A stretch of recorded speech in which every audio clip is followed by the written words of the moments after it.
This is the Saxonia, a 9-bedroom guest house located in the faded seaside glamour of Weston-super-Mare. It's owned and run by John and Sandy Harrop. To me, it's our life. This is our baby. We got no children. But the Saxonia is stuck in a time warp. It'll need a radical overhaul if it's to stay afloat and set a course for the 21st century. Enter Ruth Watson, award-winning hotelier. It's Ruth's mission to lift the Saxonia out of the Dark Ages. But can her no-nonsense approach get John and Sandy's house in order? It's just awful. It's awful. Somebody's got a problem.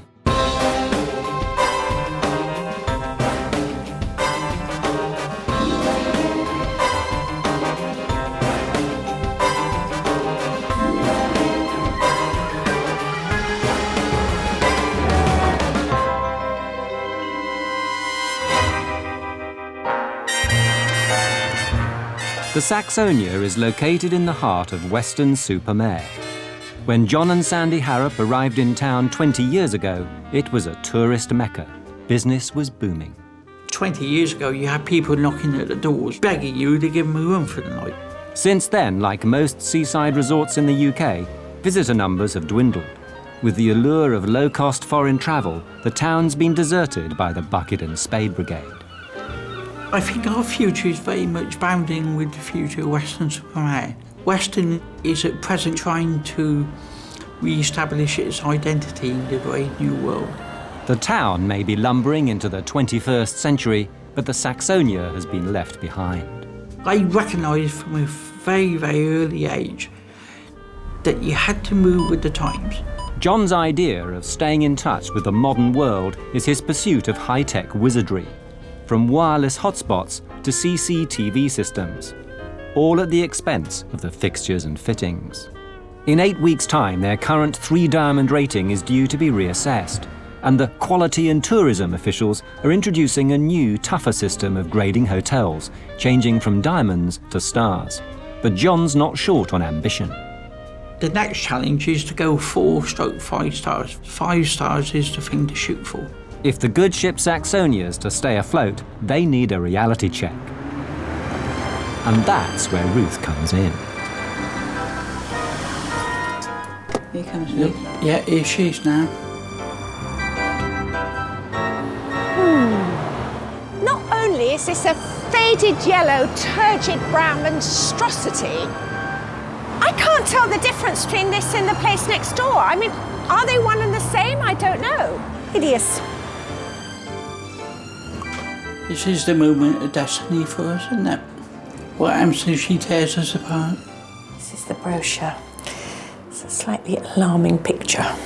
This is going to be interesting. Wonder what she's thinking. Oh my God.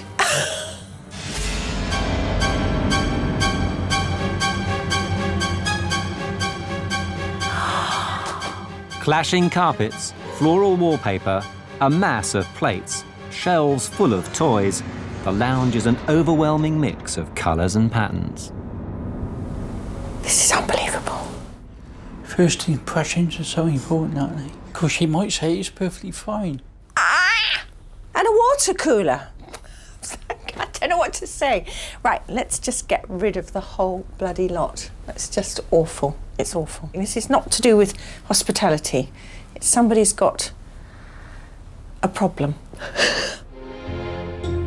Hello. Hello, Ruth. How are you? I'm Nice yes, to meet hi. you. And Yeah. to meet Now you. the pleasantries are over. Ruth needs to establish exactly why John and Sandy have called on her for help.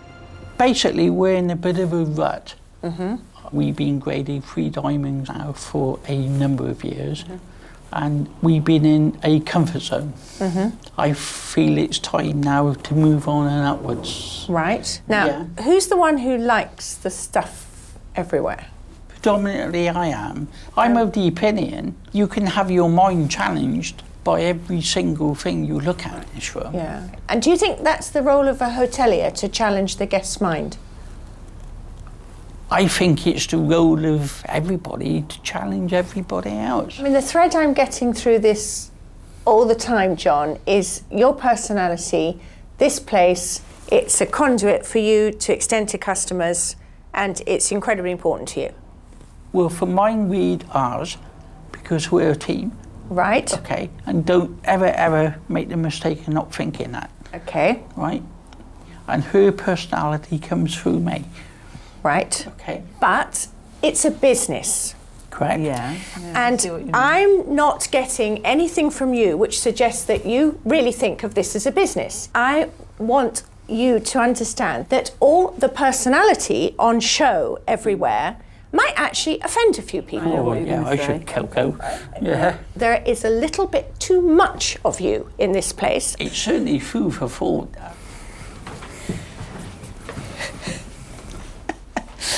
Now, what's this all about? Tell me. What's the thinking? Is there any thinking, or is it just an accumulation? It just happened, accumulated. It's actually quite frightening, I have to say. This is where I'm saying about the personality thing. You know, an unfriendly person might think you were slightly mad having a room like this. Would they? Well, I'm going down to breakfast now, but I have to be really honest and say I didn't take a shower this morning. This screen was just so grimy and repulsive and in every way a turn-off. I couldn't face getting into that bath. There's mildew behind it as well on the grouting. I mean, you can cope with rough towels, but at least look reasonably clean, but that is just repulsive. I mean, you just look up here and the filth and the dust on top of these lights, every single cabinet, mirror, what have you, it's dirty. There's a cracked bin. I mean, levels of cleanliness don't require any investment other than some thought and care. And I really think that, you know, John, with all his high-tech CCTV stuff, you know, he's looking at this guest house from completely the wrong viewpoint. Downstairs, John and Sandy have been up for hours. The morning's a busy time, and a good breakfast is a vital component of any stay. We've done all the breakfasts now, except for there's just Ruth. Just Ruth to come down. Yeah. She must have enjoyed it upstairs last night. She's last down. Yeah. That's good news, isn't it? Yeah. This is where John's CCTV comes into its own. They use the cameras to monitor the action in the dining room. Ruth's just come down. Has she? Okay. Well, you looked on the screen. Yeah. Yeah. Okay. So she's in there, so I can go and see her now. I can see her now. Yeah. Okay. I'm going to take the order. I actually laid awake last night for 5 minutes wondering what she was going to have. I just hope it's nothing French. Yeah. So I can have the full English breakfast with any number of carbohydrates to go with it. I could also have an omelette, but I'm not that brave. Oh, hello, Sandy. Hello. Morning. Good morning. How are you? I'm fine. My guess is it's going to be grapefruit segments. I think I'll have the full English. Coffee. She'll have a coffee. I'll have some tea, please. What are we doing, darling? Full breakfast Full with breakfast, just potatoes, no beans. Oh, blimey, that was quick. Okay. We look good enough to eat for me. So, yeah, I'm confident, yeah. Quietly confident. I haven't seen a sausage that's looked like this for quite some while. It's kind of got like the condom has slipped from the top. It's just so repulsive. It's a cheap breakfast, but having said that, they're not charging very much for the rooms. It's probably entirely within the context of the expectation of the guest. So in many ways, you know, why should I complain? But it's not the kind of breakfast I would want to come down to, I have to be very honest. It's time for Ruth to confront John and Sandy with her findings. The frontage, the canopies. We like the striking yellow colour. Right. It makes us stand out. Do you not think, though, that if you were to embrace yellow again, there's that continuing problem about your neighbours? Because for me, one of the things that was slightly confusing was I thought perhaps you owned the whole section of housing. If you were confused with the colours next door, then may I suggest that you're colourblind? These are yellow. Those next door are definitely not yellow. Cream. They're something like cream. Those are square, these are circular. These have Saxonia on them, they don't. Right, you're either blind or stupid if you cannot tell the difference between the two hotels. We'll agree to disagree, shall we, John? Right. Okay. Next, the cluttered lounge. Now, I had an idea about how we could make this kind of fun and also provide a bit of income, possibly to help do some of the necessary refurbishments. And that was about having a sort of car boot garage sale of all the bric-a-brac and paintings and all the bits and pieces that you don't need. How do you feel about that? Well, John's about to have an apoplectic fit. But Ruth's final bombshell is the most explosive. I know this is going to hurt because it's hurtful. My bathroom really wasn't clean. The grouting is mostly mildewy. The screen on the bath side is really horrible. It is not nice. And you'll certainly see it on the screen. I would actually dispute that, and I think we'll have to go and have a look at that. Okay? Thank you. Yeah. When it comes to the grading, I think, and it's only my personal opinion, that you are clinging perilously onto the 3 diamond rating. I would have you as 2, my experience, okay? Right, I think you need to stop there. Okay, stop, guys. Can you stop filming? Right, I think you've got to stop all this nonsense you're coming out with, okay? It's my feelings, John. Right, that is too offensive for me. Okay. I don't want that in, okay? I need to go outside a minute. That's too offensive, okay? Do you want to come up and look at the bathroom with me? No, in a minute. It's clear John doesn't want to hear the truth. Ruth is leaving them with plenty to think about. We're big enough and ugly enough to take criticism, and we'll just suck it up and we'll get on with it. We're going to go up and onwards, and we're going to get our 4 stars.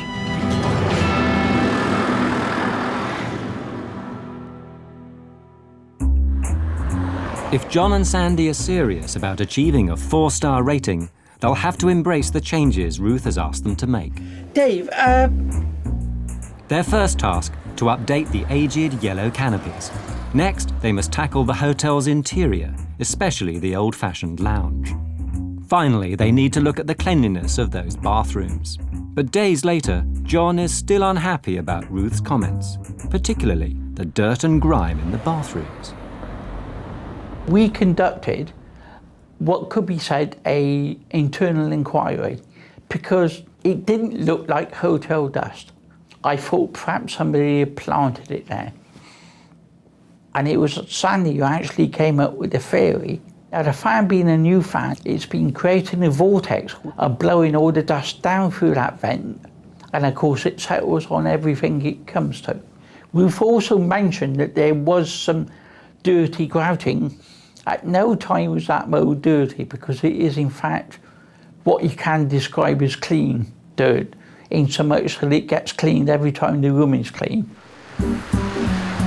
To view a guest house already at the 4 diamond level, they visit the neighbouring town of Burnham-on-Sea. In a very short space of time, the owners of Ashbourne House have transformed it into a clean, comfortable and inviting establishment. Hi, we're Sandy and John Howard from Weston-super-Mare. The guest house has a bright, airy breakfast room and a welcoming conservatory, but it's the bedrooms the Harrops are most interested in. Nice. This is nice, isn't it? Yeah, nice and bright too, isn't it? See, they got these tissues, which I said we ought to have. I think we might have to suck it up now, you know. And the dreaded scatter cushions. I got to admit, I do like them. This is spacious, isn't it? Like the way they laid out. That's Yeah. inviting, isn't it? This doesn't lovely. frighten you, does it? No.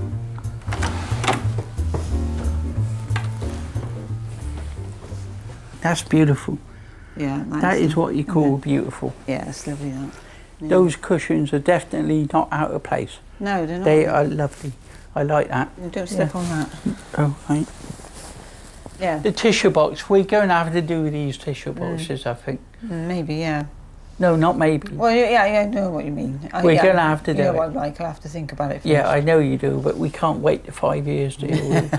Right, we're going to have to do it now. Yeah. Tissue boxes aside, John can see little difference between this and his own 3 diamond Saxonia. The good news is, I don't believe that we got too far to go to achieve 4 diamond rating. Others might disagree. The bright conservatory is a world away from the Saxonia's cluttered lounge, and the quality of the linen and furnishings is far superior to John's frayed towels. So Ruth has sent John and Sandy a guide to the new rating system.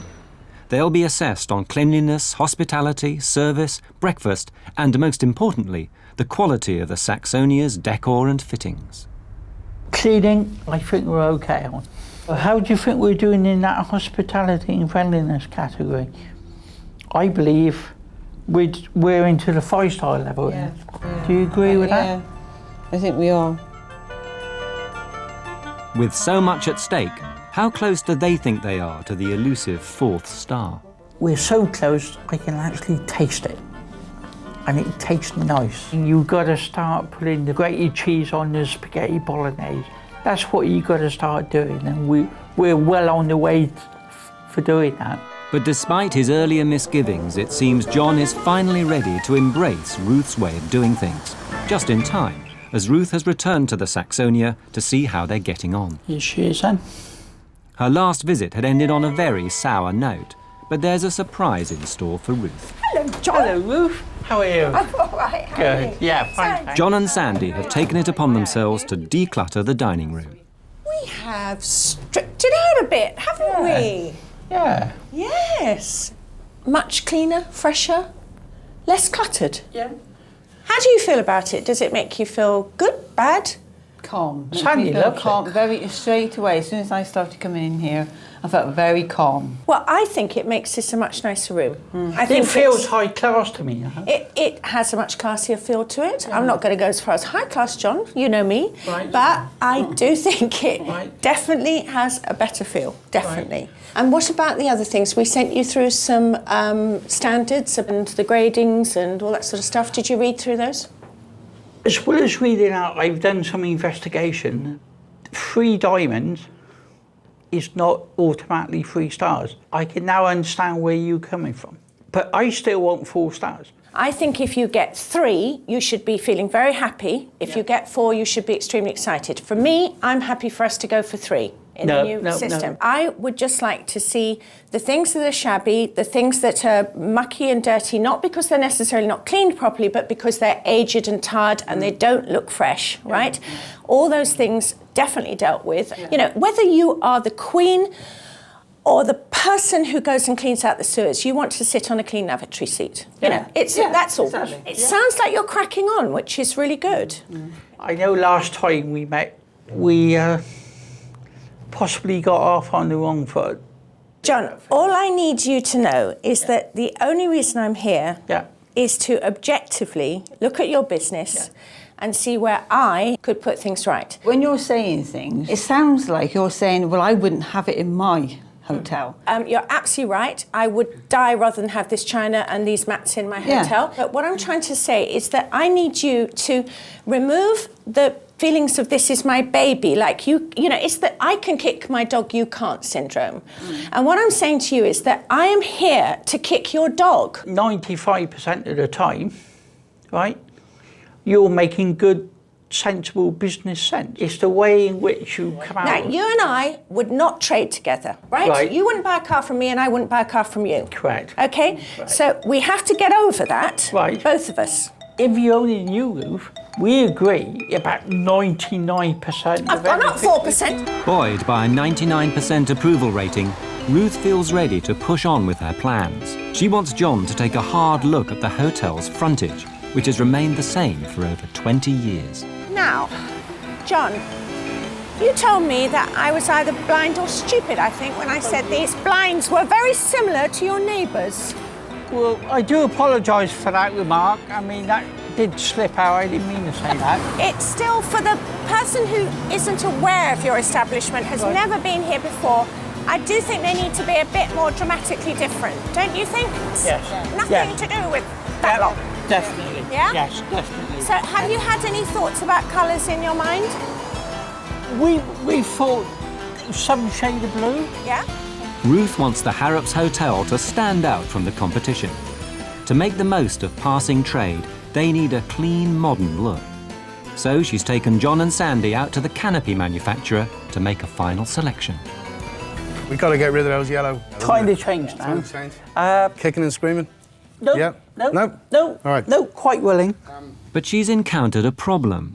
The Harrops won't make a final decision on the colour of the canopies because they haven't decided on the colour of the paintwork. And Ruth is exasperated. Why have you got this thing about two blues? Because the brown brickwork, which is painted brown, and the panels have to go to two colours of blue. Who says? Is there some kind of law book or is there a textbook somewhere that I haven't read? Yes, that it's says you called have to have two Harrops. shoots It's of called blue? Harrops Law Book. Right. Harrops Law Book, I'm throwing out, OK? Right. Let's talk about the sodding canopies. The canopies are the things we're here for, and it's the canopy colour that counts. So it's either this one or this one. I still don't know because it all depends on the colour of the paintwork.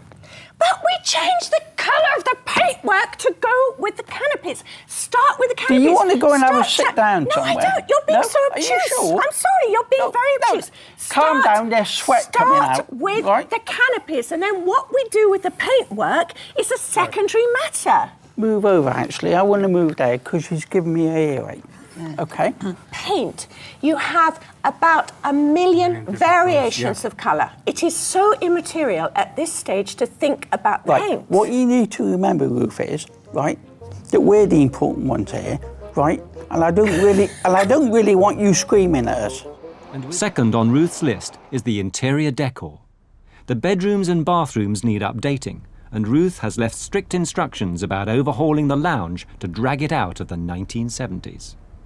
Sandy and housekeeper Carly are making a start, clearing out the shelves of stuffed toys and the collection of decorative plates. We need to make new changes, and the only way to do it and to move forward is to try and accept other people's ideas of these changes. Despite his earlier resistance, John has been busy addressing cleanliness in the bathrooms. OK, well, in this room we have replaced the shower enclosure door, which came off this wall here with the shower curtain. We've also managed to get all the grouting cleaned off. Another thing that Ruth has picked up on is the fact that our towels are getting a little bit past it. Hope to be replacing these with Egyptian cotton. Out front, the canopies have finally come down. The front of the building is completely different now, and I'm glad we've got no one coming today. A couple of my friends, they said, why have you taken them down? It's a landmark, and, you know, everyone's going to miss them. Are you going to put yellow canopies back up there again? We've lost our identity at the moment, Yeah, which just a is bit. it's quite confusing for us. Emptied of toys and plates, work gets underway in the lounge. It's a radical makeover for the Harrops, and they're finding it a shock to the system. It was a bit of me, wasn't it? My personality. I mean, before it tended to wrap itself around people and invite people in and say, look, come on in, there's nothing to be afraid of here. But perhaps not now. The empty lounge is ready to be decorated, but it'll need furniture that befits a modern guest house. Ruth has asked John and Sandy to leave the safe haven of Weston and venture out to a contemporary furniture store. Table there is too low. What, this one? No, I hear you. That's not bad. I wonder if these are the colours. Was that the scar somebody's left? Right, I ain't moving. I'm staying here for 2 hours. I wonder what you do with that. I wonder if you plug that in. Based on our last encounter, I think she's likely to take issue with everything we look at. Have you had a good look? Yeah, we Yes, have we actually. have. Yeah. Seen a few things we like. Yeah? Yeah. So, what have you found? Have you There's a settee over there. Settee over there. We This like- is the one. We like that one. I have to be honest, it's certainly not my cup of tea, and I'm a little bit worried about the colour. Instead of pale beige leather that's Right, well, easily we'll see. marked, Ruth shows them something to complement their new blue exterior. What do you think about this? I mean, Not sure. I thought you'd like it because it still embraces some of the traditional rounded arm and what have you, but with the loose cushions, it's got that sort of slightly more casual, modern feel about it. No, it's not. Wow. Our eyes are attracted to things like this. It's got a form to it. Yes. I like Italian cars Yes. because they got lines to them. How far down the road of modernity are you prepared to go? This is the thing. Well, not knowing what modernity means, I'm not quite sure. Just modern. How modern are we going to go? Ruth wants to get John and Sandy away from an old-fashioned three-piece suite, so they make the most of the space available with a corner unit. This is the one I saw on my way in. Yeah. Corner unit, quite modern looking, leather, which you obviously like. What do you think about that? And we haven't thought of a corner unit Yes. because we just thought that was out of date. Why would they have left a cushion off that? No, this is the latest trend for having these very flat areas at the end of these sofas. But this one, you're not horrified about anyway. No, this one is a definite maybe. Okay. Back at the Saxonia, real progress is being made. The faded yellow canopies have been replaced, giving the hotel a fresh, bright frontage that will stand out to passers-by. No, up a bit. Centre it. Go on.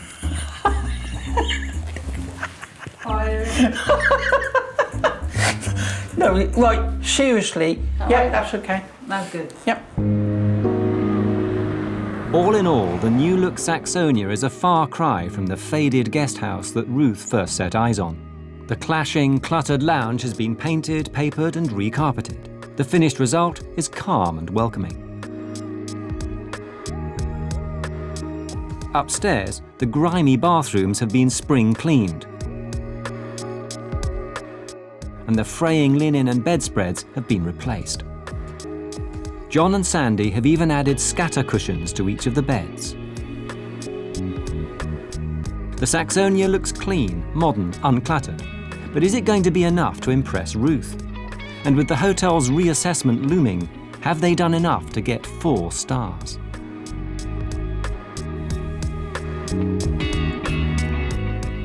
The Saxonia's undergone so many changes, John's marketing looks out of date. So he's invited local photographer Vulcan to take some modern portraits of the guest house and its proprietors. But the shoot is scheduled for a busy day at the Saxonia. As luck would have it, we've also got a new fridge coming today. And on top of all that, Ruth Watson is coming back at round about 3 o'clock, no doubt to engage in intellectual discussions with me.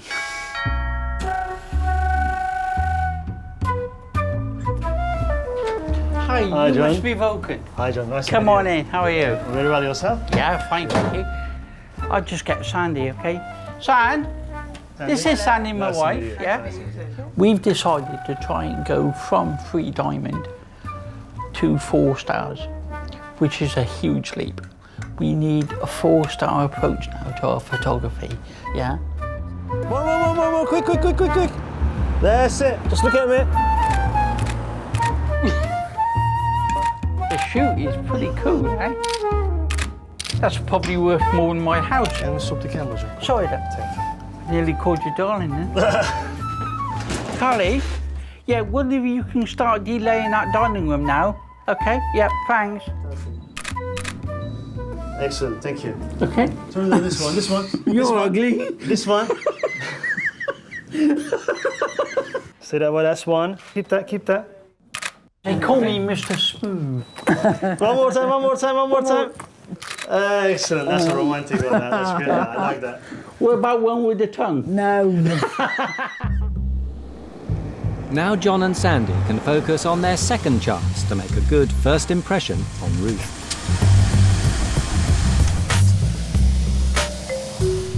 This is such an improvement. We've got blue blinds that match the sky. Hello.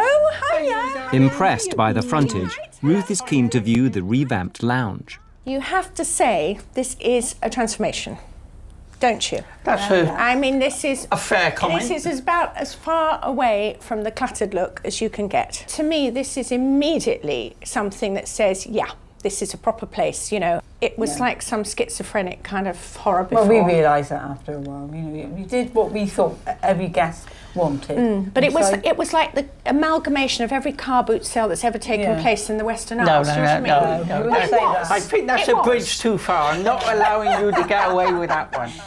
Next for inspection, the bedrooms and bathrooms that caused so much friction when Ruth first arrived. Gosh! Sandy, this is a bit of a transformation. Yeah.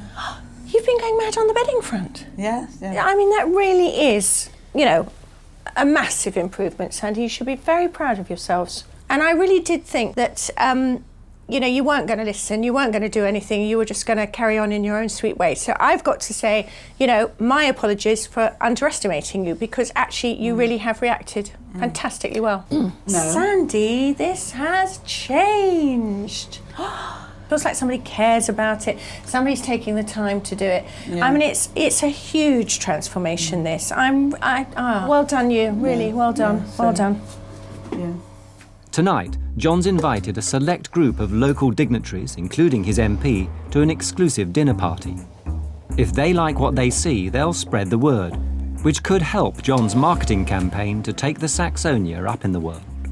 But John's been so caught up in the events of the day, he's fallen way behind in his food prep. As the sun sets on the Saxonia, there's reason for optimism. Ruth's impressed and the stage is set for the evening's rebranding exercise. A private dinner party for a group of influential guests will give John and Sandy an opportunity to impress. The VIPs begin to arrive. Hello there. Listen, hello. Hiya, hello. This looks a very dry affair. Have we? Let me see if I can go and find some booze. I don't like parties without drink. See how we get on. See how you get on with the sherry. Before dinner, Sandy serves sherry and the kind of sponge biscuits more usually found at the bottom of a trifle. Sherry, or would you like a wine? Tell me the thinking behind the boudoir biscuits to begin with. What's all that about? It's meant to soak up the sherry. Ready to soak your sherry up. They don't normally offer people sweet things at the start of the meal. They normally go afterwards. Hello. Hiya. I'm Ruth Watson. I'm playing games here. Hello. How'd you do? Come in. I think the MP's just arrived. Well, I need to go and get changed. Front of house, Sandy is holding the fort, welcoming wave upon wave of guests. Sandy, another guest. But despite his best intentions, the preparation is taking John longer than expected. I have to say that John's being very brave about how late he's leaving some of these things. If I was having people sit down to dinner in 20 minutes or so, I would want to have the mash and all this stuff ready. Don't forget to check his chicken, girls. Why, good evening, everyone.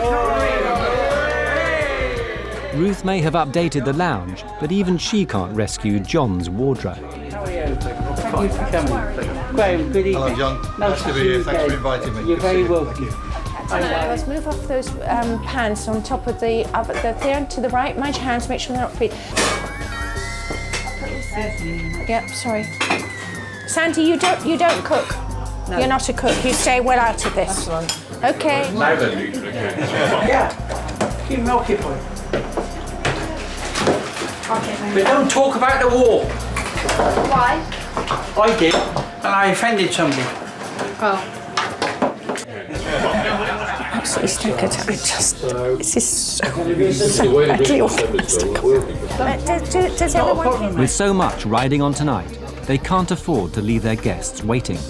So Sandy gives an impromptu tour of their revamped bedrooms. I need to lock that. Downstairs, John's got his work cut out. I think little bit ambitious on the timing, I think. Finally, just over an hour late, dinner is served. Ladies and gentlemen, let the meal commence. John's menu includes prawn cocktail for starters, roast chicken with a cheesy mash and 3 veg, followed by a pavlova dessert. Despite its late arrival, John's cuisine seems to be going down well. The distinguished guests seem happy and, more importantly, interested in the new-look Saxonia. Even local MP Mr Penrose is intrigued by John and Sandy's quest for 4 stars. If you're a betting woman, we're all hoping John's going to get his 4th star. Yeah. What do you reckon the chances are? I think his chances are hugely better than they were before. Give Certainly it 2 to 1 on, 3 to 1 They've on? certainly worked hard enough to do it. I mean, they really have. They've put a huge amount of effort in. And to my surprise, because we didn't get on very well for quite some while. You might imagine why. But both very difficult people.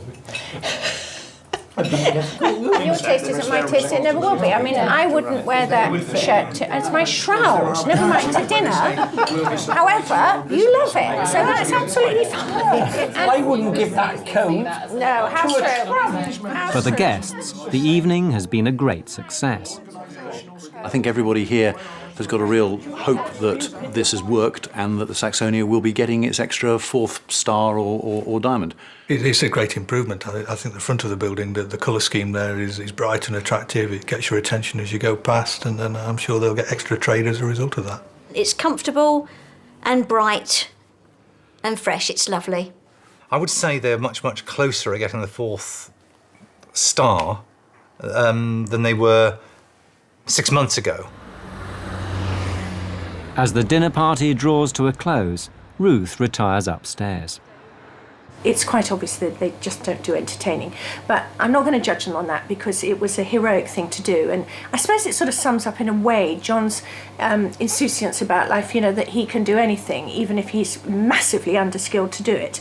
But in the end, I think the meal came off. It was fine, you know. It wasn't the greatest cuisine in the world, but everyone seemed to quite enjoy it. So good luck to him. John and Sandy don't realise it, but he's about to arrive for an undercover stay. The inspector will check in under an assumed name before spending the night and taking breakfast. Only after he's checked out will he reveal his true identity and tour the rest of the hotel before giving his assessment. Cheers. Okay. Right, so you're going to be in room 6 on the top floor. Okay. Can I give you a hand with your look? Yeah, if you wouldn't mind. I'd like you to take that hand. That's a heavy one. He'll scrutinise decor, fixtures and fittings and pass judgment on cleanliness, hospitality, service and breakfast provided. Fine. Okay. Okay. Lovely. Okay. That's fine. Thanks very much.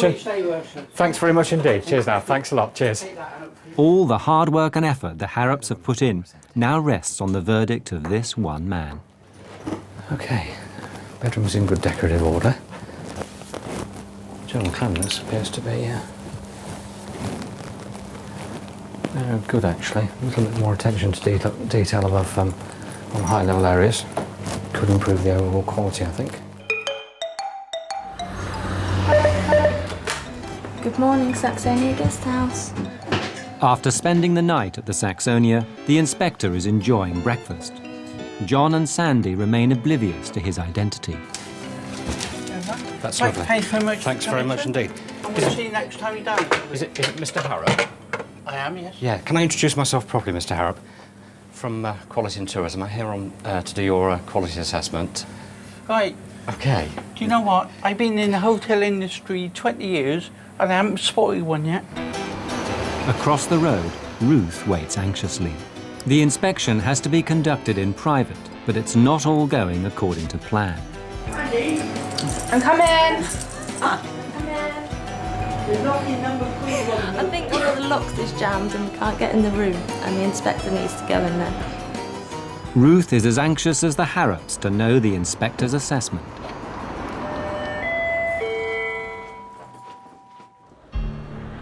After checking the guest house from top to bottom, it's time for the inspector to reveal his verdict. I have to say, having assessed your property, you're not falling short in terms of your 3-star. You're comfortably 3-star. But what I would say to you is my remit is not to actually push the rating all the time. It's to actually make sure you're comfortable with what you do. And I'd rather see you comfortably within your 3-star mark than perhaps, less comfortable at a 4. But it's a good stay, and thank you very much indeed. Okay. To the Harrops, the inspector's judgment may spell failure. But in reality, they've done well to move from 3 diamonds to 3 stars under the new scheme. Girls, you didn't get 4 stars. I thought at the beginning that we were shooting for the stars. So we got to go forward and we got to increase our efforts now. And we're going to pull ourselves up, stitch a smile on our face and get on with it again. John is clearly disappointed. So Ruth sits the Harrops down for one last discussion. I'm concerned that because you've got what you think is only 3 stars, that you won't remember what a fantastic journey you've come on. Don't you feel just a bit proud of yourselves? No, we feel extremely proud of ourselves. You have come a long, long way. And I've got to give you, John, particular credit because, you know, there was some friction for sure. And I thought you were just going to, you know, mentally kind of give me two fingers. Every single thing you say went in. It did. No, because you've proved it. Yeah. Because you actually did the jobs that I was talking about, felt needed doing. You actually delivered. It's this thing of looking at the place with fresh eyes. I mean, do you feel that you can now look at it with new eyes? I think so. Yeah. I mean, the expression, what will Ruth think, has been said more than once. I'm haunting you, even in my absence. Yeah, you are. I dream about you. You mean you have nightmares about me? As long as he doesn't start calling you Ruth, Sandy. That would be disastrous.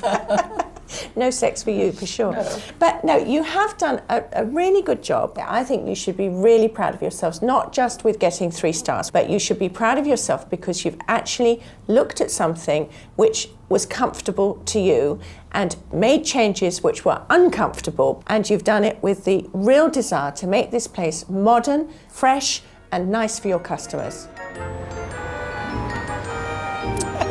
Take great care. John, carry on as you do in your own inimitable style. Yeah. It'll all be all right. And thank you ever so much for what you've done for us, Ruth. It's deeply, deeply appreciated. Safe journey home. Thank you very much. Bye-bye. Bye. See you soon. Bye. Saxonia is what it is.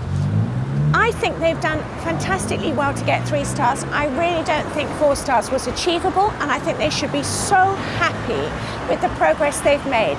It's a modest guest house. It now fulfills guests' expectations, and I think they should just be very happy that this is a jolly decent 3-star hotel now. The Langtree Manor Hotel, steeped in romance and history. King Edward VII built it as a love nest for his mistress, the actress and beauty Lily Langtree. 30 years ago, the house was bought by Pamela Howard. She fell in love with the building and its history and vowed to restore it to its former glory. I really fell in love with it. It had a warmth, it had an ambience, an atmosphere that just drew you in, and it wasn't just a building. She gave the hotel an Edwardian theme, right down to traditional costumes for the staff. The Langtree's been her life's work, but despite finally handing over control of her baby to daughter Tara, Pamela is still keen to be part of the day-to-day running of the hotel. It's become a constant source of conflict. Any family business is difficult, especially when somebody who's been running it semi-retires. But their power struggle isn't the only problem. Although takings have gone up, profits have gone down. In fact, profits have dropped by half in the last 2 years, from 90,000 to just 44,000. Bournemouth is a mecca for all walks of English life. With more than 5.5 million visitors a year, there's plenty of business for hoteliers, yet the Langtree is struggling. Ruth Watson's come to investigate why the luxurious Edwardian hotel isn't making a killing. It's a really fine Edwardian house. Don't know why they painted the bricks. Little thing about Lily Langtree lived here. Hello. Hello, how are you? I'm fine. I'm Ruth Watson. I'm coming to see Tara, I think. Okay, yeah. Would you like to take a seat in the withdrawing room and I'll let her know you're here? Ruth. Oh, hello. Hi. Nice to meet you. And you too. Hi. Tara shows Ruth to the Edwardian banquet hall. She needs to brief Ruth on the real extent of the Langtree's troubles. So, here we are in Bournemouth, really rich area. Yep. Lots of business, should be, but things aren't going as well as you had hoped. No. Have you got a turnover that's going down year on year? Turnover is going up. Right. But profitability is going down. Ah, so you're spending too much? Yes. What percentage of turnover is your staff wages running at the moment? It's between 40 and 45. That's horrible. Yes. Do you think that you have control over this business? I would say, yes, I do, but I think it's getting tough. If I asked you now, how are you going to bring your wages budget into line with your turnover, what would your answer be? What's your suggestion, Ruth? I think that's very smart. Ruth has clearly got her work cut out to turn this business around. 30 members of staff for a 27-room hotel are stifling any chance of profit. But to really understand what's dragging the Langtree down, Ruth needs to make a thorough assessment of the rooms. Oh dear, this is a very poor room. This is not what this house demands, this room. It really isn't. It's like some elderly lady did it in sort of the 50s, early 60s. Next for inspection, the Lily Langtree Suite, one of the hotel's most prestigious rooms. What is going on here? Is everyone demented where I go? You've got Victorian furniture, 4-poster bed, and in the bloody corner of the room is an avocado bath. Oh, for God's sake, I don't know. It's got nothing to do with this building. I just want to go and shoot some of these people. I don't know, why do they ruin these beautiful houses they own with this rubbish? So Ruth's not keen on the old-fashioned bathrooms. But before she can draw any conclusions, she needs to road test a room.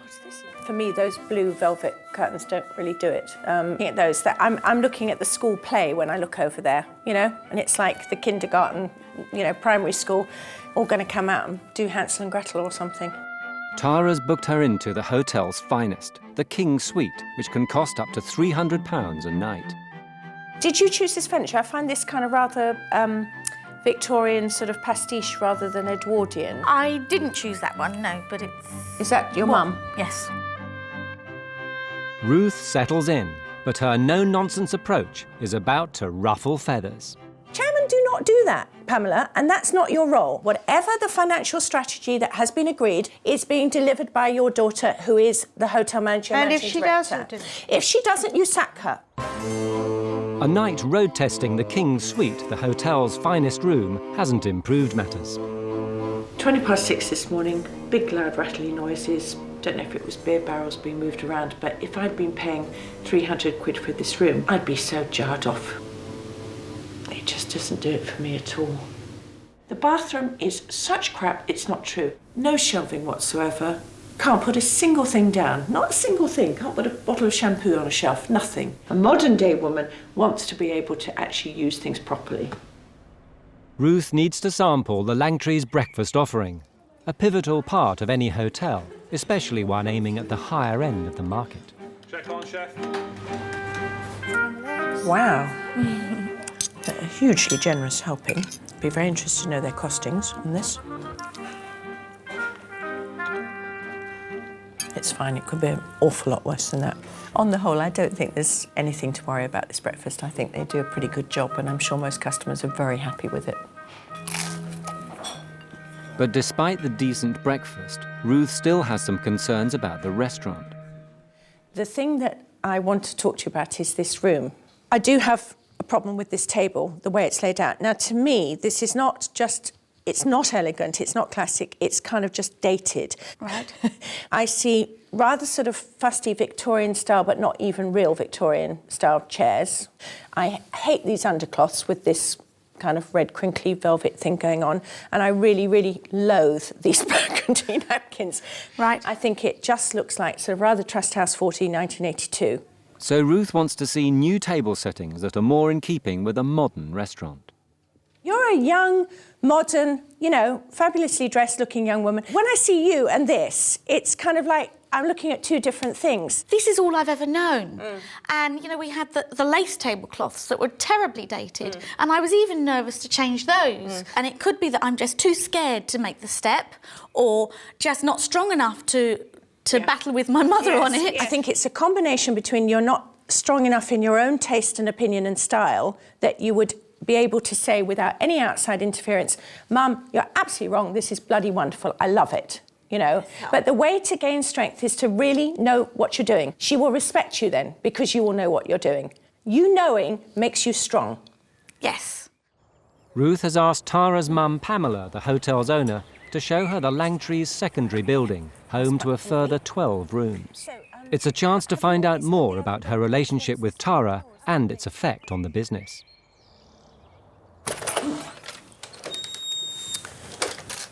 So is this typical of one of the rooms that you... Did you do this one up? Yes. Yes? So Yes. how long ago would this have been? This would be about 6, 7 years ago. Right, OK. It's very country house, isn't it? That's your style, is it? Can we just take a look in the bathroom? Because I'd like to see... Yes, you're not going to like the bathroom. OK, I'm not going to... OK. Aha.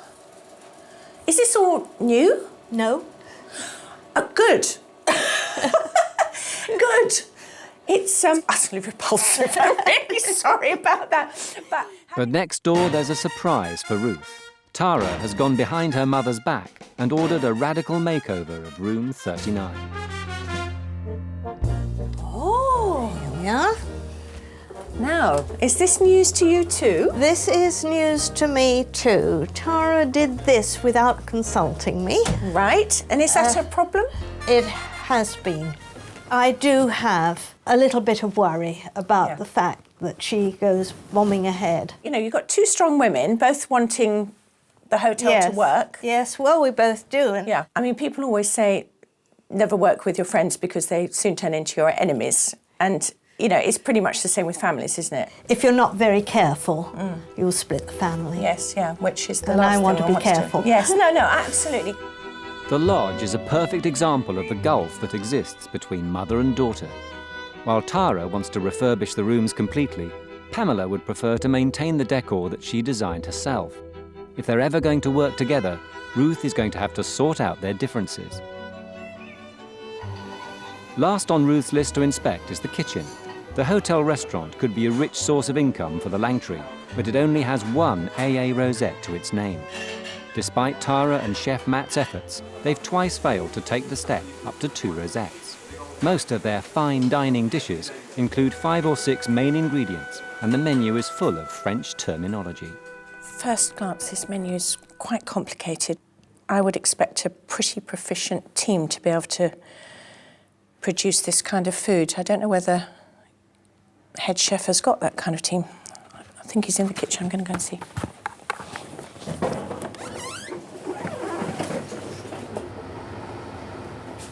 Hello, who's head chef? Hi, hello. Hiya. Nice to meet you. Hello, you're... Matt Clements. Hello, Yeah, and I'm hi. Ruth. Now, I mean, I've been looking at the menu, and it's quite ambitious, Yeah. quite complex. I would look at this menu and immediately think, is the kitchen up to it? And I'd probably start to eat fairly defensively and pick the most simple dishes that I thought you couldn't fuck up. I would like to possibly see you come up with something, say, take out 1 or 2 elements from each dish. Yeah. We've got to know that when you're not here, Exactly, yeah. because when that AA guy comes in and is looking to see whether you can go from 1 rosette to 2, and the souffle doesn't hit the mark, That's right, yeah. you're fucked for another year. I know, yeah. Totally agree. So Matt's challenge is to make the menu simple, seasonal and straightforward in order to impress the restaurant inspector on his next visit. So it would be just But with crazy Ruth to busy in the start all kitchen, over she's again. powerless to prevent a clash of wills in reception. Go ahead with that refurb. Unhappy about the refurbishment of room 39 in the lodge, Pamela has just learned that Tara has also rescheduled work in room 40. Well, I wouldn't have agreed to 40 anyway. Because you don't think it needed to be done? I think there were other things that were more important. So in your mind, what was more important? Things that need doing to the existing rooms, that maintenance-wise. Right. There's all sorts of things. And what's your take on that, Tara? My take is that we've got to do all of those things, most certainly, but you can't do them at the expense of not refurbishing rooms that badly need refurbishing. Right. And Yeah. it's one of those things that will never go away. It will never be the time where there are not little things No, to do. of course there won't. So what's your solution, Pam? My solution is to get the things done that were listed. Yeah. We've got them listed. You have got them listed. Yes, and we haven't stopped doing this. Yeah. Well, no, there's a bit of disbelief here. We postponed doing them. Okay. In order to do Could them. you find it in your heart to stave off doing the new refurbishment in order to allow the maintenance man to get that list done? I know there will be new things to add to the list, but at least your There mum... has been a lot of my time that's gone into organising this. If I cancel it now, Right. then it's a waste of my time, Okay. and my time is very valuable. Right, let's do a compromise. We go ahead with that refurb, you accept it with good grace, but then you make sure that the minute that's done, your maintenance man is programmed to hit that list. Yes. Yes? Could we do that? With grace and dignity and a smile from each other. I do smile. It might not show. Give your daughter a big hug, because you know you love each other. We do. Tempers soothed, it's time for Ruth to deliver her verdict. First up, the inflated staff wage bill. To me, the most glaringly obvious thing that's wrong with the business side of things, as opposed to the personnel side of things, is that your staff wage cost is far too high for your current turnover. We have 27 rooms and we have 30 members of staff. But I would never want the service to the customer to suffer. No, I'm not asking you to diminish it in any way, shape or form. But I can tell you now that if you carry on with a 43% staff wage thing, you are not going to succeed. It's quite simple. It's just going to wipe you out. Next, Ruth wants to establish who's really in charge. One of the things that leapt out of the page was how many managers there are. And it caused me to start thinking about who actually runs the business. Who actually has ultimate responsibility? Who's holding the reins together? Who is doing that? Well, I should be doing it. Right. Now, why should you be doing that if Tara is managing director of the company? Why isn't Tara saying it should be me doing this? What we've got to try and do is establish some sort of working structure where you both have your space and your remit and both of you respect that and respect each other's roles in this business. But how do we deal with when Mother has her little niggles and she wants to... She's not allowed to. Tara, it's the little niggles that make me a bit cross. But that's what I'm saying. If you've got the niggles, I don't want you going to anybody else. I need you coming to me. Then I need to know that you deal with them. But very often, if you don't agree, you don't deal with it. Well, because the back office, for example, you don't seem to consider the fact that we've put things in the back office for a good reason. The reason why we put it in the back office is to get it out of everybody's way. Tara, yes, it needs tidying up. just one minute. But we need time in order to do that. Do you and think it's not I can always get a word in edgeways? Go ahead. Do you actually have a desk or a working space in the back office? No. In that it case, used to be the only office we in ever that case, had. Pamela, it's nothing to do with you whatsoever. Stay out of the back office, right? Stay out of it. Nothing to do with you. That is just you as a human being an old bag, okay? And this is why you're top heavy on management, but nobody's actually running the business properly because you won't let go of it, and Tara isn't confident enough to say, Mum, shut up, I can do this, okay? Chairmen do not do that, Pamela, and that's not your role, okay?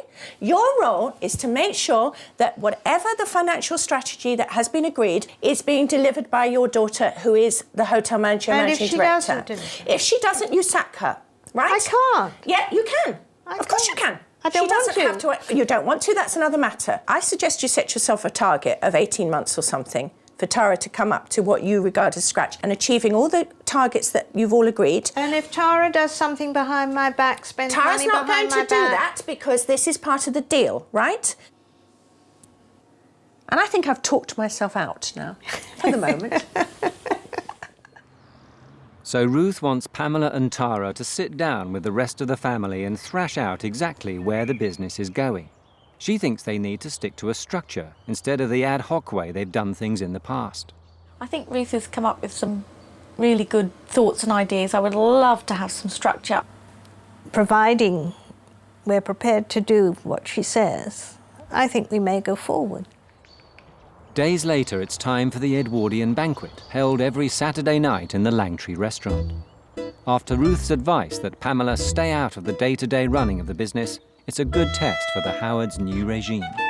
Good evening, we have the Saturday night Edwardian banquet, which is actually something quite special and quite different. Each course is brought around for you to see and choose, all the staff in Edwardian costume, the Edwardian music is playing, and you feel like you're taken back in time. Tara waits to greet her guests in reception, under her mother's watchful eye. Oh, Chris, I've just come in to check the radiators are off because it gets so hot in here. Yeah. Fine, well done. Already done. As managing director, Tara is the boss, but Pamela can't resist keeping her hand in, despite Ruth's advice. Do you think we could have a little more different heights on the hors d'oeuvre table? Yeah, I'll look into that, get it done. Could you? Yeah, no problem. Thank you very much. Oh, Stephen. to raise the hors d'oeuvre table to different levels. Oh, okay then. He's fine. Okay, thanks. We've got the hot dish coming out here. Yeah. Getting the family working in harmony is clearly a long way off. So Ruth has sent Tara and Pamela to Winchester to view a stylish, modern hotel that's retained its building's period charm. Shall we go in? It's also a chance for Tara and her mother to spend some time together outside the confines of their hotel. Lovely old staircase. Very tasteful. It's quite with it, isn't it? Yes. The Courvoisier room. Oh. I like this. Oh, the bath in the room. It's a good example of how a period building can be charming without being chintzy. The bedrooms combine the traditional feel with functionality and luxurious touches. Tara's also booked a table for lunch at the hotel's Two Rosette restaurant. Ruth wants Tara to update her own tables, so their simple settings should provide inspiration. I'm not enamoured of the water glasses. I like the wine glass. The wine glasses are lovely. I would be worried about all the marks on the table, but as it's a bistro and not us, perhaps that's acceptable. But you do have the distressed look, which is a bit like what we've got. Yes, well, I'm not so keen on that. I think Don't I know it? I haven't had a go at you about it, so don't pretend I have. Good afternoon. Oh, thank you very much. A bit different, That's isn't the it? haddock. Now I need to taste it.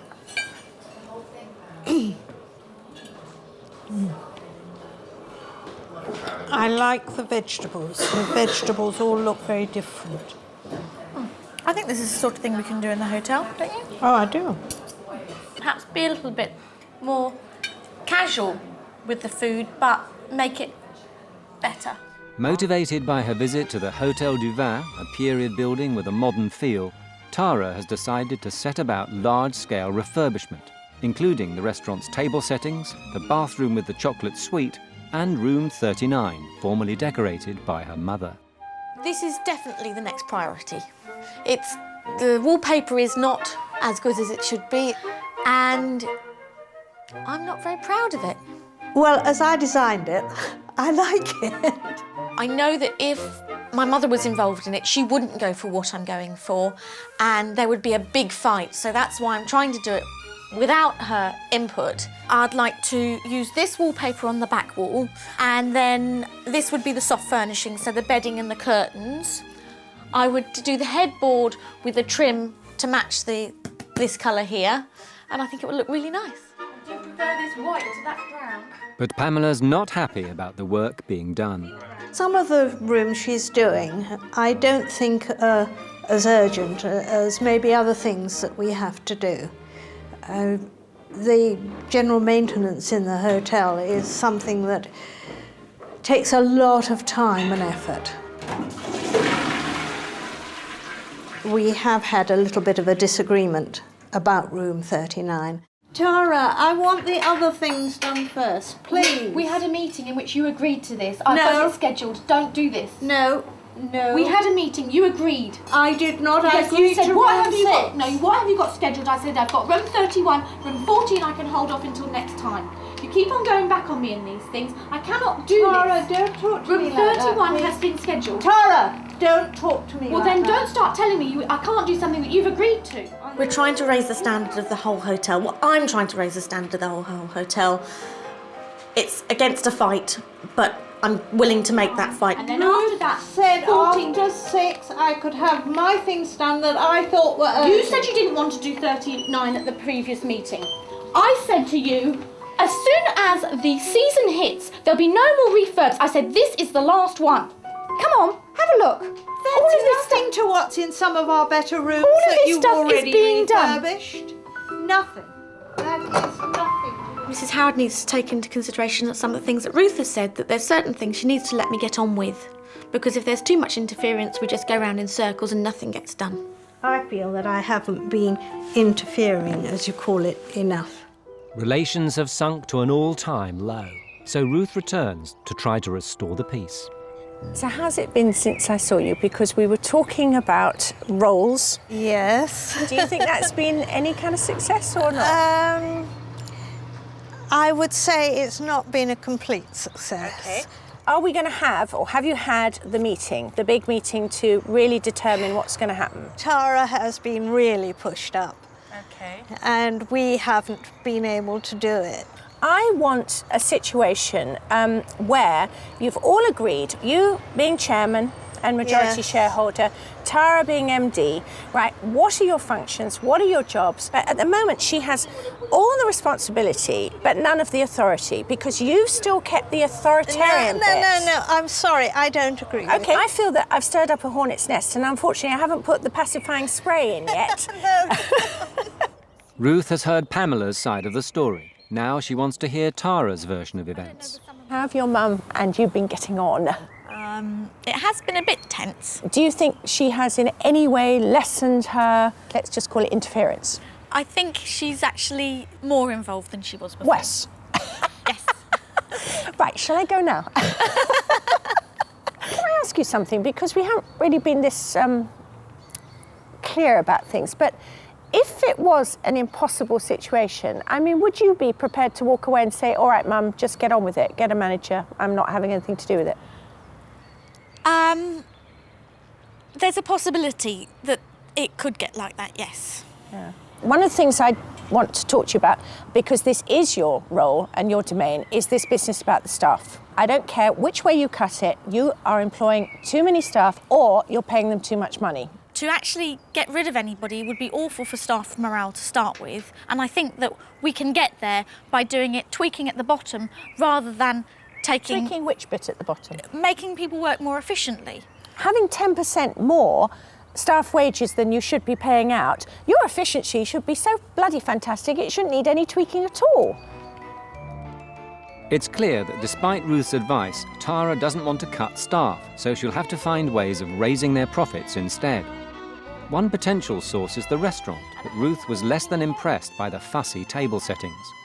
She set Tara the task of giving the room a modern feel. Ruth also wanted them to reach a broader clientele by improving the look and content of the menu, thereby gaining a second rosette. But look at this, look at this, look at this. Do you like it? Of course I like it. But do you like it better? Do you think it's an improvement? I think it's lovely. I love the modernness, I love the cleanness of it.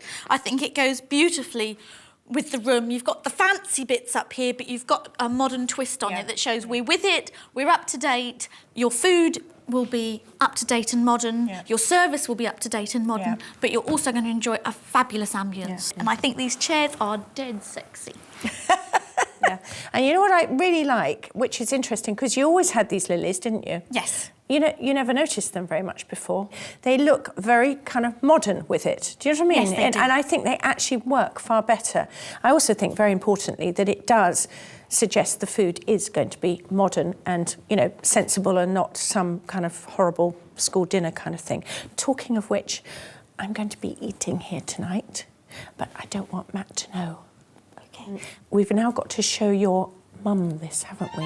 Can I go? Can you just do that bit?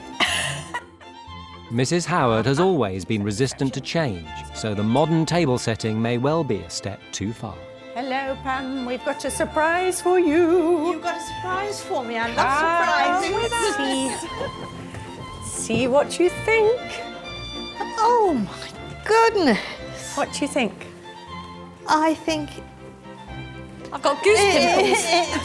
It's so different to what I've always been used to, but I do like it. Oh, that's lovely. Do you like it?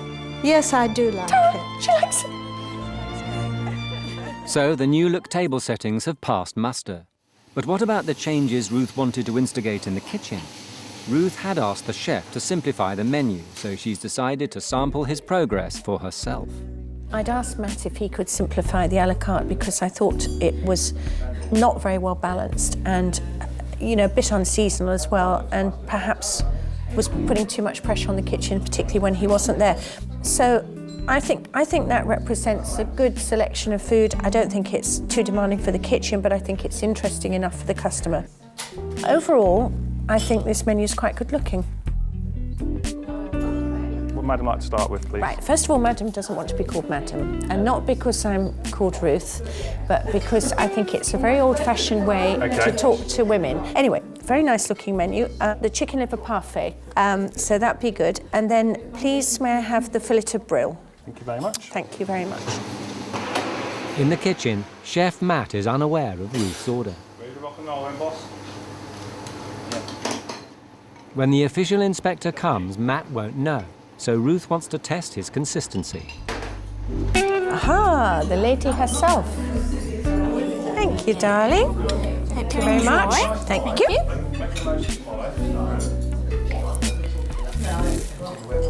It's nice pink.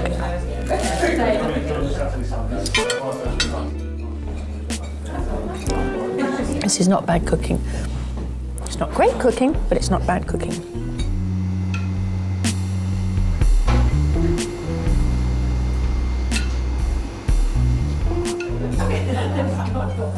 Thank you very much. That looks very nice. And I think that looks really, really pretty. I can smell the chervil coming off from the plate, a little bit of spring onion in there, and I think it looks very attractive. It's really nice, fresh springtime dish. I think he's done a good job here. Item, Chef. Table 5 was Mrs. Watson this evening. All right, excellent. Having created a simple seasonal menu and some great tasting dishes, Ruth believes Matt is finally ready for the real restaurant inspector to pay a visit. But he'll have to keep up the quality. The assessment could happen any time, and the inspector will remain anonymous till after the meal.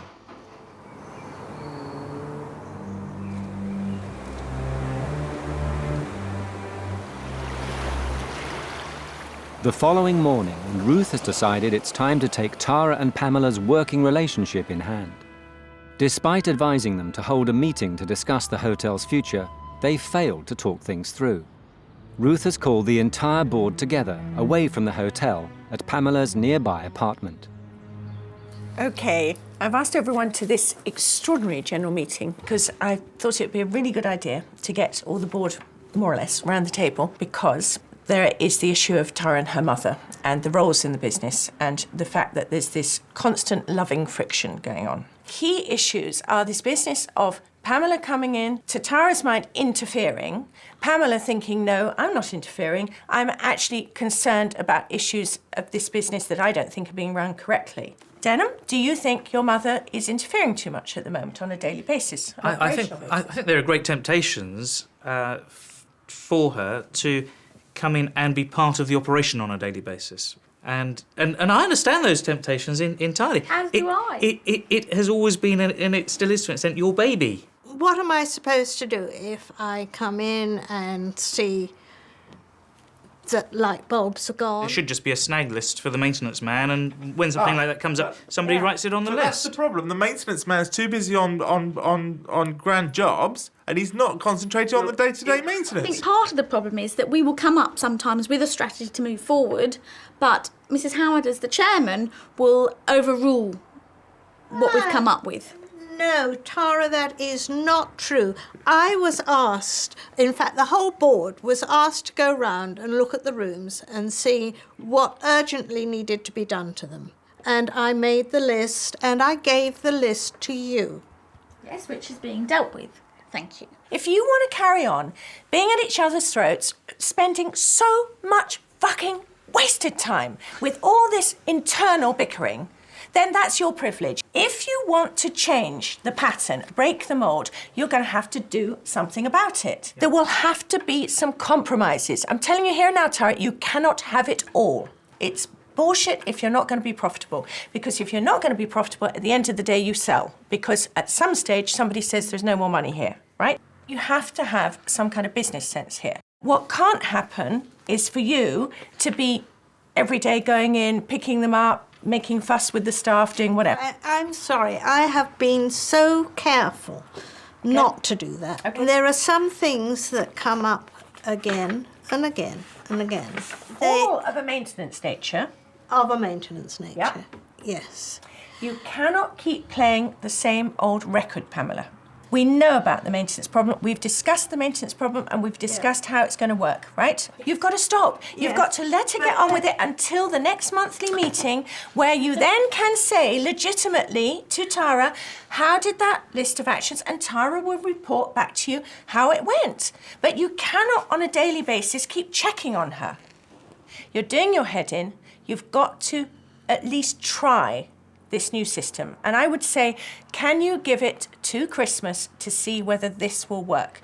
If Tara doesn't produce the goods, and you guys are witness, if by your December meeting, your mother has legitimate claim to say, these issues are still not being dealt with, the maintenance is not being kept on top of, you have to have a go at Tara, because who is she employing that isn't doing the job?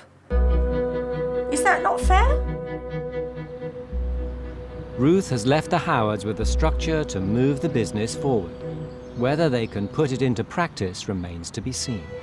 Ruth made some very strong points, and I think she was absolutely right. As a board of directors, I think we need to make sure that Mrs. Howard is listening to what's being said now, and that we keep reminding her of it. I think the fact that we're going to have a structured meeting once a month instead of the niggles here, there and everywhere is going to be fantastic. We've just got to find a way that we can get over this business of arguing.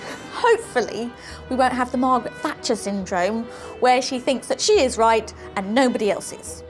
When Ruth returns, can the restaurant finally achieve the coveted second rosette? Cannot keep playing the same old record, Pamela. You've got to stop. You've got to let her get on with it until the next monthly meeting. The process of upgrading the bathrooms has begun. The chocolate brown suite has been replaced with a more modern 21st century look, complete with state-of-the-art jacuzzi. I'm testing out the jacuzzi and it's absolutely orgasmic. The transformation complete, Ruth has returned. How are you? Very all good, right? thank you. Good. How are you? How are things going? Very good indeed. Yes? Yeah, Mother's behaving herself. Yes, and you too? Not just Mum? Of course, as if I don't always. Last time I came, there was a little ruckus about room 39. The Salisbury? Yes. I think I ought to go and see that with her, because I haven't seen the finished thing. Neither has she. No? Is she around? Yes. Room 39 is the most controversial room in Tara's campaign of refurbishment. This will be the first time Pamela has seen it in its new incarnation.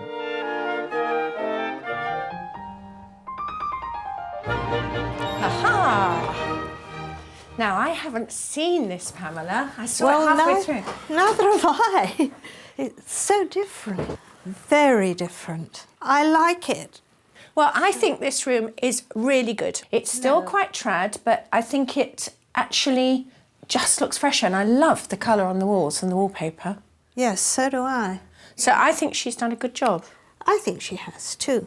Yeah? I think she has. But most importantly, this room was the source of a great fracas about whether it had or had not been budgeted and should and shouldn't not have been done. And I think we agreed to let sleeping lions lie, didn't we, on that one? But is your voice being heard in a structured, proper way rather than a nagging mother kind of way? Yeah, I think we're well on the way.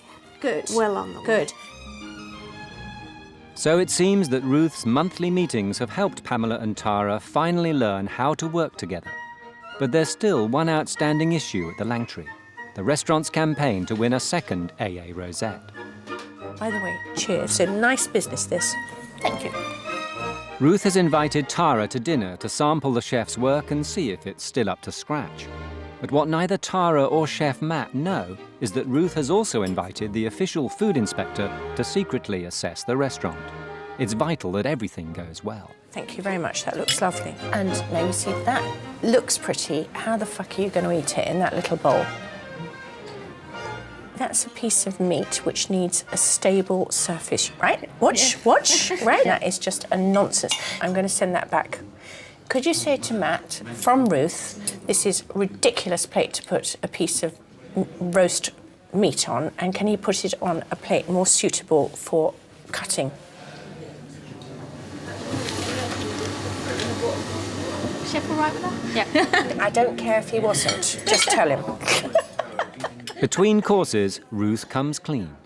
Right, Tara, sitting somewhere over there is the official inspector for restaurants. Really? You crafty cow! Yeah. Okay. How could you do that to me? And I just hope that he's had a nice dinner. Yes, me too.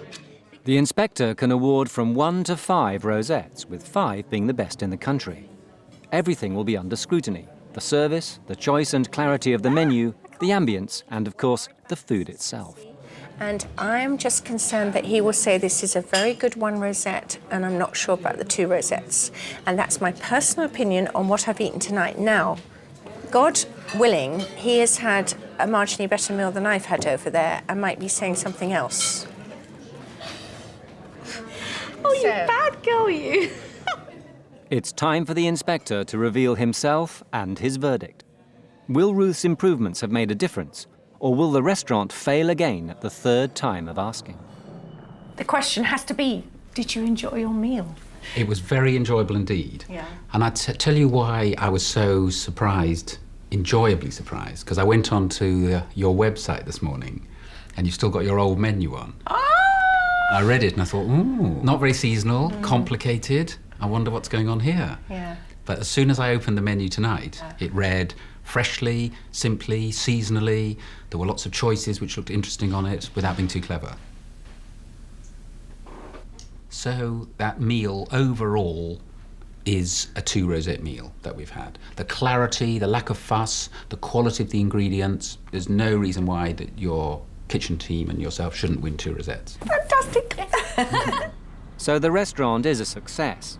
Now it's time for Ruth, Tara and Pamela to have one last chat. I'm really knocked out, and I have to say utterly amazed at the fact that you have had a meeting, that you do appear to have made some progress about trying to separate mother and daughter from your business relationship with each other. The thing to remember is when it starts to go awry, instead of just regressing back into that, you said that, all that sort of stuff, right? You must... Us? Yeah. Do you feel that you can continue to do this? Yes, I do. I think if we continue along the way that we've been going with the new format that you've set up for us, I think it's possibly a winning formula. I agree. Yes. I agree. Can we have another hug? What I really love is the fact that we've got this mother and daughter who were at loggerheads most of the time, you know, really driving each other mad. And now they have found a mechanism to talk to each other about the business. I hope they can still stay with that, because that is what is going to make them happy. I feel I've done my job. This is the Key West Hotel, situated a short walk from the beautiful beaches of Newquay. But it's in trouble. Its owners, Brian and Jill Scott, invested everything they had in pursuit of a dream. In reality, they'd bought a nightmare. We were led to believe that the business and the buildings were in better shape than they actually were. When research chemist Brian was made redundant, he and wife Jill decided to embark on one last adventure en route to retirement. We decided to throw caution to the wind and start a life anew. They gambled all their life savings on the 23-bedroomed Key West Hotel. We envisaged being a family hotel, you know, families, buckets and spades, that sort of thing. But we nearly sank. The families weren't forthcoming. The phone rang, but not with the clientele they craved. Good afternoon, Key West Hotel, can I help you?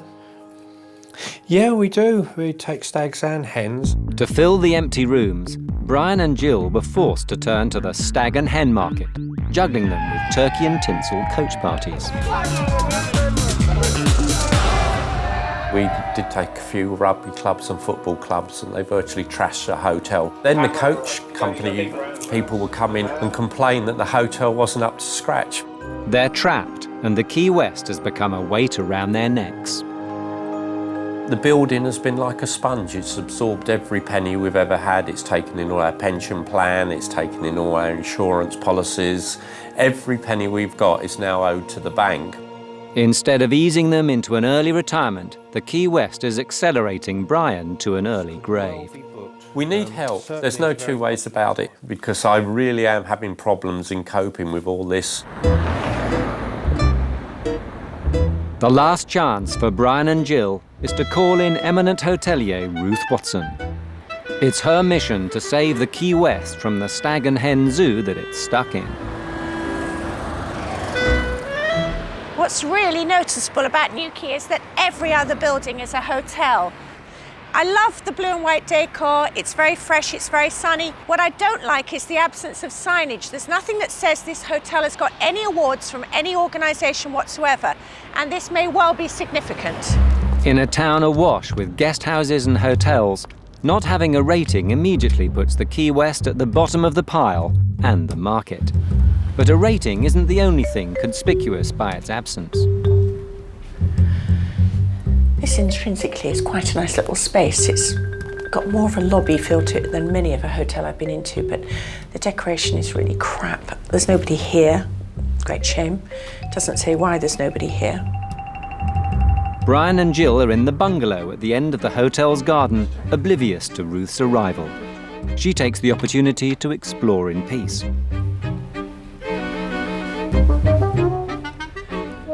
The thing that strikes me immediately here is that there are guest bedrooms in what feels like the entrance hall.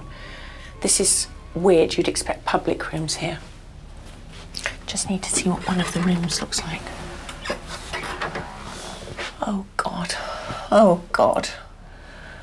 Why do I have to keep coming to places like this? What is going on? You don't go into a room through a bathroom. This is... It is so cruddy, it's so tiny, the radiator's rusting and leaking. I wouldn't want to be buried in this room.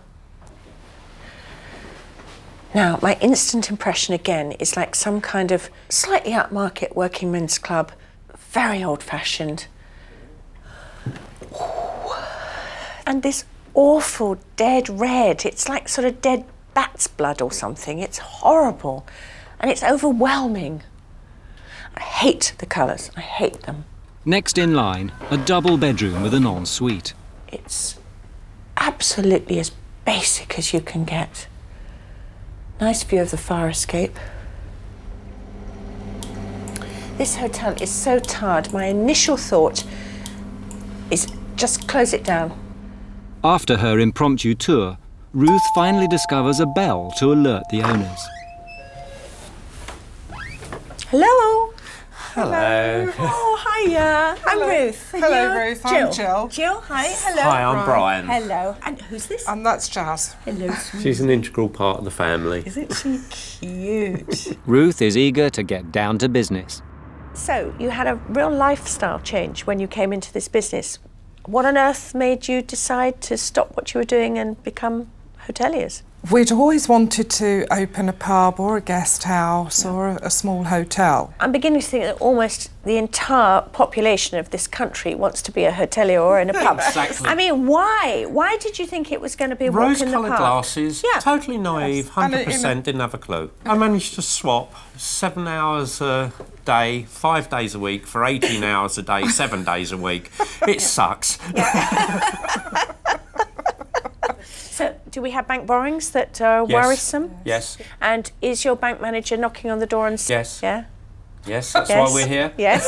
And do we have any cut-off point? Yes, last September. So we're in a slightly sink or swim situation. Right. But you are shut at the moment for how long? We're not shut. No. We just haven't got any business. Okay. Ruth is keen to get a better understanding of the day-to-day running of the hotel, so she's shadowing Brian.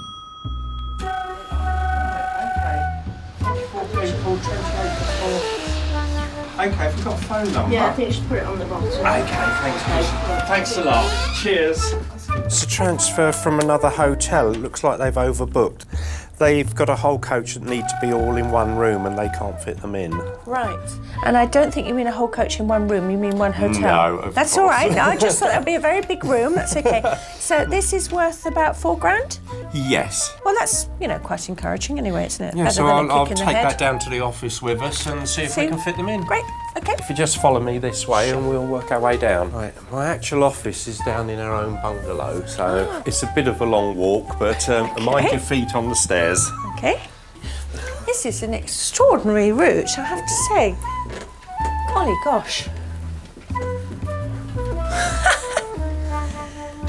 What a trail! What a trail! Right, this is where I do all the administration. It's rather small, but it does work. In bed? Well, the hotel office is in the bedroom. Yes, I'm afraid room is a premium. For you to have to come all the way down here and be in your bedroom and behind the door doesn't make it easy. No, you're quite right. It is a little bit awkward. Okay. All right, so this is the diary, I understand that. And what is the average rate? I mean, is this £19 significant? Is that per head? Yes, that is per head per night. That's not very much money, is it? No, it is not very much money. And is that what you have to offer coach parties? Yes. But this is June. Yes. But that means for a full hotel, you're getting £1,000. I mean, you know, low coupon business is one thing. At the same time, if it's not delivering enough turnover throughout the course of the year with enough profit, what's the point of driving yourself in the grave to get it? I haven't got enough confidence in the hotel being anything other than a budget hotel. With some rating, do you think you could ask more for your rooms from the coach companies? I don't feel that I would be honest with my customers if I put the prices up without having some sort of recognition in the industry. Okay. Well, I think, is that a big customer? That's the front door. Oh. The confusion between a doorbell and a telephone call is symptomatic of the chaos behind the scenes at the Key West. Next on Ruth's list, the hotel's kitchen. Golly gosh. You know, the idea of cooking for 50 people in here kind of is a bit daunting, really. Because this is essentially a domestic kitchen with a jolly good stove. And these are our menus. You can see from there that we can do quite a varied menu to suit the customers, mainly for the coaching. And we have a Christmas menu there as well, which is a little bit extra. I mean, this is unbelievably old-fashioned. You're talking about sort of Britain, Kirker 1964. This but kind of... my customers like circa 1964, and I want to keep my customers happy. I have to be absolutely honest, and looking at these menus, it just makes me feel very gloomy. And the idea of having sort of peach gatto and, you know, I don't know, prawn salad and jacket potato for a supper, I mean, it just didn't... I can't stand it. But, you know, but that's what your customers at the moment want, so that's fair enough, you know.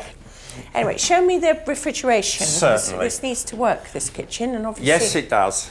This is our day-to-day produce fridge. Yeah. Obviously, out of season, we tend not to have these going. And our main fridge here for all the storage for everything that we need during the week. Right, and you also use this as your laundry storage as well. Clean linen stored in the same place as food prep. It's a very uncomfortable fit.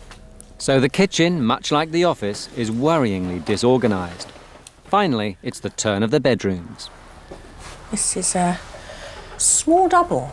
It's one of our smallest ones. This is a room that I am concerned about. I'm going to be very honest with you, Brian. I haven't seen many bedrooms I think are quite right. Things like that washstand with that terrible casing.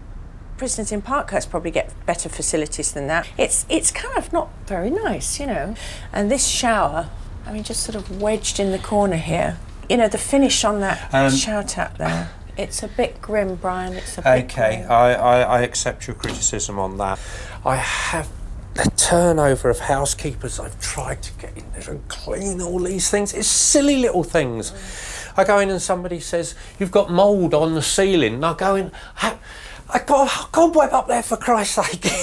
It's true. It is absolutely true. Brian clearly has little confidence in himself or his hotel. Ruth is concerned for his health. One of the things I wanted to talk to you about is that you're obviously a couple dear to each other. You have a nice vibe together. How much are you worried by the fact that Brian is quite obviously really stressed out and overworked? Absolutely. I do worry about his health constantly.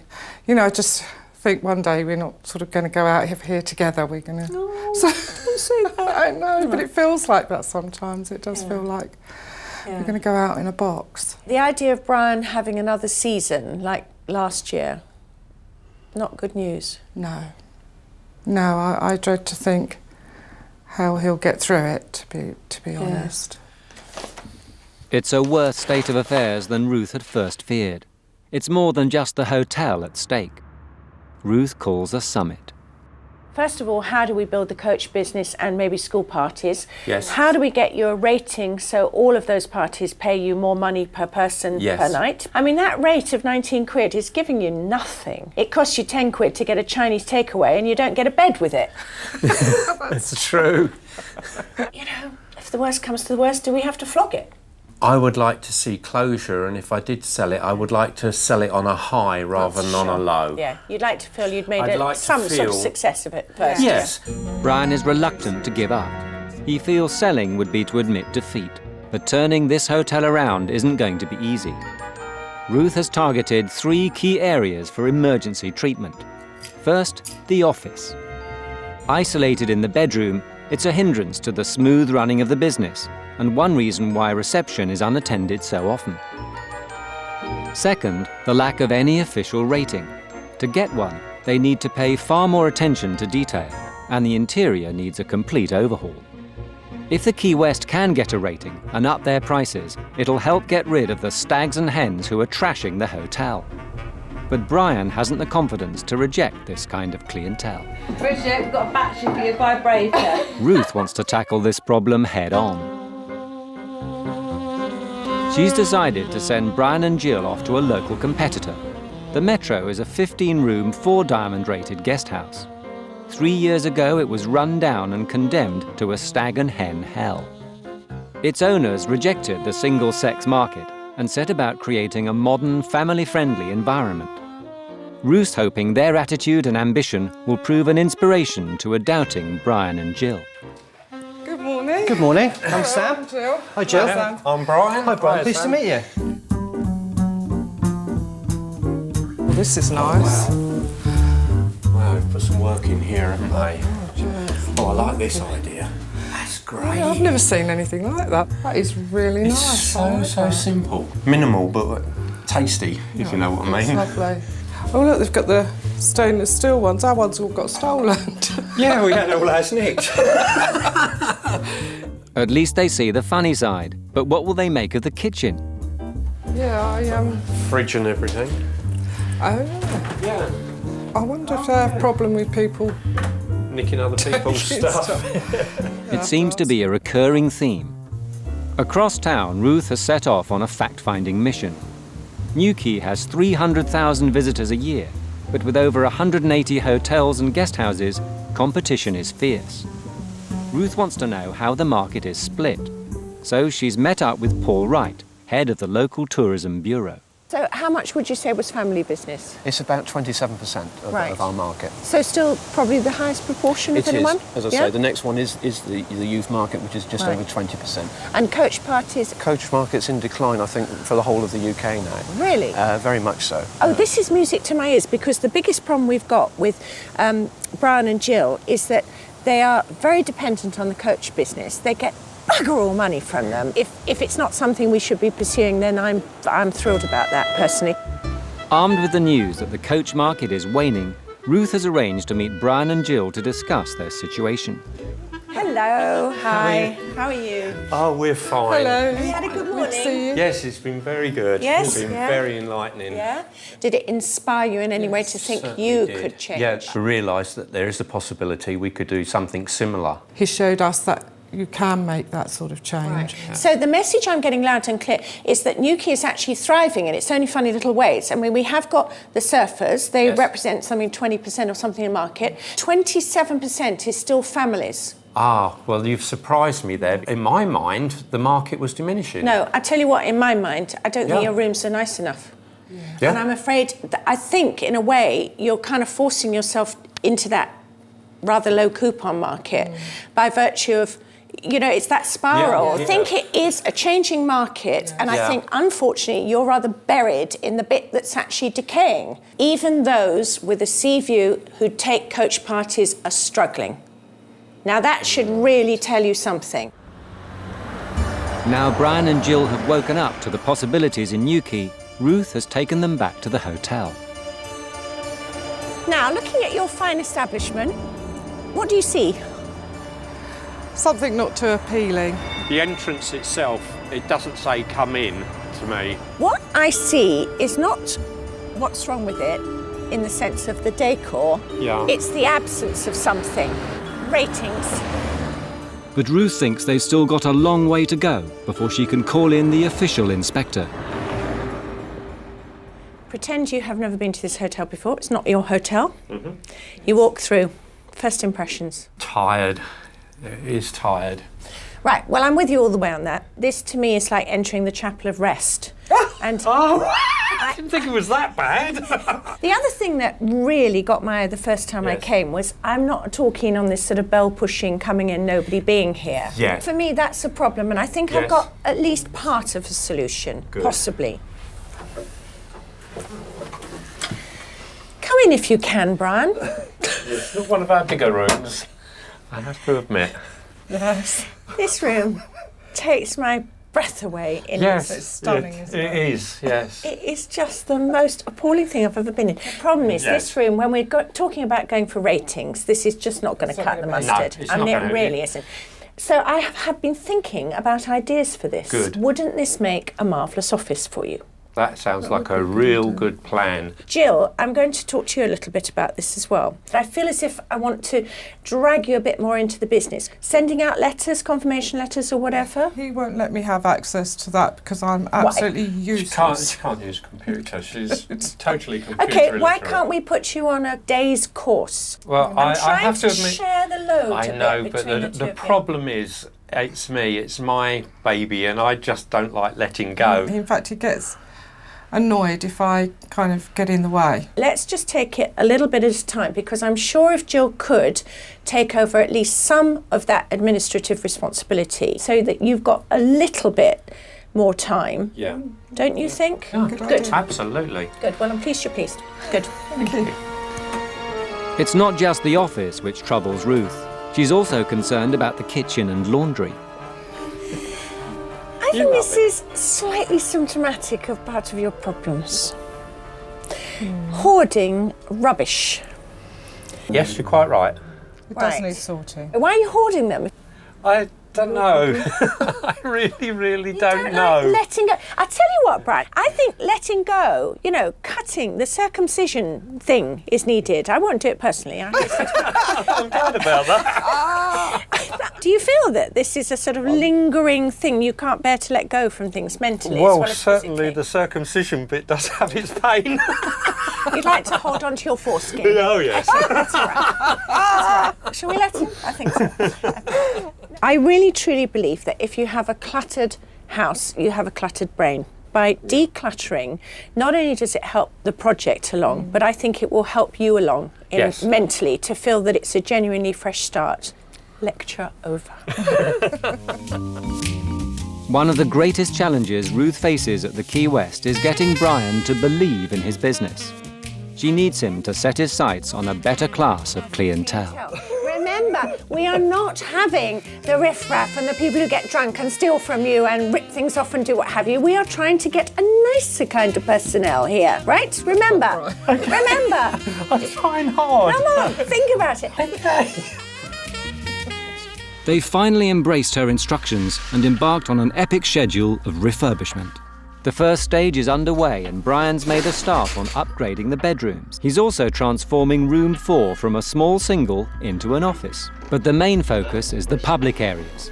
They need a total overhaul to get the hotel up to standard. The plan is to give the bar and dining room a bright and attractive facelift to reflect the hotel's seaside location. It's really good. It's a turning point for me, I'll tell you. Unfortunately, it's not all good news. What? We've got that problem with that damp on that wall there. Yeah.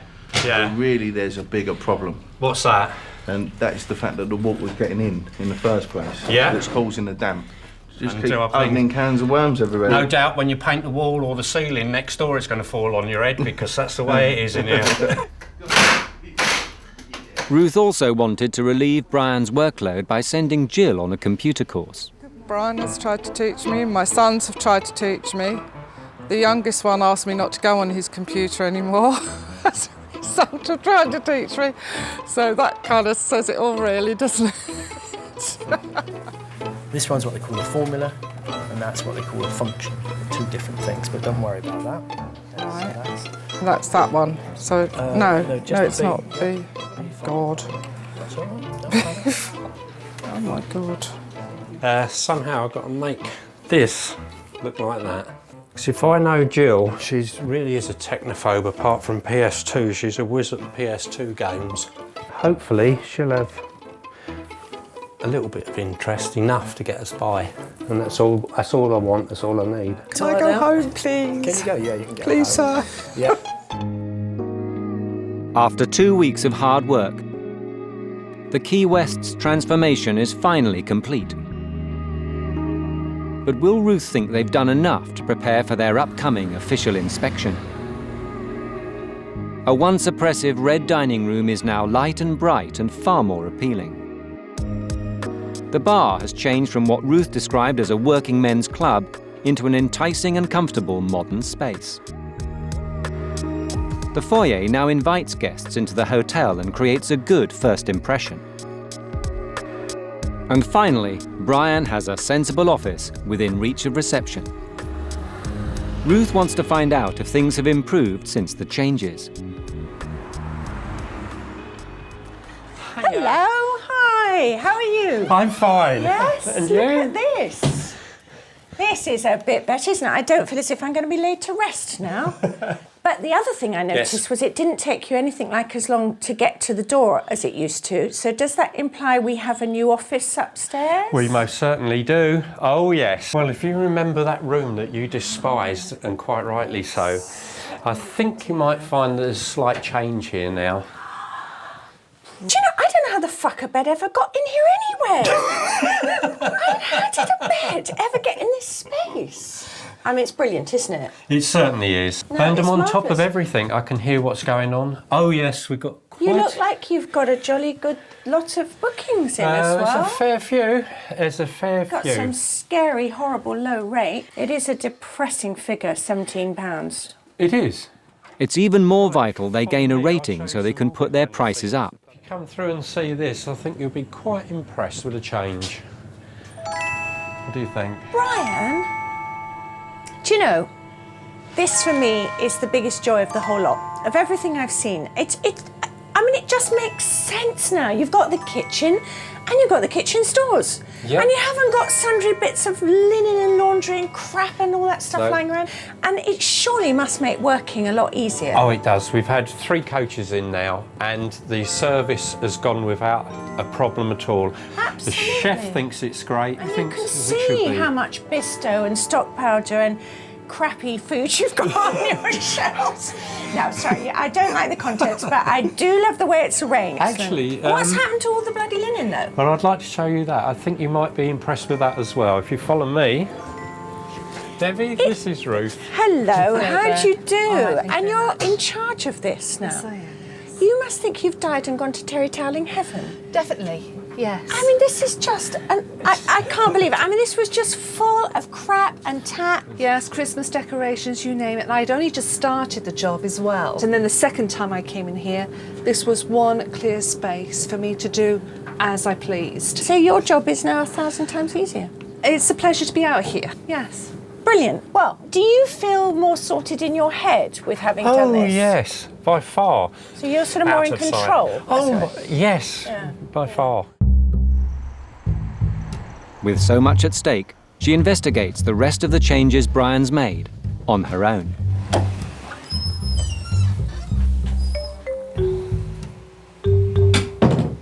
Now, this is one of the rooms that Brian has done up.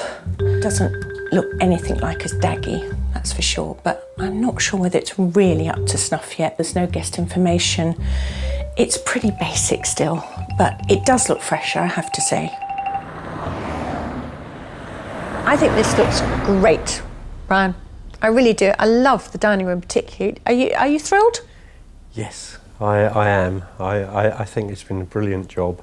It's upgraded it no end. for you, what I hope all this improvement's doing is giving you some more self-respect and pride in the business, because I do think that if you have parties of people in, whether they're young people or older people, if they see a place looking nice, they're going to treat it with much more respect. We had, and I hate to say it, a rugby group in. Right. They were a perfectly good rugby group. They did all the things that rugby people did, but when they had their drinking competitions and everything, they moved everybody out of the lounge area into the bar area. Yeah. They put bar towels and mats between the carpet and the bar area to protect it, carried on with their drinking and cleaned up.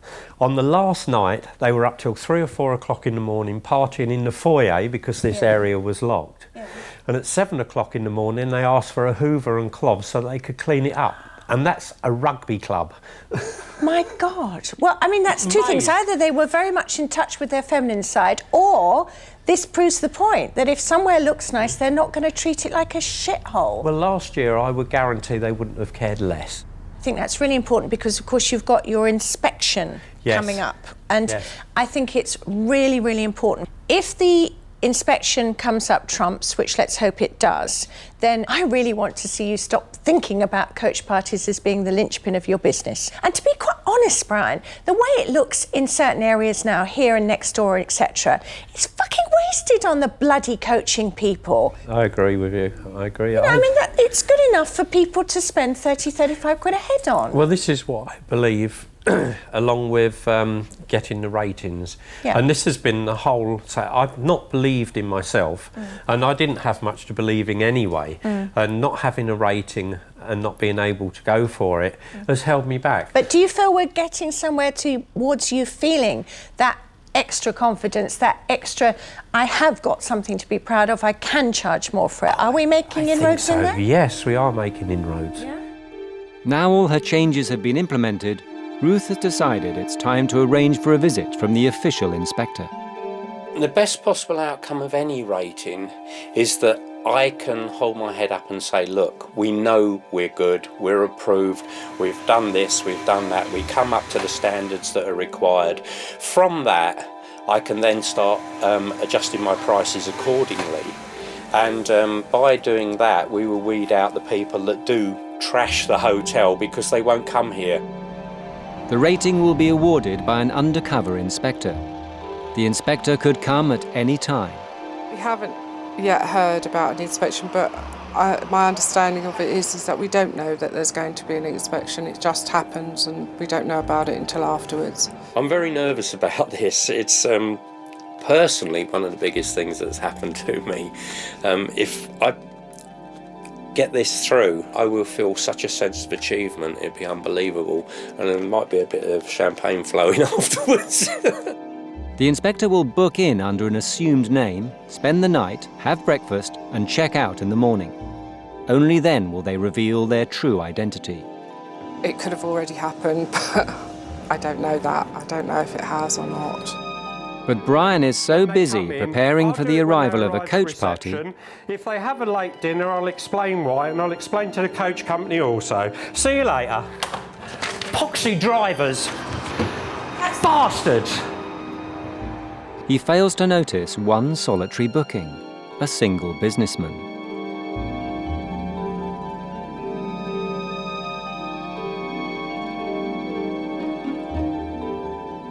It's been 2 minutes since the inspector first arrived.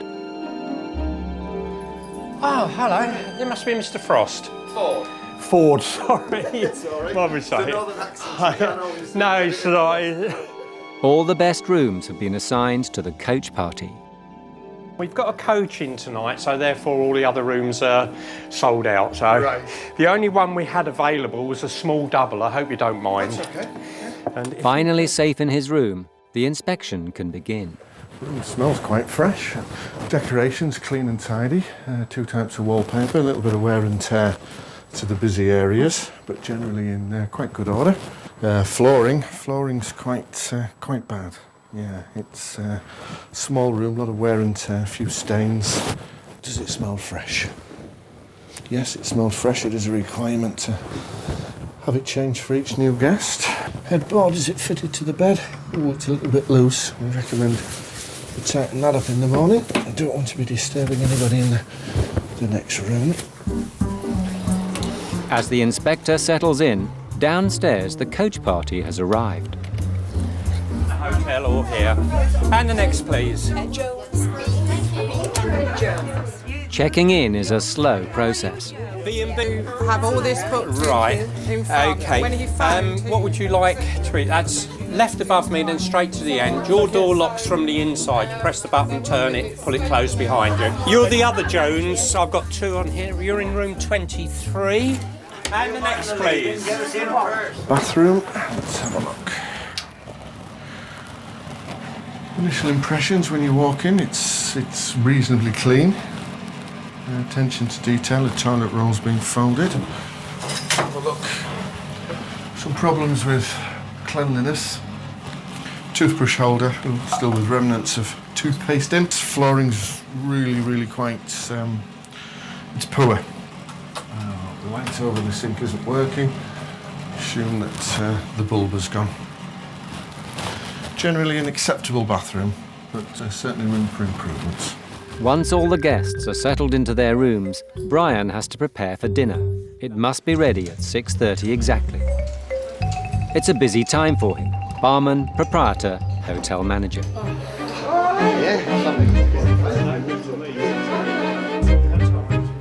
Let's just give you a little bit of information. The dinner seems to be going down well, but while the diners dine, the inspectors come down for an early evening drink. It seems Brian has absolutely no suspicions about his guest's true identity. It's a very good restaurant. It's only been there for 2 years, 3 years probably now. After a night's sleep, the inspector's next task is to assess the quality of the breakfast. It's a busy time.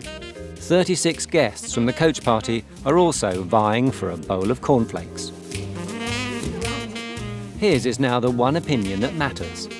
He'll be looking at the quality of ingredients and service.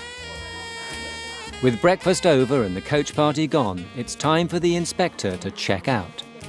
Only now will he reveal his true identity.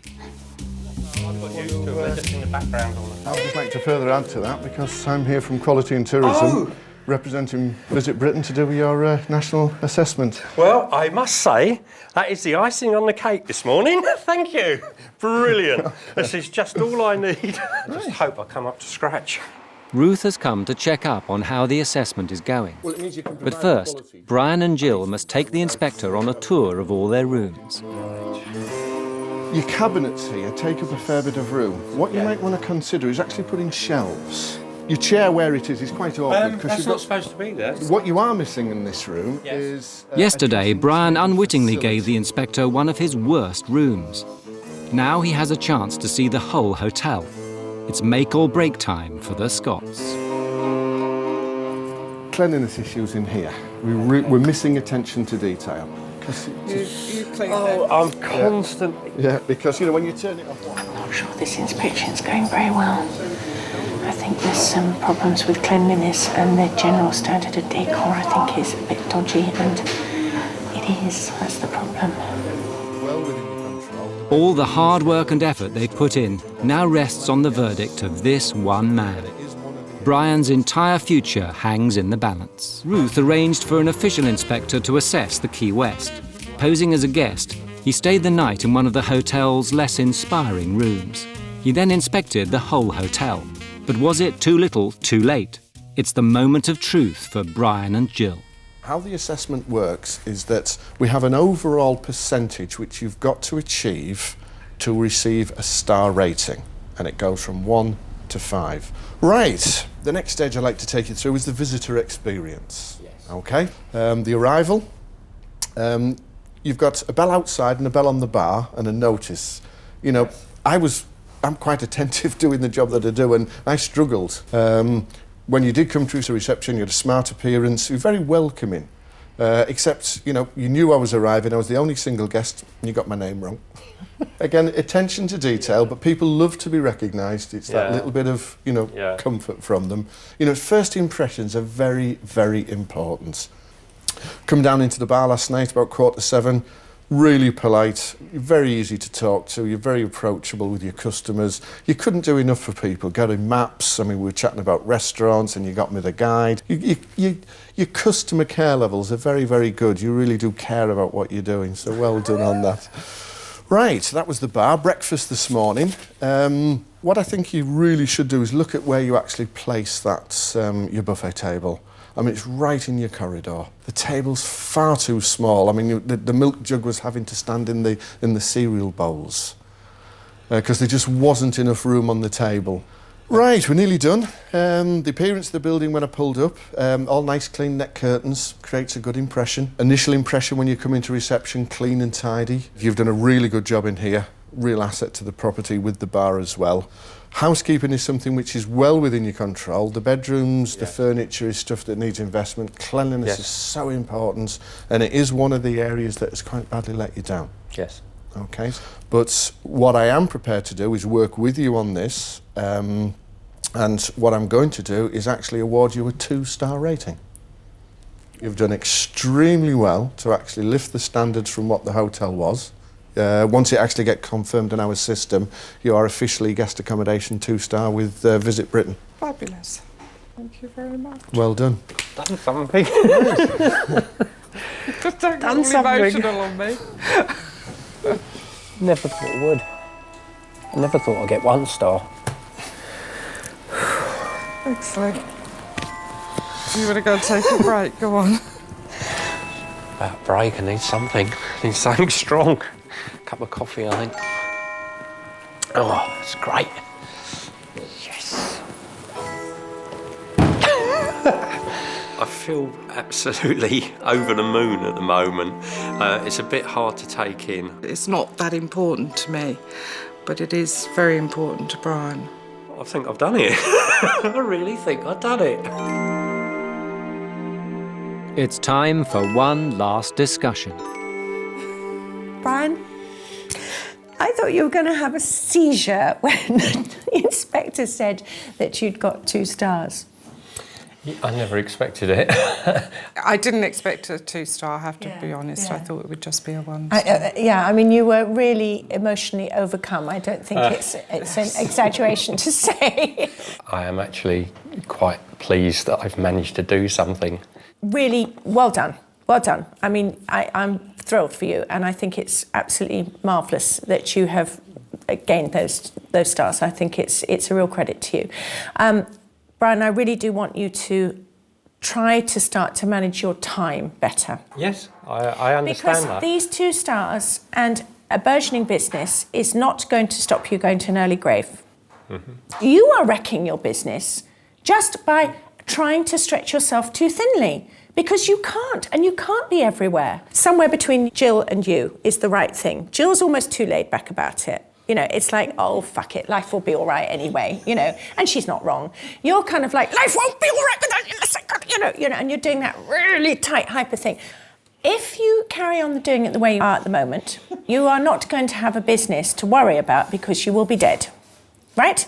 The best way forward now with these 2 stars is for you to get as much business in this year as possible. Yes. Try next year to get rid of some of the coach thing or get the price up because you've now got a rating, and get more of the family-orientated business in so that next year is a mixture of coach and higher grade business. Yes. Yeah. And then with a view to hopefully perhaps selling it, because I think you're the square pin in the round hole here. I mean, the great thing as far as I'm concerned is that all the way through you've been saying, I don't want to sell this until I've achieved something. Yes. Well, you have. Yes. You just have. You've now got a rating. You've got a place that looks a whole stack better than it did. This is a way to develop this business with a view, in my mind, to selling up and taking on a smaller operation that really suits your skills better. That really sounds really quite nice, actually. But it's possible. And it is possible. Good. Thank you. When I first came to Key West, I found a really broken man, a man dealing with stags and hens, a dingy, grim hotel. Brian has now got 2 stars. He's absolutely thrilled with them, and I think this is going to give him huge confidence. The hotel is starting to look better, and whilst I still think that Brian hasn't got a thick enough skin to deal with all these coach parties and isn't cynical enough, I do think he's got something now to go from. He's got a hotel which looks a whole lot better, and he has some confidence in his abilities as a hotel keeper. I still would like to see him in a small hotel with fewer rooms, but really good luck to him because he's come a long way. This is Sparkle's Children's Hotel in Blackpool. It has 8 themed suites, including a Barbie room, a Narnia suite, a 101 Dalmatians room, and a breakfast room based on the lost city of Atlantis. In one sense, yes, I've made the doll's house. It's all prepared, it's ready. You know, beds are warm and comfortable and it's lovely ambience. And now I need the dolls to play with. Owned by Sue Ryan, aka Mrs. Sparkle, the hotel is virtually empty and running out of money fast. So it's kind of this year or never. So if I can't make a profit this year, then I'd better throw in the towel. An ex-teacher, Sue spotted what she thought was a gap in the market, so 7 years ago she moved to Blackpool and opened a hotel specifically catering for children. What I'm interested in is creating the most child-friendly hotel in the UK. Since then, she claims to have spent over £1 million transforming a run-down terraced house near the pleasure beach. She's even designed and decorated all the themed rooms herself. But despite her labours, guests are thin on the ground and Sparkle's future's in jeopardy. It's half-term and most of Blackpool's 1,800 hotels and guest houses are heaving, but Sparkle's is empty.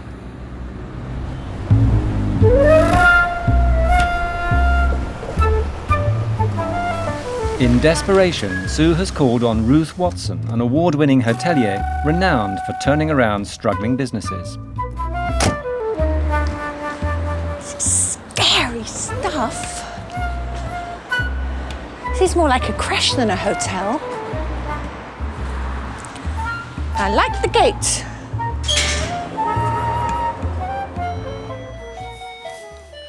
Hello, come in, Mrs. Watson. It is indeed. Come in, Hello. how do you do? Hi, hello.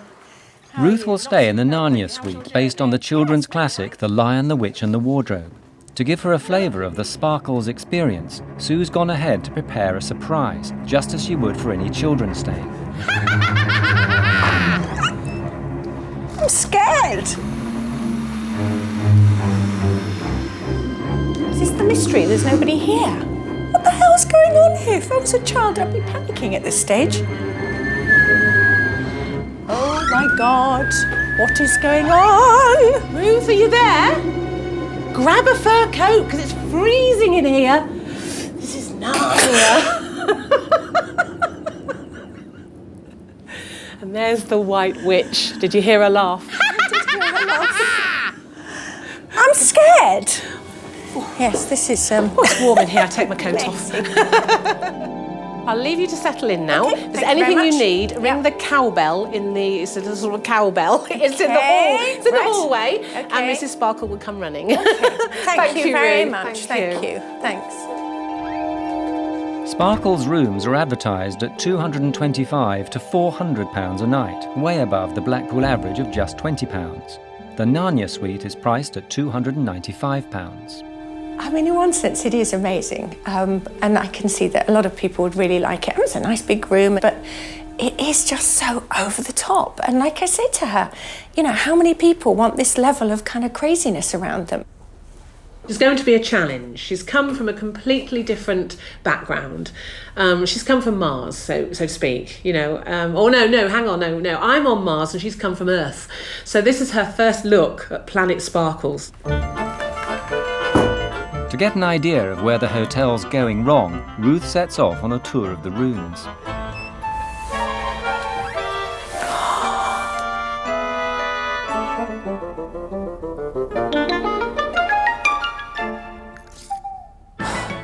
I don't know what to say.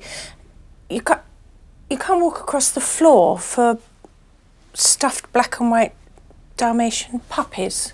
They're everywhere. And this cupboard covered with stickers that are unsticking, papers peeling, everything. It's just so manky. It hasn't got any pizzazz about it. It's just full of... It's like some kind of horrible children's jumble sale. Vile. vile. Next up is the lost city of Atlantis dining room, decorated with an aquatic theme. What the fuck is this? This is like being at the bottom of an aquarium. I think Sue thinks this is fun and classy and stylish and different, and I just think it's horrible. It's time to tackle Sue about the chaotic decor. How prepared are you to subdue some of the theming? Not at all. Not at all? Not at all. Right.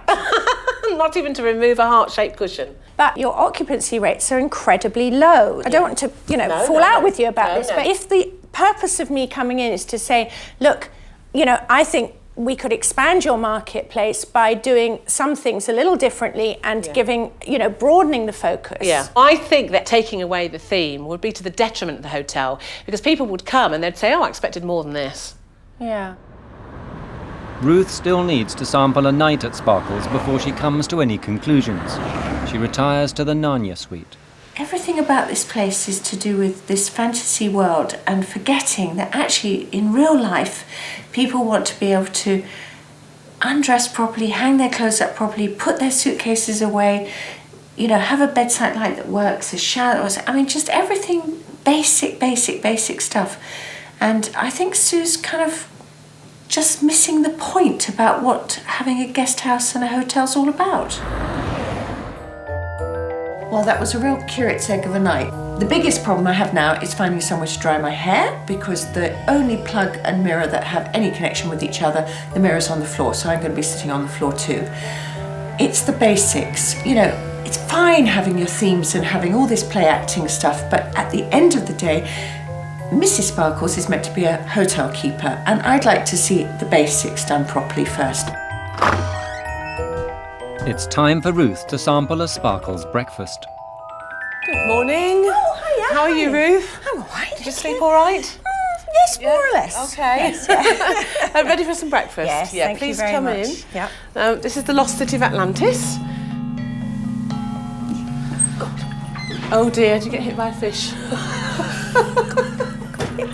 Attacked by a fish for breakfast. Go on, you help yourself. No, it's not. Serves her right. Look where she's going.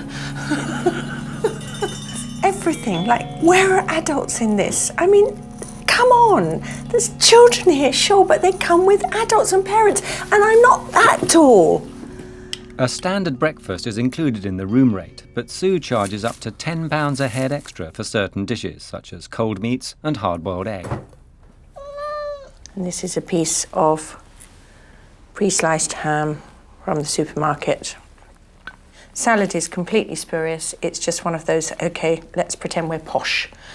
It's nonsense. Have you had enough? Yes, I have. Yeah, no, yeah. I'm not a huge breakfast eater. I that's have to be fine. absolutely honest. Never mind.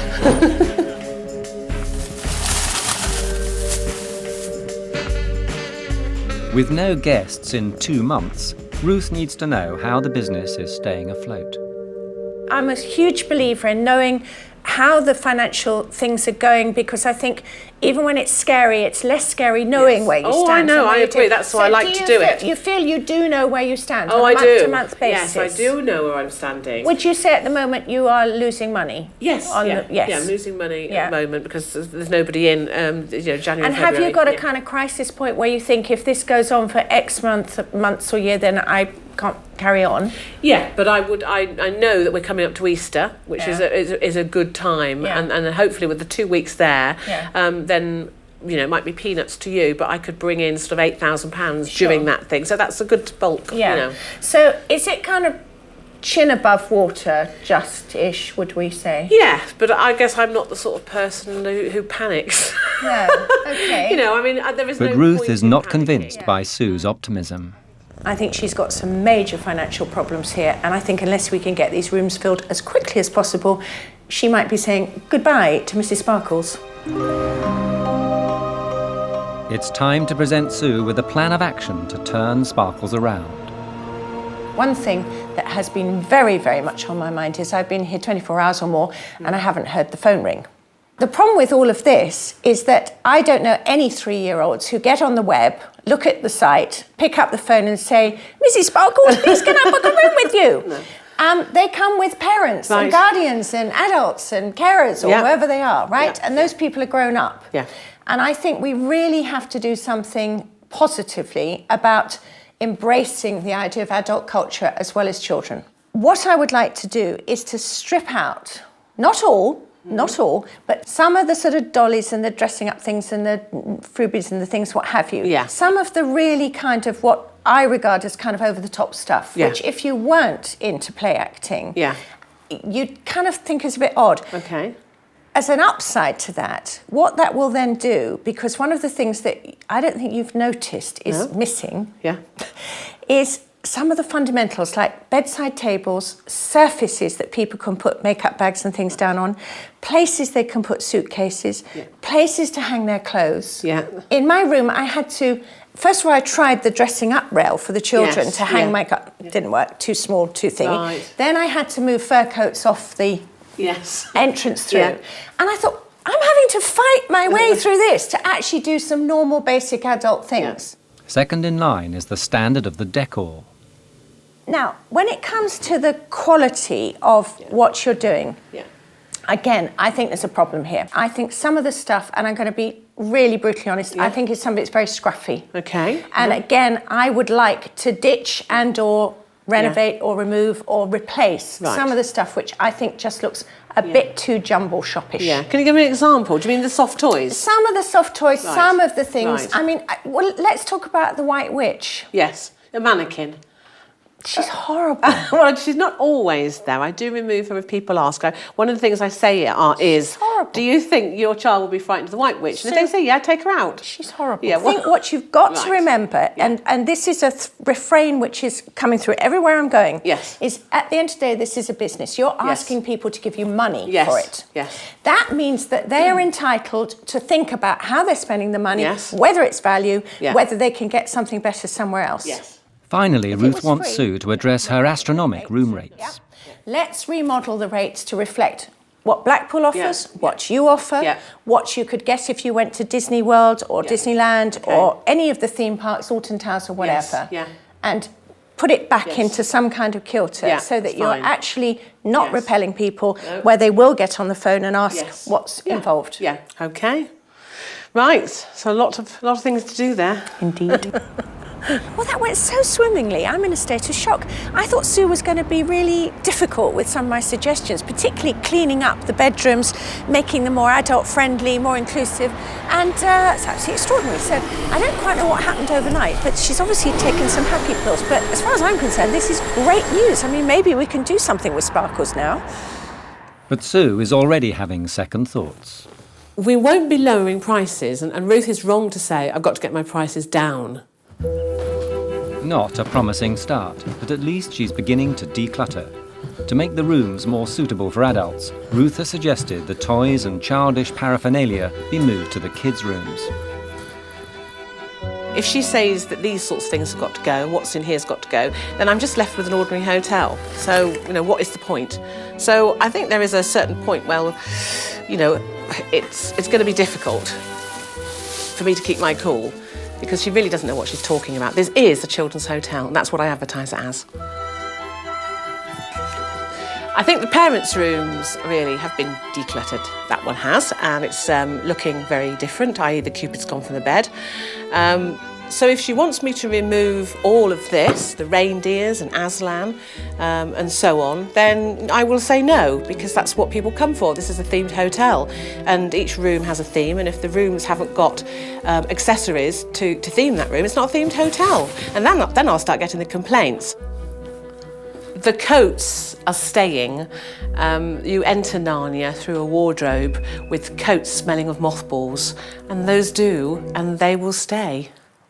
Next up, the 101 Dalmatian suite that's supposed to be for adults. I'm taking some of the puppies out, which Cruella is known for sort of wanting to collect to make a fur coat. So it's almost like I'm taking the storyline away. So I think it's a bit stupid, really. Not a happy bunny.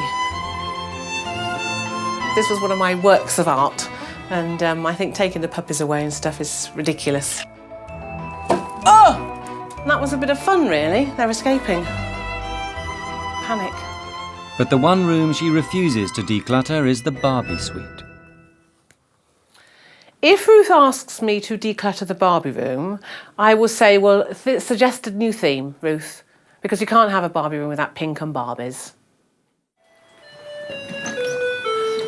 Oh, Mrs. Sparkle, it's Ruth! Ruth is back to check up on Sue's progress. Hello, Ruth. I thought I'd surprise you. So, I see we're still living in a fantasy world. Have you been getting on with the rooms? Well, you'll have to see. I mean, I've tried my best. Yes? Yes, so it's been decluttered. Your best is going to be good enough for well, me. Let's go and have a look. First stop, Narnia. OK, Sue, what have you got lined up for me? Well, we've decluttered. You have. You have decluttered. This is a lot better. I still hate this rail because it's ugly. Very pleased not to see strange animals. This is definitely a lot better. Definitely a lot better. I think you've made good progress here. Now, the ghastly Ice Queen Wicked Witch of the White Horror story has gone. She went with a cackle this morning. She did. I'm very, very pleased to see it. Ghastly. And this is new, isn't it? Well, these are the costumes that you suggested were making a mess in there. So I thought we won't get rid of, all of them because we want the children to enjoy the dressing up experience. Right. So we've just selected 7 or 8 costumes and put them there. Yeah. And then I'll change them round depending on the age of the children rather than having more in. It's fine. I think that makes sense because this is the children's area. I haven't got any problem with that at all. Had a major problem with it in the adult section. But it's a different story in the Barbie room. The dolls have multiplied since Ruth's last visit, and the scary mannequin is still in situ. I don't believe you. You've got another one of these fucking monstrous mannequins. Who is this woman from hell? Or from... That's Barbie. No, she's just a bit of fun. Most people smile. If they don't like her, I'll take her out. We have had 1 or 2 guests who are frightened of her. So we would remove her. I think this is one of the biggest problems I have is your line between things being fun and actually being utterly spooky. This is spooky. This woman is evil.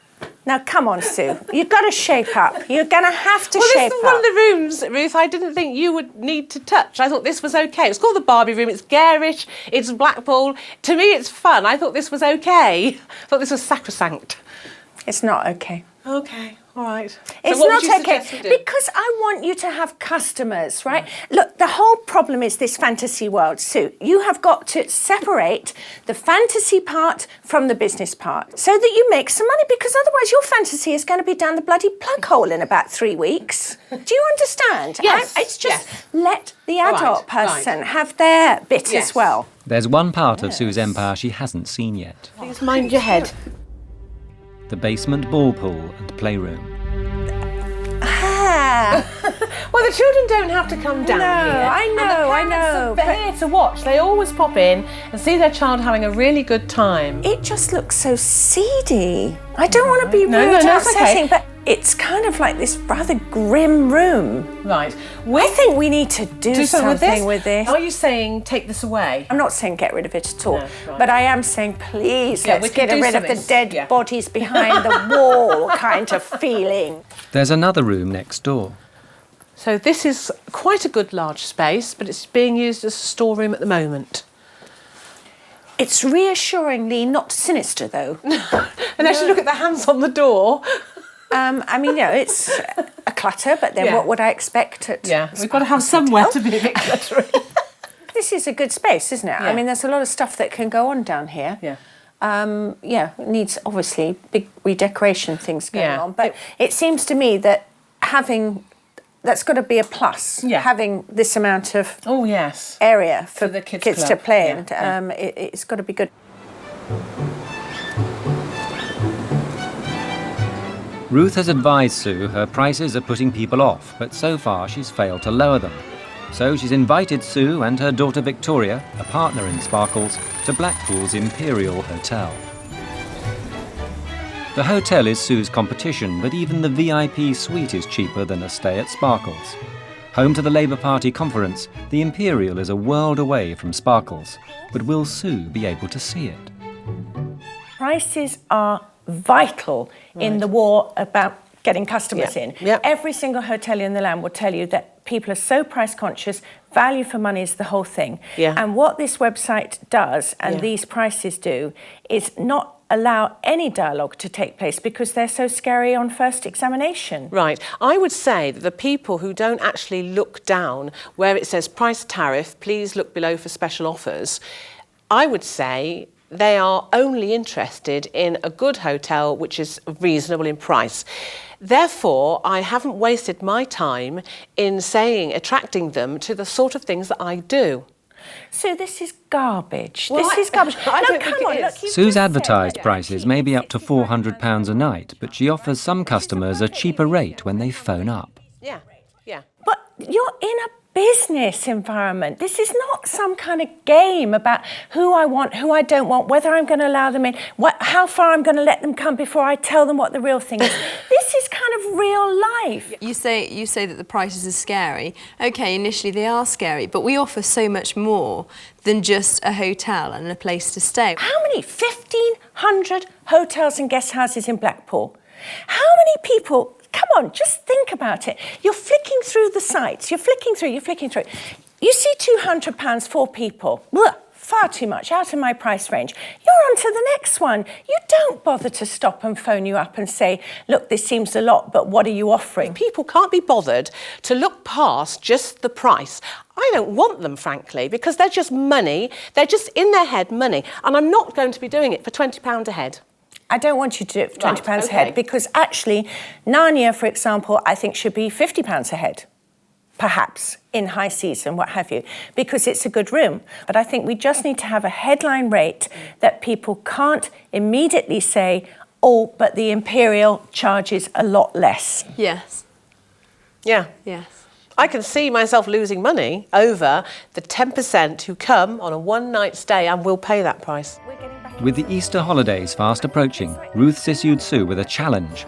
Blackpool's hosting a children's dance festival during the break, a great opportunity to sell out the whole hotel. If she can't, it could mean the end of Sparkles. But will she lower her prices in time? The first task is to throw out all the rubbish that's accumulated in the basement. The idea really now is just to get all the loose floaters. But Sue is more interested in playing than working. Also on the list, getting rid of the tatty toys from the adult bedrooms. But Sue is still finding it hard to embrace the drastic decluttering. And there's my beautiful Scandinavian reindeer, which I paid £30 for. Perfectly good waste paper bin. Well, it was good, it's cracked now. Oh, fan heater I bought a little while ago. With the crucial Easter holidays and dance festival just weeks away, Sue has failed to lower her advertised prices as Ruth instructed. Instead, she's leaving Blackpool to drum up custom further afield. She hopes that Sparkles will appeal to theatrical kids, so she's heading out to dance schools in the region that are due to take part in the upcoming festival.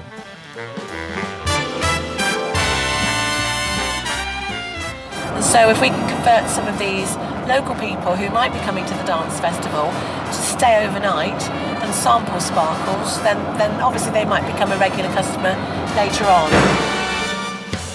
Fiona, can you just sit down for a second? Mr. Sparkle from Blackpool is here just to have a little word with you all. You'd see all the wonderful things at Sparkles Hotel, and you'd also get to see the dance championships and be driven sort of like a real, posh girl down in a limo to see that. Thank you.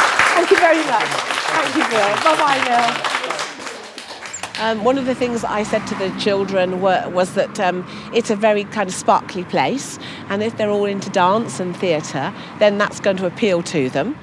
Yet again, Sue is spending time winning over kids instead of their parents, the ones who actually book the rooms and pay the bills. Back at the hotel, it's all change. But I think looking at this, it's like made it twice as big. I can't believe it. But Victoria doesn't share her mother's enthusiasm. There's lots of loud colours and stuff everywhere, and it's like it's almost like assaulting your head with things to look at. She should have been locked up, shouldn't she? Oh, she should have been put in care. I know nothing. And that's my mother. But there's a surprise in store in the old ball pool room. Did you find any dead bodies? No, not quite. We did find some creepy crawlies though. You will do. You probably would. What sort of creepy crawlies? Do you want to see one? Yeah. Right. There you go. You got worms crawling through it, which isn't good. No, it's not. What kind of worm is it? An earthworm? Yeah, I guess. My I'm not being a goodness. worm specialist at all. No. but Ooh. I'm guessing that's just Yeah. a wormy worm. I've never smelt damp down here. It does mean you've got to do something Right. rather urgently. Right. Yeah. Getting rid of a lot of the stuff was kind of a big shock at first when Ruth said that's what she wants me to do. But at the end of the day, I think everything's going to be improved. You know, I want to see the finished result, the end result, before I completely pass judgment. But I think I am more convinced that Ruth was on the right lines than perhaps I was first. Ruth is due to return soon, but with the dance festival less than a week away, the hotel is almost empty. So Sue hits the streets to persuade people already staying in Blackpool to try out her hotel. Hello, can I give you some promotional literature? There's a few postcards to send back home. It's a children's theme hotel, more like acting and dressing up. Oh yes, my daughter. Does she? Oh, we do 3 hours of children's activities a day, which is sort of pantomime time and fun in the ball pool. It's not one of these great big hotels where different creche leader every day. It's just Mrs. Sparkle. So we've got rooms like the room in Castle Room. We've got the Narnia room, Lion, Witch and the Wardrobe. Yeah, with this leaflet, get an extra 10% discount. Can I give you one of these? We've got a children's theme hotel. Da-da-da-da-da-da. Come on, tackle me. Sorry, love. Are you into Barbies? Well, we've just had a beautiful new makeover on a Barbie room, so you have to look on the website to see it. Thank you very much. An afternoon of leafleting has generated some interest, but no firm bookings. Got one family in for 7 days, another family in for 2, and just trying very hard to get it full up. That's all you can do. Just keep pushing it and pushing it and pushing it. But is it a case of too little, too late?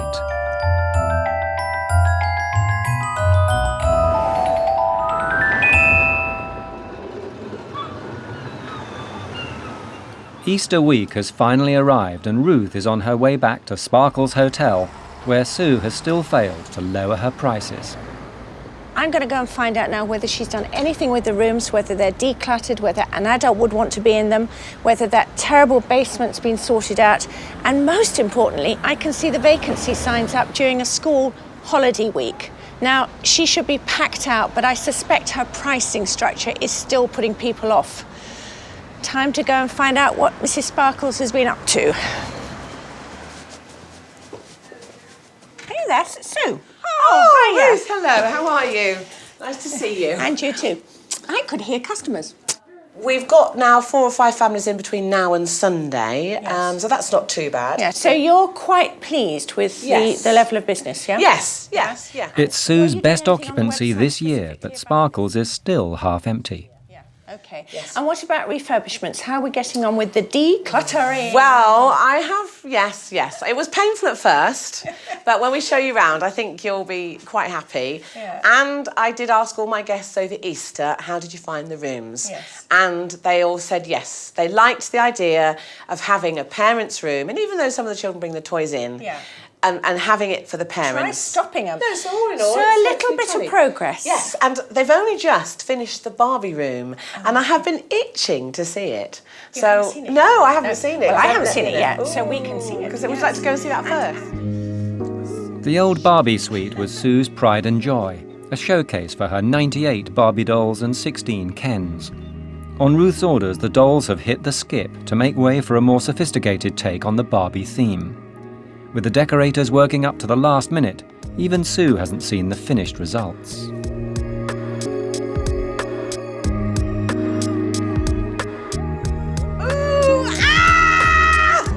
oh my God, wonderful.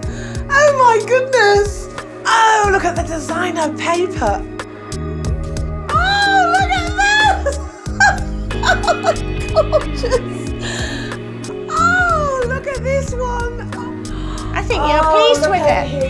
it, Ruth? Because I haven't done all these. This is just the finishing touches. Don't you think the miracle is, look, it's achieved what you wanted. It's still the Barbie room. Yes, yes. It's full of little Barbies. But it's tasteful, Yes, Sue, yes. and an adult wouldn't want to throw up being in here. No, it's lovely. And just this fresh white painted wood furniture. The pink says Barbie, Barbie, Barbie. This is a classy bit of old wallpaper up here. You've got, look at the day bed. I mean, that's absolutely fabulous. It is. This is what I've been trying to say all it's along. beautiful, yeah. Is, you know, I'm not asking you to throw the baby out with the bathwater. no. I've never said to you, don't theme it, don't have anything, but keep it in some kind of proportion. Yes. And also that thing of the difference between klutz and clutter and slightly manky, sort of fusty, you know, Barbie dolls with matted hair. Yes. And, you know, beautiful, fresh pink it's and actually white. Barbie upmarket. Yes, it is upmarket Barbie. And it's not just the bedrooms that have had a revamp.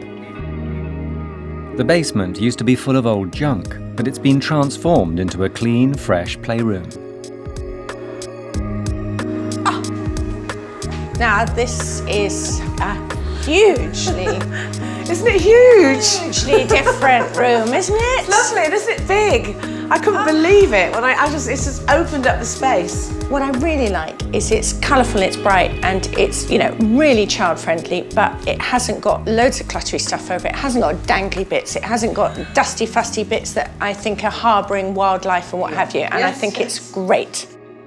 Next door, the dank ball pool, full of old mattresses and peeling paintwork, has had a dramatic facelift. So, come and have a look and tell me what you think. I'm delighted by it. Clean and fresh and colourful, and actually quite safe now. A lot safer, I think. You know, the biggest compliment I can pay this is it looks normal. It doesn't look terrifyingly freaky. It doesn't look like it's harbouring some horrible secret anymore. It looks like a normal, jolly kind of room. Okay, there's a few little bits and pieces. I'd still like to see the back of the concrete in bits and pieces, but 99% of it just looks normal. Yes, good. And in my head, when I'm talking to you about your hotel, normality is good. Okay. But what do the guests think of her new-look rooms? I'd recommend this room to any adult couples coming down. Even if they haven't got children, it's still a nice room to stay in. And, I mean, we're in this room and it's nice. If you're going to be paying the amount of cash that Sue will charge, you want to know you're going to get value for money. Me personally, I think it's the price that's keeping people away. They don't realise how the hotel is, how it's decorated, what the food's like and things like that. And I definitely think it's the price. So even Sue's regular guests can see her rates are putting people off. It's time for Ruth to have serious words. And I am concerned on the website that your prices still look really high, and I thought you were going to lower them. I was concerned because there was Easter coming up, which is a peak time. So I didn't want to play around with lowering the prices at a peak time, so I thought I would lose money. Right. And I couldn't lose money this time of the year. This is our first big Okay. At the moment, Sue charges per room, but Ruth wants her to charge per person. Per room, the cost is up to £400, but per person, it's £45, a far less frightening figure for potential customers. I don't know whether I'm not making myself clear or whether you're not understanding, but I just want to absolutely clarify what I'm saying to you. All I see is that price of £400 plus, and I'm thinking, bloody hell, I'm not going to go and stay in a guest house in Blackpool at 400 quid a night. Yeah. So what I was proposing that you do is that you worked out what your baseline figures were per head. Yes. And let's, just for the sake of argument, say it's £30 low season, £35 high season. You're still making money because that room would have been empty because nobody's going to buy it at 400 quid. Right. Yeah? In the past, people have they prefer it when they go for a specific suite. Now, I've tried, because regards to that, I could have a hotel that sleeps 42 people with only 21 people in. That's why I've tried to safeguard myself that this suite costs this much. No, listen, you can only have the amount of people who want to come to stay with you, right? So if 2 people want to have the ruined castle suite, right? and you're charging £90 and you're worried that you're going to get a phone call in 3 days' time for people who want to have 5 people in it, what you can always say is that I will put down your request for that room. If it is available on the day, by all means you're going to have it. This is upgrading. But I'm still really quite concerned that I might lose the revenue for the one-night stays for celebrations if we come down. So you're not that bloody busy. You've got loads, you've got 8 lots of rooms here that you've got, right? My understanding is that you're lucky if you're half full even on holiday. But Sue still thinks there's a chance someone might be willing to pay that £400. I've just got to consider how much I will lose doing it your way. And I know you're going to come back at me. You're not going to lose anything. Why do you think you're going to lose? Look, what you're losing is having an empty hotel. That's where you lose money. It's not having occupancy. And you've got piss poor occupancy because your prices look so horrendous. Sue is just not listening, and Ruth is starting to despair.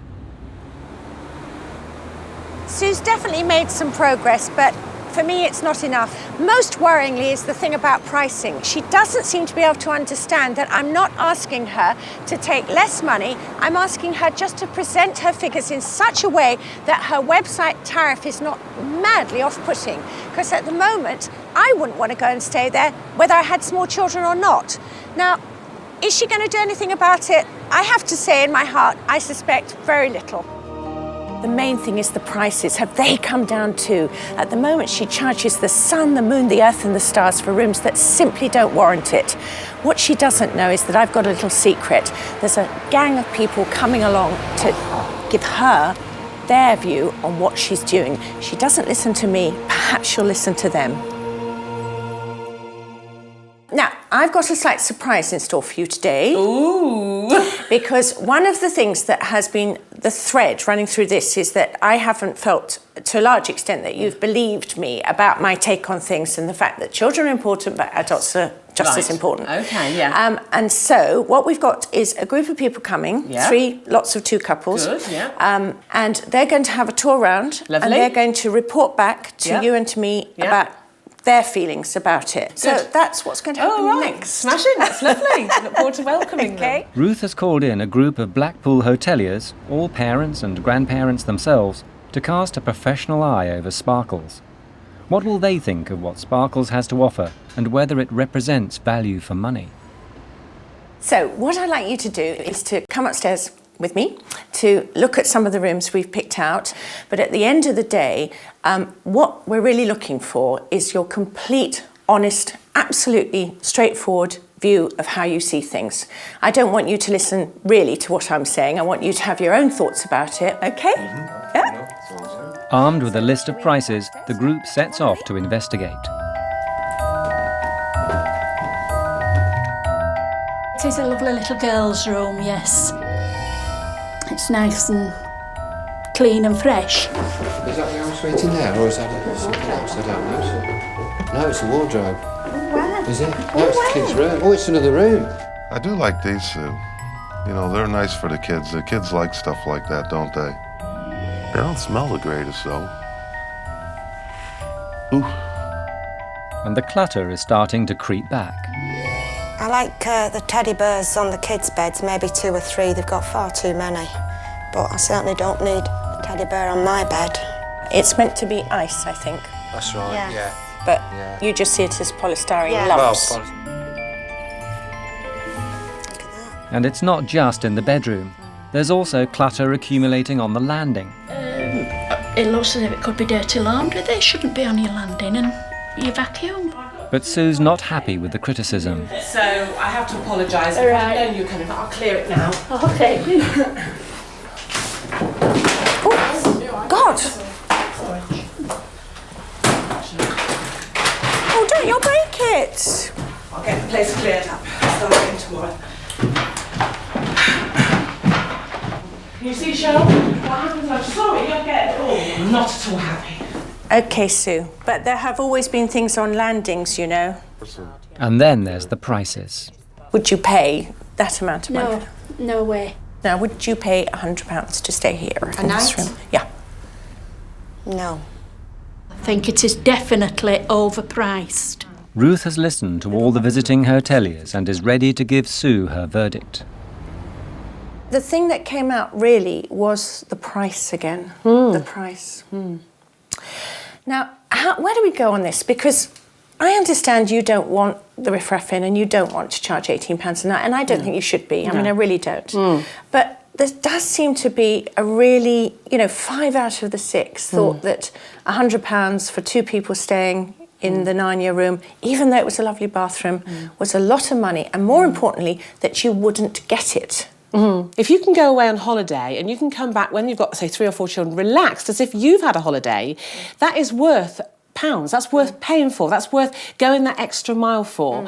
And so, therefore, I really think that just on a look-see basis, perhaps I agree with them. Maybe, they need to almost come back and experience it, and then they might change their tune.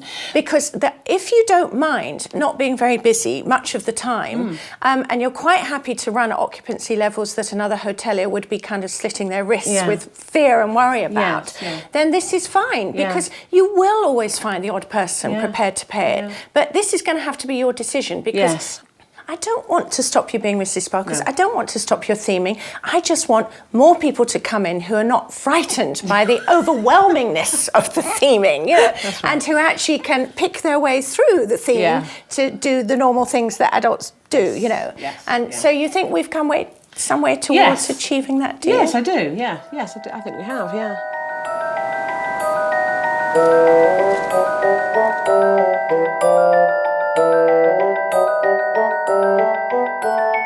Sparkles the future, what does it hold? I think we're very much in a situation where we live a season at a time. So I couldn't tell you whether I'll be closed this time next year, whether I'll be in Pastures New this time next year, or whether Sparkles will be franchised around the country this time next year. We'll have to wait and see. But Ruth is convinced the one thing holding back Sparkles is Sue herself. I still don't think her heart is in being a full-blown hotelier. I don't think she really wants to be busy all the time. I think she likes to tickle along. This is something of a hobby for her. It's her little fantasy, and that's fine. But I think to some degree I've wasted my time. This is the Taysborough House Hotel, a stone's throw from the historic and desirable city of Bath. It has a glamorous hostess, a talking parrot, 5 diamonds, and many awards. In fact, this hotel has everything except guests. Meet retired air hostess Sue Keeling. From about the age of 11, I wanted to be an air hostess and see the world and then own a small hotel. When she bought the Taysborough with her husband 10 years ago, business was booming. First 3 years, we were making a profit. She immediately launched into a campaign to transform the hotel from down market to high class, with the emphasis on quality. The hotel was given a literary theme, each room named after a famous author with its own finely dressed teddy bear to represent them. And awards followed profit. But as the hotel prospered, Sue's marriage floundered, and after 30 years came to an end. The worst of all was having just bought out my ex-husband, doubled the mortgage, and then within a couple of months, 9/11 happened. As American guests had been the mainstay of her business, the loss was devastating. In recent times, the Taysborough has become more of a retirement home for literary bears than a prosperous hotel. The bears outnumber the guests, but it seems no one wants to come to the picnic. The hotel costs around £450 a day. Last year we made a loss of over £8,000. The situation is rather dire. With such punishing overheads and 3 staff, the numbers simply don't add up. The banks had enough, and with the critical meeting looming in 3 short months, time is running out. Unless some improvement is seen, Taysborough's days could be numbered.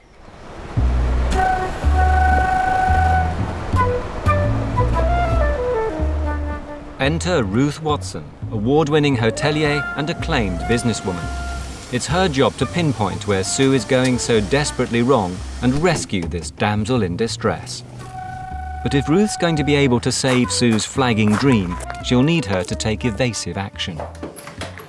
Good afternoon. You have the most beautiful front door. Thank you. You must be Ruth. I am. Lovely Hi. to meet What do you. you Thank do? you so much for coming. Well, The first thing Ruth wants to do is sit her down to find out the severity of the situation. Susan, you've got some troubles, I hear. Yes. My occupancy level has been around 42%. And why do you think that is? Well, there is obviously a significant difference since 9/11. Prior to that, I was filled by about 65% of Americans. Right. I'll accept some of what you said about 9/11, not all of it, I have to tell you here and now. Just being in the town earlier on today, the amount of visitors that you have got, there is no reason on earth why your occupancy should be as low as it is. What do you think about your rates? Do you think they're fair for the area or fair for what you're providing? How do Yes, you I do. see them? That they reflect the cost that or the money I've spent in the rooms. Have you got a database together? Yes, I have. So how many? But I names, don't addresses? use it. I haven't used You it. don't use it? No. Okay, this is the point where I want to tear my hair out. Insane. Absolutely insane. It's not taken long for Ruth to uncover the first problem, Sue's complete lack of business sense. Most hoteliers keep a database of guests who've stayed in the past to target them for special offers and future business. It's a vital resource, but despite being almost empty, Sue's never used hers, wasting a great deal of potential trade. Sue is an idealist. And Sue will not rule with her head, she will rule with her heart. So maybe the greatest strength and the greatest weakness is the same. Sue's utopian vision has been at the expense of any practical business principles. With the scale of the problems all too obvious, Ruth's going on a reconnaissance mission around the hotel.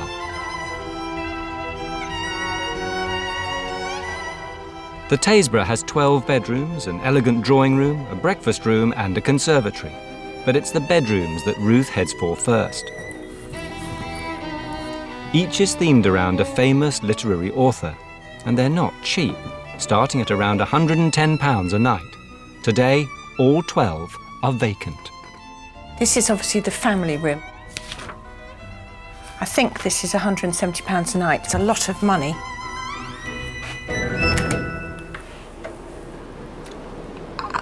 This is not £170 worth of bathroom. In fact, how the hell 4 people could abloot in here, I don't know. We're talking cupboard size. Now, this is a problem. This is a problem. We have another seriously scary teddy bear. You wouldn't want to wake up on a dark night with this by the side of you. High prices and bears aside, the rooms are a good standard. The last room for inspection is the one she's due to stay the night in. Well, this is a nice room. It's got a funny little angle on it, which is slightly strange. Oh, Mr. Teddy. Bit weird, I'm not in a children's playpen. Now that's a bit ludicrous, isn't it? If you're going to give someone sherry, give them a whole decanter. I mean, that's just a piss-poor effort, so it's just a meaningless gesture. This room is perfectly okay. The problem that she's got is she's charging too much for it. Meanwhile, Sue is downstairs collecting her thoughts. It's actually quite devastating. Well, I thought I had pretty thick skin, but actually I've just discovered it's pretty thin tonight. As darkness descends on the Taysborough, Sue must prepare herself for more of Ruth's findings. But how will she cope when the going gets tough? Well, I've had one night stay now at Taysborough, and it's a pretty room. The bed's comfortable, the sheets are good. It's not bad at all, but where she's really letting herself down, and I think where the problem's coming with the prices she's charging, is in value for money. Next on the agenda, breakfast, a pivotal offering in any guest house, especially one as expensive as the Taysborough. I think I've now overcome the fact that we have to open ourselves up to criticism, and the fact that she's in the dining room. We have displayed in there exactly as we would for our normal guests. So let's see what she has to say about it. I just hate the presentation. I mean, I think she's really doing herself a disservice with this because it's so cruddy. I mean, it's like some horrible old tea shop Kirker 1973, isn't it? She's got such a lovely personality, hasn't she? And I can't stand this. Sorry. See the water? It's fake. Good morning, Ruth. Hello, How are you? Susan, how are you? Did you sleep well? Yes, thank you very much. Oh, Yes, good, yes. So it's good, very good, comfortable bed, lovely linen. She's very kind, isn't she? She slept well. I don't believe her. But the orange juice isn't quite up to scratch. It's not freshly squeezed. She's going to have French toast with bacon and some syrup on the side, okay? Bacon and some syrup on the side.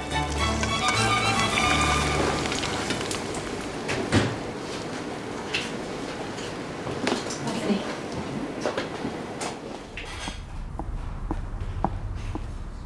There we go, Ruth. Oh, gosh. Hope you enjoy that. Huge plate. Thank you very much indeed. Tell Enjoy me it. about this orange juice. Is it really out of oranges that you squeezed? Yes.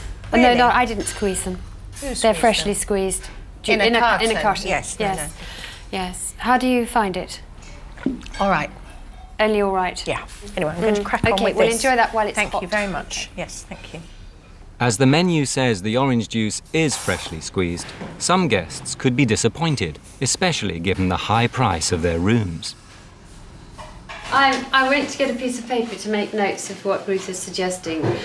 Then I decided perhaps a book of blank paper might be more appropriate than just one piece of paper. So I'm ready. I'm not going to be on the defensive, even though I feel I've got to perhaps bite my tongue several times over.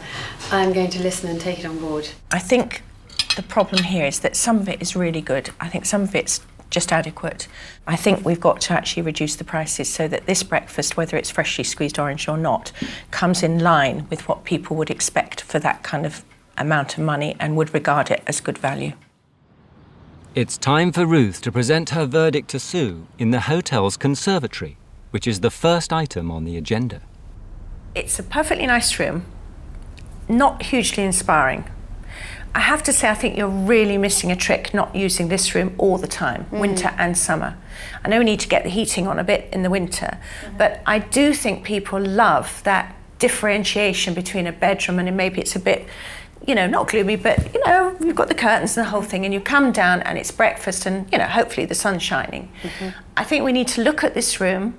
I have to say, if I'm being very honest, I hate these pink blinds.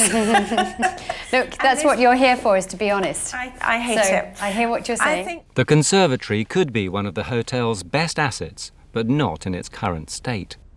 Next, Ruth is concerned with Sue's prices. Bit devastating. I think your prices are too high. And one of the things that you don't do, which is glaringly obvious that you should do, is you don't have a high season rate and a low season rate. No, I have felt it was quite a sales gimmick, if you like, to actually say we don't increase our prices during the summer season. Right, kind of sales gimmick that gives you empty rooms. It's far better for you to have 6 rooms at £80 a night than it is for you to have 12 rooms at £130 a night empty. Yes. Right? Ruth is alarmed at Sue's lack of business acumen. You agree you're crap at it. You have got to separate your emotional feelings from this business because that is what it is. Absolutely accept that. We've got to get those rooms occupied and we've got to get some newsletters, mail shots out really quickly. Now, I've got one final bombshell to hit you with. Try me. I hate the bears. You don't like teddy bears? But the thing is, I do like teddy bears. I've got teddy bears myself. I've got a teddy bear called Gaylord, but I'm not going to inflict him on my customers. Just think about it from somebody else's point of view. They could think you're a complete crank. Do you know what I mean? It's just a step. Maybe I am. Fine, you don't like them, you don't like the idea of it, and you don't think it works. It's the first negative comment I've had. I would rather you had customers here than bears.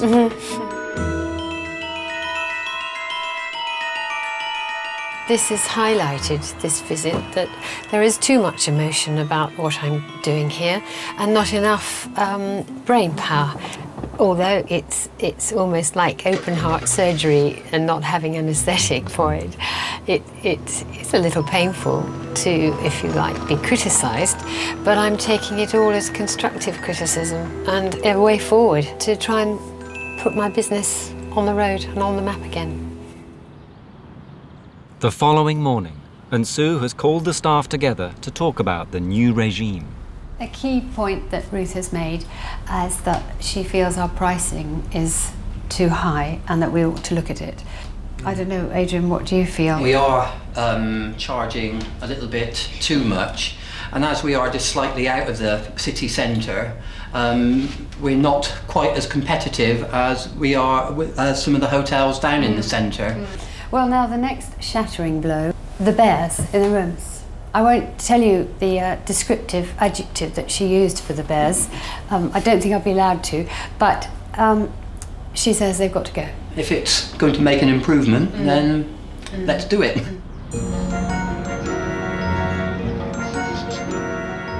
Ruth's three-point plan is simple. First, Sue must lower her prices to be more competitive in the local market. Second, Sue must start to think like a businesswoman, from making the most of her database of former guests to marketing the hotel properly.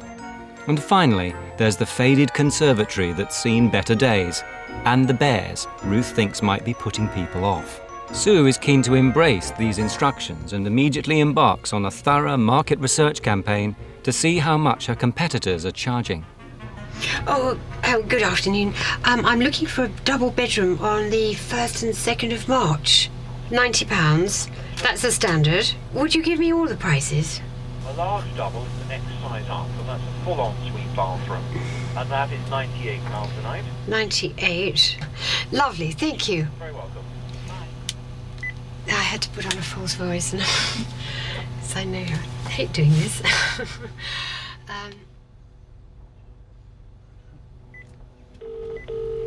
My prices are too high for the kind of custom that's being attracted to Bath. So I've changed the pricing levels on the website.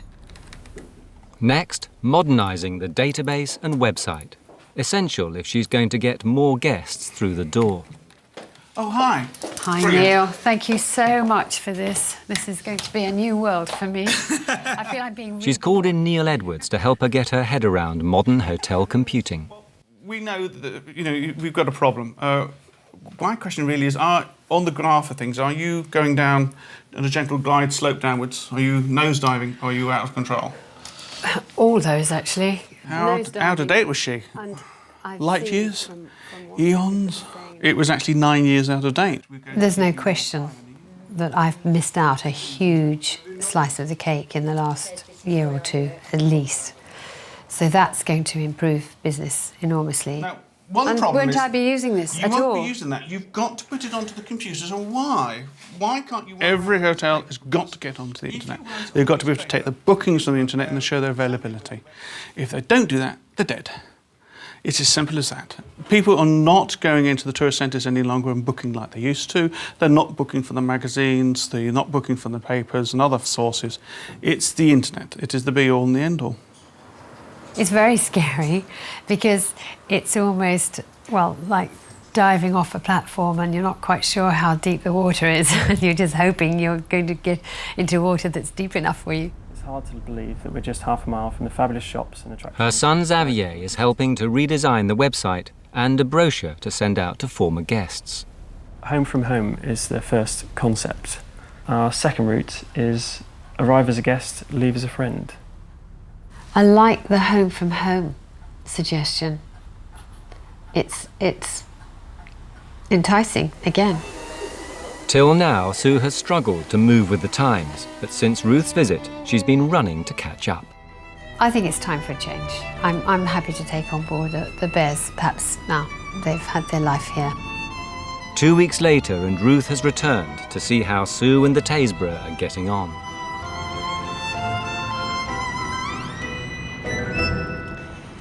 Well, I can see Sue has still got the vacancy sign out, which is not the greatest news, but never mind. When I left her a couple of weeks ago, she was feeling very enthusiastic, very trepidatious. The problem is going to be on the business side of things. Has she got her head around that? Database, all the things that she needs to do, marketing, to get some customers in this place. I shall go and see. Ruth, hello. Charlie whistling. She's welcoming you. How are you, Sue? How are you?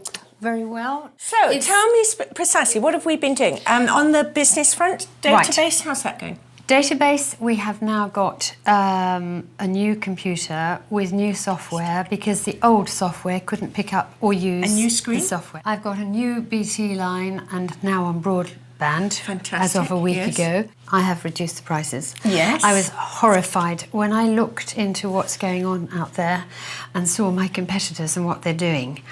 Oh my goodness. So you realise no why wonder, you're empty? No wonder I haven't had people through the door. We are making some. So Sue is making progress in reception. Ruth is eager to see if the bedrooms have moved on. Shall we start in here, Ruth? This is Wordsworth room. Now, come on, Sue. It's me that likes beds and you that doesn't like beds. Absolutely and the right. bloody bear is still on the bed. I just want to know that on my next visit they're not going to be They here. will be out. There's something that has gone, which I'm delighted about, the sherry. No sherry. I've taken the sherry out of the rooms. Sue used to give away a carafe of sherry in each room, but that's gone as part of her new, more businesslike regime. And good I have to news. say, since the sherry has disappeared, the increase of drink and alcohol consumption has gone up. Brilliant. One good point, one bad point. Bear. Bad point, yeah. Last chance. So long. Let's hope we never meet again. Look at this. A few changes already. Thank the Lord. The pink blinds have gone. That's great news. That is really, really good to see. I mean, I'd even rather look at an old car out there than that. You mean you didn't like them? No, I didn't like that them. And right? it's just great to get the light and the feel of it, isn't yes. it? The thing with this conservatory is we've got to get the garden into it and this into the garden. And let's have this space being used throughout the day. You're an elegant person, so there's no point going down some kind of, you know, very funky bistro kind of route because you wouldn't feel comfortable. I with wouldn't that. actually, no. You've got to love it because if you love it, your customers will love it And as I think well. this room needs to be loved by people coming in here. I would like people to come in here and say, wow, I want to be in here, I want to stay in here. It should work for breakfast, it should work for somebody wanting a cup of tea in the afternoon, it should work on a summer's evening to have some drinks. It should be a very, very, very convivial room, full of light and joy. So if we did the sort of French armoire kind of look, you know, painted a bit distressed. Yes. Fabric, and then The final item on Ruth's agenda, the new marketing. In particular, the brochure going out to potential guests. Ruth, my son has prepared 2 proposals. There will be a home from home, or arrive as a guest, leave as a friend. Oh, God. I'm not too convinced That makes me about want to that one. vomit. Oh. I'm sorry to sound negative, but I think it's too fussy. This has got to be much more punchy, much cleaner, much more the call to action. And you think otherwise? They decide to go for the first slogan, a home from home. Let's get it out there as soon as possible because the biggest problem we've got is time. Yes. You haven't got enough customers. You've got that bank waiting over you. We have got to do something as quickly as possible. I really need you to all the time be thinking really proactively about how can I get the people in here? What can I be doing so that you're Ruth not is reacting delighted with to Sue's progress. She's implemented everything asked of her. Now it's time to pile on the pressure. And I'm going to now really throw something at you. I want you to organise an event, party, whatever you like to call it, inviting some of the key people from Bath in the tourist board, all the various luminaries that we need to come here. And you've got 1 week to do it. Great. Oh, well, it's better than yesterday. With the vital bank meeting looming, it's essential Sue gets some publicity for the hotel, and a relaunch party will put her firmly back on the map. But Ruth has challenged Sue to host a party to celebrate the hotel's relaunch and garner her vital publicity. I must admit that I was a bit daunted when Ruth first suggested my doing it. And I always fear that, you know, you ask a lot of people and only maybe 1 or 2 will be able to come. And that's really a big disaster. Nicola, hello. It's Sue at the Taysborough Hotel. Martin, hello. We're actually having a little cocktail party on Monday. Thought it would be lovely if you could spare just an hour to come down and join us. Love you to come and have a look and see what's happening here. And I'd love you to come. It would be lovely if you could manage it. Gorgeous. Sue hasn't restricted herself to phone bashing. Oh boy, I've been seen on a few streets in Bath. After Ruth gave me this enormous challenge to be more proactive, I've been down to the Tourist Information Centre and invited the girls down there. Alison. Hi, Sue. Nice to see you, Sue. Hi, fine, thank you. And you? I've come with an invitation, actually. The strain is relentless.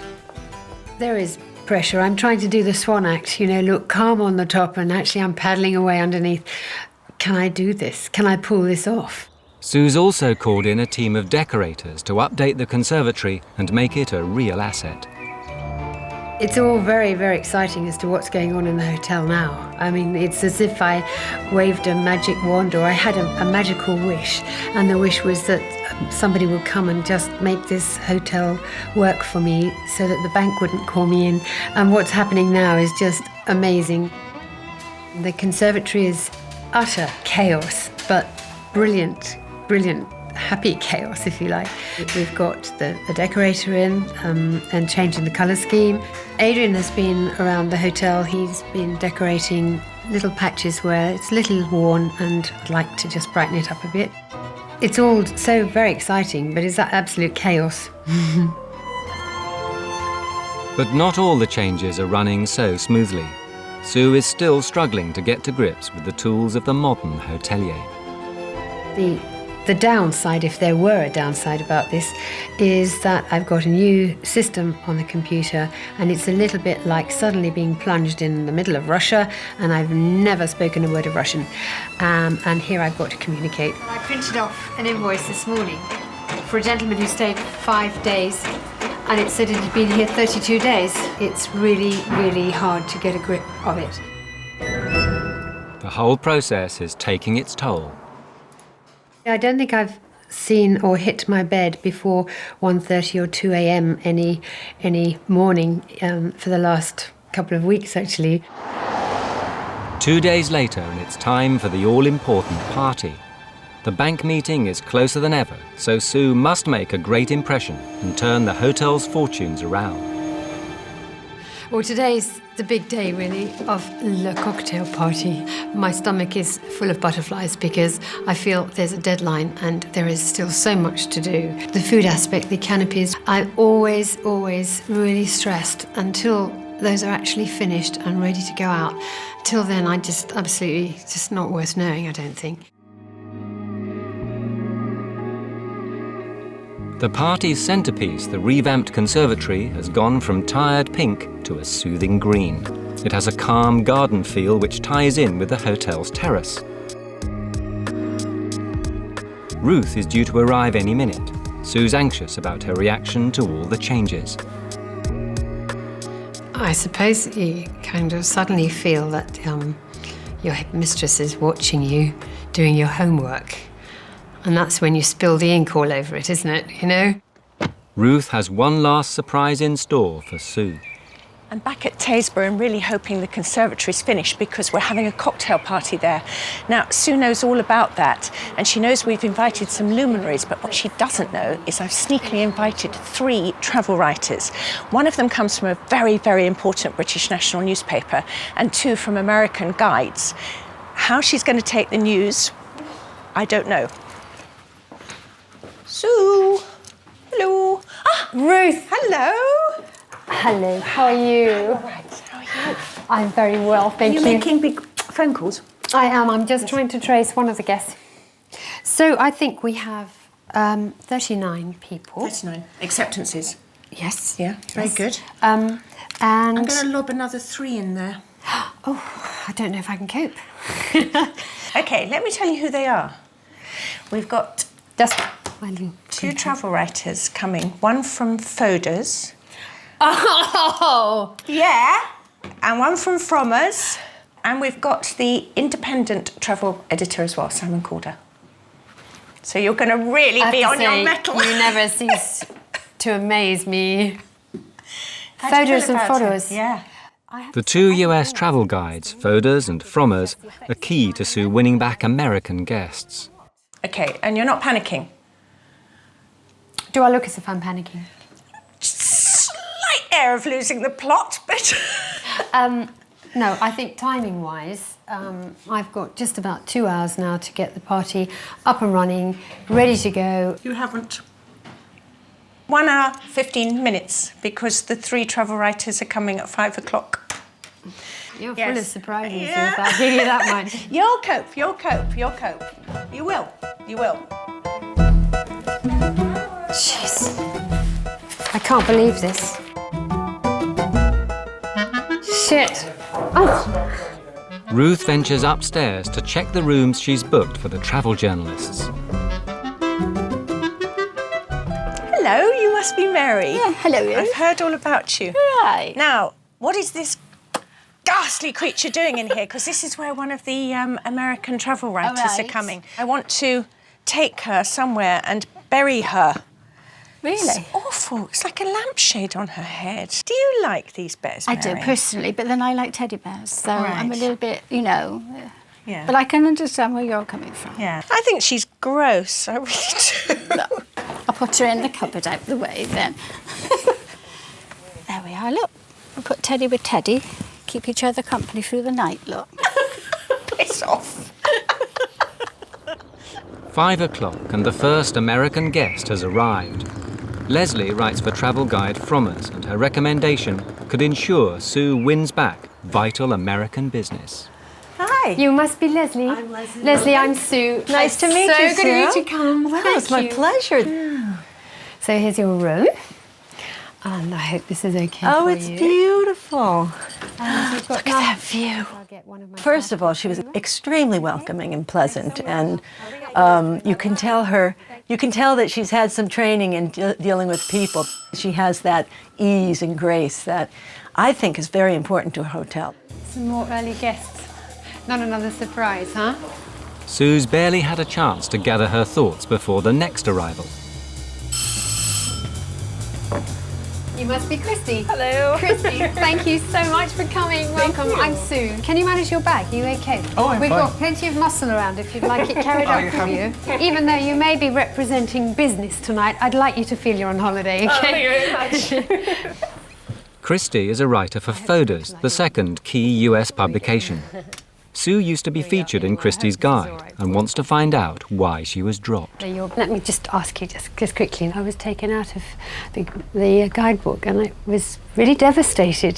Yeah. And I presume that must be something awful that we did, but I never did find out. No, it happened a couple of years ago before I was on the guidebook. It was primarily because this place was not quite worth the money. While Sue grills one writer, Ruth shows Leslie around the hotel. And this is the Bronte room, eh? Yeah. It's nice. It's got a nice king-size bed.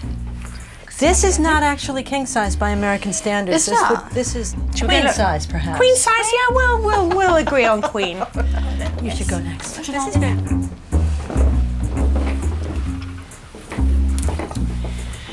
Now, Leslie, what do you think of this room? I thought the bears have to go. Special guest at the cocktail party is the Bill actress Roberta Taylor, in town to launch her autobiography. Roberta. Oh, hello. Welcome. Thank you so much for coming.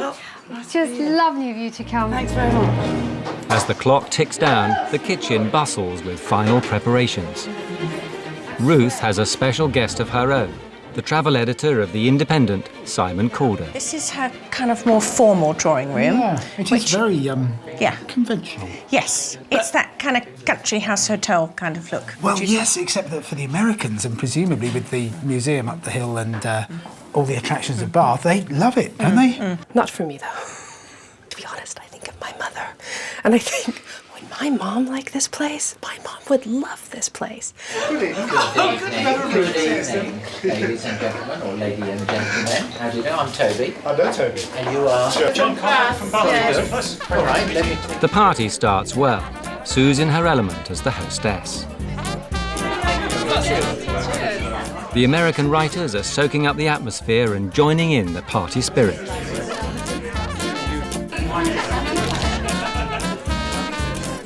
Even the local press is here. The canapes are a hit with the partygoers.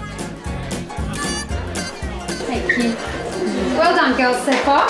It's going well. Keep them flowing, though, because next round coming out. Lovely, well done. Can I ask, are Americans looking for places like this? The problem is this place, which is, say, £120 a night, is completely reasonable to somebody paying pounds. But in dollars, that's $250 a night. If this place was, say, £85 or £90 a night, I think it would be packed with Americans every night of the week.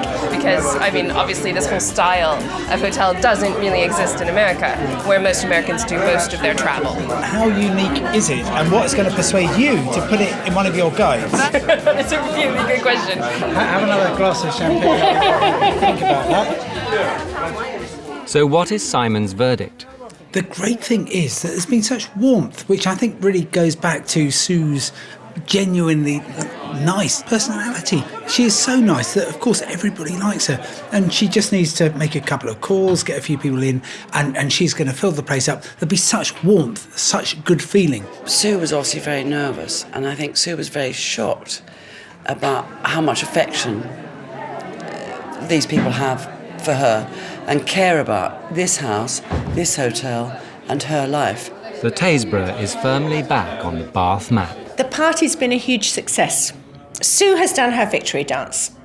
All her friends and family have loved it. They've loved the conservatory. They've loved what's been happening here. They think it's all done and dusted. The problem is it hasn't been done and dusted. Sue has just started on the first circuit of a marathon. What Sue has to understand is that this is the tiniest blip at the beginning of a very, very long journey.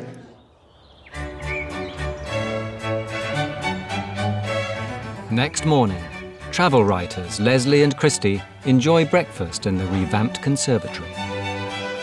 Banana porridge, maple syrup and banana porridge. No, full English. There you go. Traditional. I like that. Brown toast, white toast, mix it for you? Mix, I think. But after a night at the Taysborough, do they think Sue's done enough to get into their guidebooks? Hi, good morning. Now, for two such eminent American guides to be here is a real coup for Sue. Straight to the bottom line, nitty-gritty. She hasn't been in your guides. She's been missing her American clientele. Would you consider putting her back in? I would recommend that the hotel be included in the guide next year. I will recommend that. I think it's a worthwhile place to include. It's a lovely building. She's a great hotelier. That's great. And what about from us? Yes, absolutely. I think this is a very nice option to a place in town. And I love her. I think she's great. That's terrific news. Because, she might not be very good at making money out of this, and she might be rubbish at marketing and all those things, but she is a totally natural host. And I think, this place is the biggest asset, is Sue. Sue! Ruth, how are you? The morning after a very successful party. What was it? Yes, because just speaking to the frummers and the fooders, they're going to put you back in the guides. Very happy with what you're doing. All in all, they think this is a very nice building. It's a good location. They thought you were marvellous, so that's really, really good. Now, I want to just burst the bubble totally. This is about being a business. You have got to understand what this business costs you to run. It has got to be cost effective, and you have got to embrace the business side of it. You've got the meeting with the bank before I come back, which is a real heavy-duty one. Yes. But the major thing, Suzanne, is to get a handle on the business. Well, since I was last at Taysborough, spring has sprung and the garden is really flourishing, and I just hope Sue's business is too. We finished on such a high with a great party and the Americans promising to put her back in the guides. What I now need to see is, has she turned this business around? Is she busy? Has the bank manager supported her? Time to find out.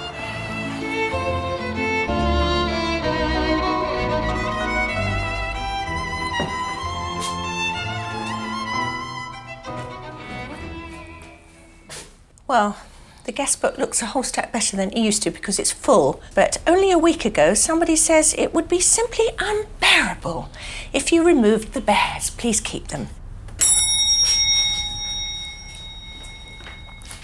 Hello, Sue. How are you? Nice to see you. How are you doing? I have got so much to tell you. Yes. And I have to say, this may sound very pathetic. I have got so much to thank you for. Really? It's working brilliantly. Absolutely brilliantly. really thrilled. We are I having really people am. coming through the door galore. Last year at this time, we were at 40% occupancy, and we are now at 78%. That is It's astonishing. just fantastic. Oh, I'm so It's pleased. just I really amazing. am pleased. Absolutely It's amazing. marvellous because you really deserved it. I mean, your heart's always been in the right place, and you're so hospitable. Yeah, well, and my head's working a and bit your better now, I think. head is now in You the know, right that place. is That's fantastic. Can you go have a look round? See what's been going on? Yeah. A 38% rise in the occupancy rate is a remarkable change for the better.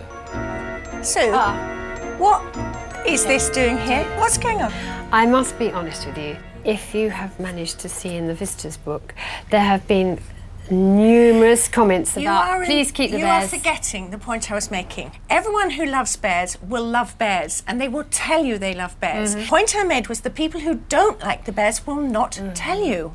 Now, Right, I'm quite happy to compromise in the sense that if you are busy and you're making money and you're making profits, then fuck the bears. I don't give a shit about them, right? Absolutely. But there's a place for them. I do not think you can waste a whole chair on a sodding bear. I take your Okay, point. but Absolutely. that's the real thing. Now, I have to say that the website, we've redesigned the website. Without the bears. No bears, and I completely understood that. That's okay, but they Negative they things. were very prevalent before. They made you look a bit freaky and a bit kind of, you know, not Well, I she still quite am a all bit, that. but, Well, you I know, but not with bears. A compromise has been made. The bears have been granted a reprieve. There have even been a few more additions to the revamped conservatory. Come and see. Changes in here.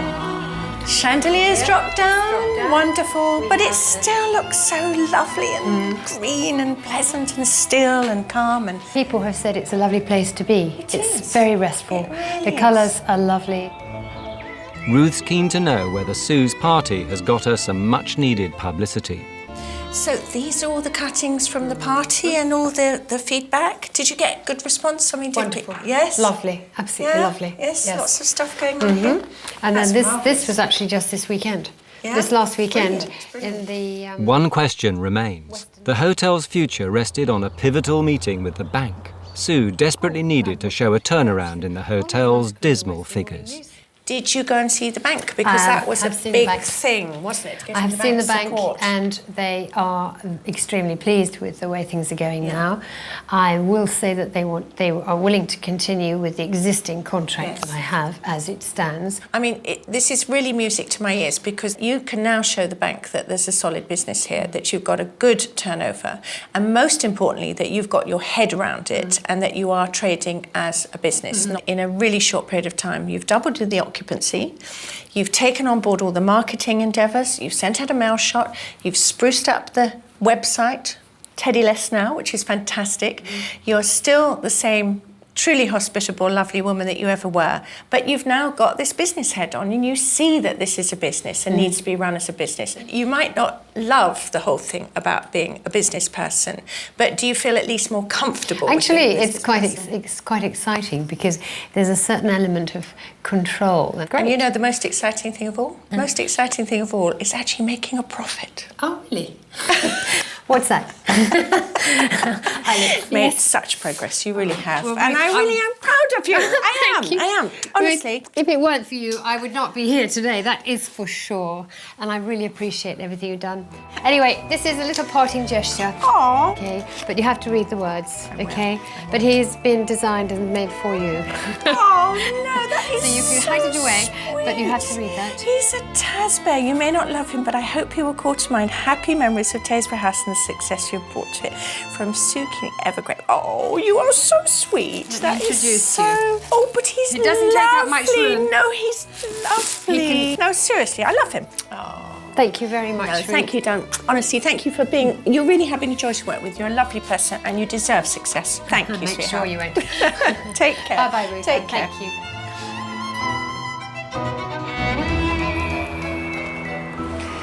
I am really, truly delighted for Sue. She has changed this business in such a short time from being one with absolutely no customers to 78 occupancy. It's fantastic. And she's done that by listening to what I've said, by dropping the prices, by really engaging in great marketing activities, sorting her website out, and has got that business head on her now. She's been to see the bank. They are going to support her. And she really should feel so proud of herself because she's now running a really successful business.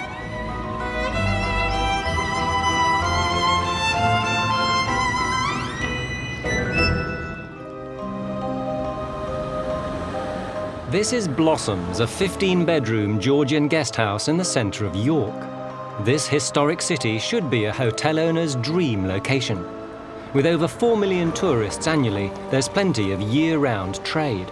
But Blossoms isn't faring well. 28-year-old Richard Nunns bought Blossoms 2 years ago. But with a £500,000 mortgage, his investment is costing him his peace of mind. When we bought it, the figures added up.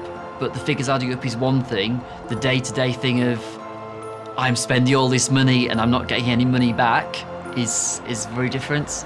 The biggest problem is, for some reason, a high proportion of his guests are complaining.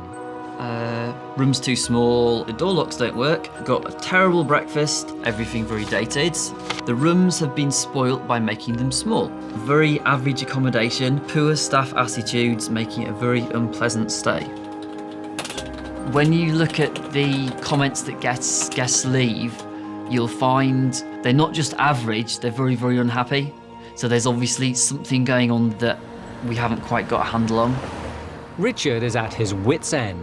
These people, they book, then when they arrive, it wasn't what they're expecting. And unless we can overnight redecorate all the rooms, bash them down to make them twice the size, they're not going to be happy.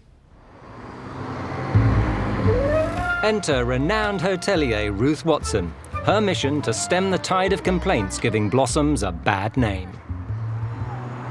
Yeah, it's a very fine example of, I would say, late Georgian, early Victorian architecture. Very nice, nice garden. Looks good. But will the rest of the hotel get such a favourable review? Hello there. Oh, hi, hello. I'm Ruth. I think you're expecting me. Hello, yes, Richard. Pleased to meet you. Pleased to meet you. Pleased to meet you too. And is breakfast included in my room rate? You've got a choice of either room only or including breakfast. The breakfast is £5 extra. That's for a full English breakfast, freshly cooked to order. Okay. After you. Thank you. Richard has reserved Blossom's largest room for Ruth. How's this room for you? I know this is a family room, but you said you wanted a large room, didn't you? I'm slightly dismayed by the number of beds. Have I got company? Is this what you... Are all the rooms like this with lots of beds? Not at all, no. We've got 2 rooms that are big like this, 2 slightly smaller. And because I'm going to be absolutely honest with you, just walking in and seeing this amount of beds, even though they're fairly neat and tidy, but it's slightly baffling, I have to say, that, and I appreciate somebody would have said, I want a room to sleep 6, yes, but sure. I immediately think kind of youth hosteling and what have you, rather than guest house. How many people do you sleep at the most in any one time? 45. Wow, that's a lot for one townhouse. It's a big house. Yeah, but that's a lot, gosh. Because I can't and won't and don't want to say to you, take a drop in income in order to be a better hotel. Sure. And so somehow or other we've got to make this marriage between occupancy levels which tie in with a reasonably good quality guest house. I appreciate you don't want to go the luxury route, that's fine. Yes. But what I'm seeing here visually is not compatible with what I would regard as a good quality guest house. Do you see what I mean? So Right. it's like, how do we get that level of money out of people that you need, because you certainly don't want to drop your income. Okay, Anything you need to give me thanks, shouts. Richard. Yeah, all right, Thank thank you. you, Richard, thank you. The hotel may be busy, but such basic rooms could threaten the business in the long run.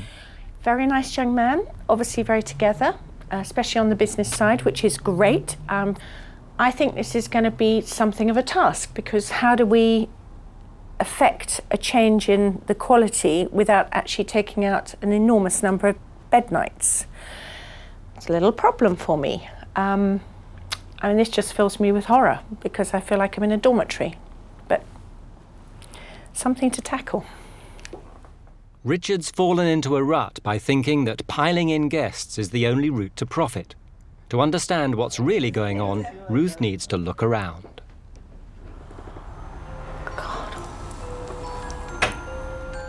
I'm just flabbergasted. Every bit of furniture is either from a jumble sale or the cheapest furniture warehouse you could find. What, 15 quid this unit? He'll give me 5. Now, if you want to put 6 people in a room like this, then do it. But don't moan about people complaining, because, you know, I can't imagine, I say, how many people would want to be in this room? Not 2 people, never mind 6. Horrible, horrible, horrible. If she was to say, okay, the only way forward is to have a total refurb, that would be an absolute nightmare, because whilst in an ideal world I'd like to do that, I'd be very, very wary with taking on the extra finance to do that with. Richard's reluctance to spend is already obvious to Ruth. The owners have not spent any money on this whatsoever that I can see. It's as cheap and cheerless as you can get. I don't know what the rules about doss houses are like, but I suspect they're probably more stringent than this. It's a nightmare. I'm not often speechless, but this obsession about cramming more accommodation, more beds into rooms. Not surprised if he'd put another bed up there if he could. This whole place is just vile. It's just grim. I'll listen to her criticisms and her comments. Obviously, then I will also think about them myself. There's just such an absence of taste in this place. You know, it's not how I'd want to spend the night, and I just don't think this is what a guest house in York should be about. I really don't. I've had not a terribly good night, but Richard does do something very good, which is to put a guest survey form in the room. There isn't any box that says, do you think this is lovely? Would you want to come back? Does it offer more than just accommodation?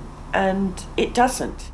The bedrooms weren't the only problem. Many guests also complained about the poor breakfast, shoddy service, and staff attitude. I'm coming down to breakfast. I think Richard's cooking, so let's see whether he can do it. Good morning. Can I get you anything to drink? Yes, please. What have we got to? Tea, coffee, we've got fruit teas as well. Help yourself to juice and cereals and Okay, things. so I'd like some tea, please. Yep, certainly. Yeah, great. Thank you, Richard. For Richard, breakfast is another opportunity to keep costs at a minimum. I was going to get some orange juice, but it's quite obviously not even fresh, fake orange juice. It's out of some kind of carton and ambient and looks, you know, that heavily pasteurised stuff. So I'm not going to have orange juice. Okay. Thank you. Tell yes. me, Richard, about your orange juice, because it doesn't look very prepossessing. Are we looking at freshly so-called squeezed in the cartons, or are we looking at long life ambient orange juice? Long life orange juice. Yes. Quite old-fashioned thing to do nowadays, you know. Cost. If you show me somewhere where I can get fresh orange juice for 80p a litre, then I'll be delighted to use it. I know. I understand that cost is very important to you. We will talk. Yeah. Yep. Well, what can I get for you in the way of cooked breakfast? Everything? Yeah, the full Monty. Yeah. Yes. What would you like? How would you like your egg? Beans, though. No beans. Okay. And fried egg poached or scrambled? Yeah, fried egg, please. Certainly. Yeah. Thank you very much. Ruth's complaining about the orange juice already, just by looking at it without tasting it. That's fair enough. Again, I shall wait to see what she thinks about the breakfast. Based on the quality of establishments that she's used to, probably she won't like the breakfast, but we shall see.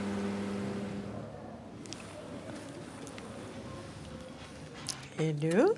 Did you cook this, or did Richard cook it? Richard did today. Ah, right. Okay. Thank you very much. The mushrooms are a bit dried up. I don't think there's been any butter anywhere near them. Sausage is cheap. It's like eating slightly spicy herbed breadcrumbs.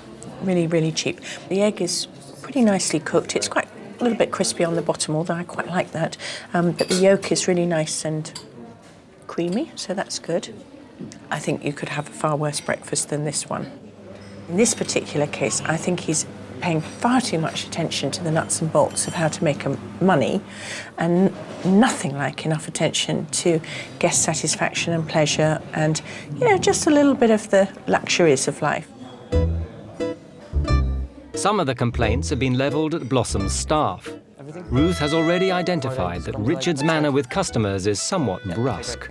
I'm aware that some people think my communication skills are an issue. In particular, sometimes I know that I can be very blunt. If something's cut and dried, I won't beat about the bush. I'll just say what it is. I don't especially like to waste time adding flowery language to my speech. Working alongside him, General Assistant Cheryl. I help out with reservations, bookings and breakfast. My shift's 8 till 2. It can be very busy, start stressing out a little bit. Assistant Manager Michal has been working at Blossom's since arriving from Poland. When you're dealing with customers, obviously your English is very good, far better than my Polish, but does it ever cause any problems with people not understanding you? Rather not. In the beginning, it was 9 out of 10 people was asking what I want from them. Now it is about 5 out of 10, so I don't know. Finally, there's new boy Dean with little experience of hotel life. All staff share duties from cooking breakfast to manning reception. Their roles are not clearly defined and there's no established rota. It's time for Ruth to confront Richard with her findings.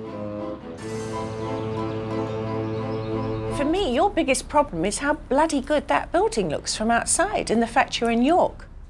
Okay. And almost the minute you walk through the front door, you've gone from that wonderful Georgian architecture and you're into wood chip wallpaper and dubious colour paint and, sort of cheap chandeliers and things. My experience had not even the merest hint of luxury about it. I think we should pick one of the rooms, perhaps even the one I was in. It's got 2 fabulous windows, full-length, beautiful windows, which are currently festooned in this awful array of cheap net and pink curtaining. I mean, just rot. Let's put 1 double bed in there, just 1 set of bunk beds. Yes. It's going to make it look far more like a nice bedroom. Ruth also wants the staff to present a united front. One of the things I would like to suggest that we do is there's no brand image. Cheryl wears some disgusting sort of anorak track top thing. Not only does it look shabby, but it doesn't look like you're a unified team. Looks like you come off the street and just happened to walk into the house and decided you were going to serve someone breakfast. You're as proprietor, it's fine, you can be individual. I think every other member of the team ought to wear some very nice casual, so it says, with pride, I work at Blossom's, this is my job. Ruth's plan to turn things around is straightforward. First, Richard must improve the quality of his rooms and lower the number of permanent beds. Second, he must raise the quality of his breakfast while keeping costs low. Finally, he must address the complaints about staff. She wants staff to wear a uniform so their appearance is more appropriate. They must establish a working rota with clearly defined roles and, most importantly, a professional attitude. But after spending 24 hours at Blossom's, Ruth has identified that the real problem lies not with the hotel, but with its proprietor. I need to ask you, why did you want to come into this business? Because you don't strike me as being someone who's terribly comfortable with people. Sure. I originally went into the hotels when I was a student and it was a part-time job that I found I really enjoyed. So you actually like customers? You sound surprised. Well, I am slightly surprised because there's some messages that are in your guest comment things that suggest that the hospitality isn't always everything it could be. Some of them say that there's over-familiarity, some of them say it's cool and chill. Is this because you're displaying one fashion and the others are... I don't think so, because that's something we've looked at before, and obviously when people arrive we try to, myself and the staff, we try to gauge what they like and what level to speak to them at. I don't think you're at all unpleasant, don't get me wrong, or even rude, but I think that we can actually do some technical things to kind of soften up your approach, because you obviously do like people. You've told me so, I believe it. And I'm really pleased you like being in hospitality, because that was one of the biggest questions I had, is Should we be doing this at all? Motivated by his talk with Ruth, Richard tackles the issues head-on and calls a staff meeting. He says, OK, we need a uniform, number one, so there's a standard, and also to give some sort of corporate identity. My idea would just be coloured shirts with a choice of long sleeve or short sleeve with a small inconspicuous logo there. Yeah. I think in a way it is good to have a uniform because it is smarter, but nothing over the top sort of like thing. With the uniforms sorted out, Richard moves on to the thorny issue of working practice. The other thing is to do with rotas. OK, again, Ruth's comments were play to people's strengths, make it clear what people are supposed to be doing and when. Yeah. Yeah, and then there were a few other specific things, but they're the main two. So at the moment, I think we're quite higgledy-piggledy. We don't know what our main responsibility is. And I think if we have a main responsibility to work on, I think it'll be a lot better so we understand which is our part, really. Richard decides Cheryl should be responsible for housekeeping and Michal should run reception.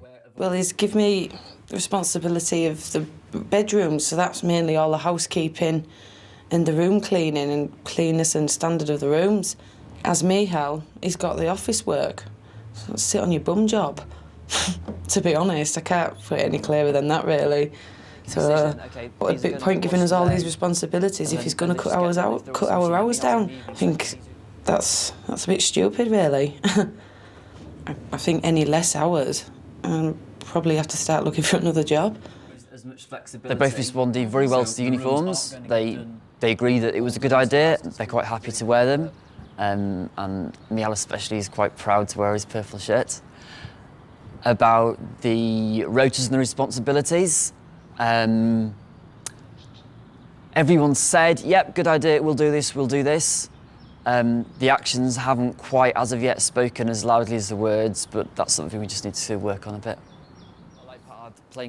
Having dispensed with duties for the rest of the team, Richard heads out on a mission of his own, off to the local market in search of quality ingredients, instead of the low-cost frozen produce he usually serves.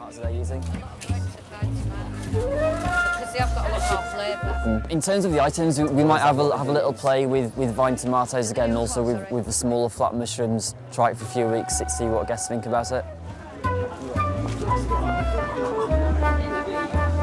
If we suddenly get another... With the sausages, we've got a massive choice between the existing frozen ones and fresh ones.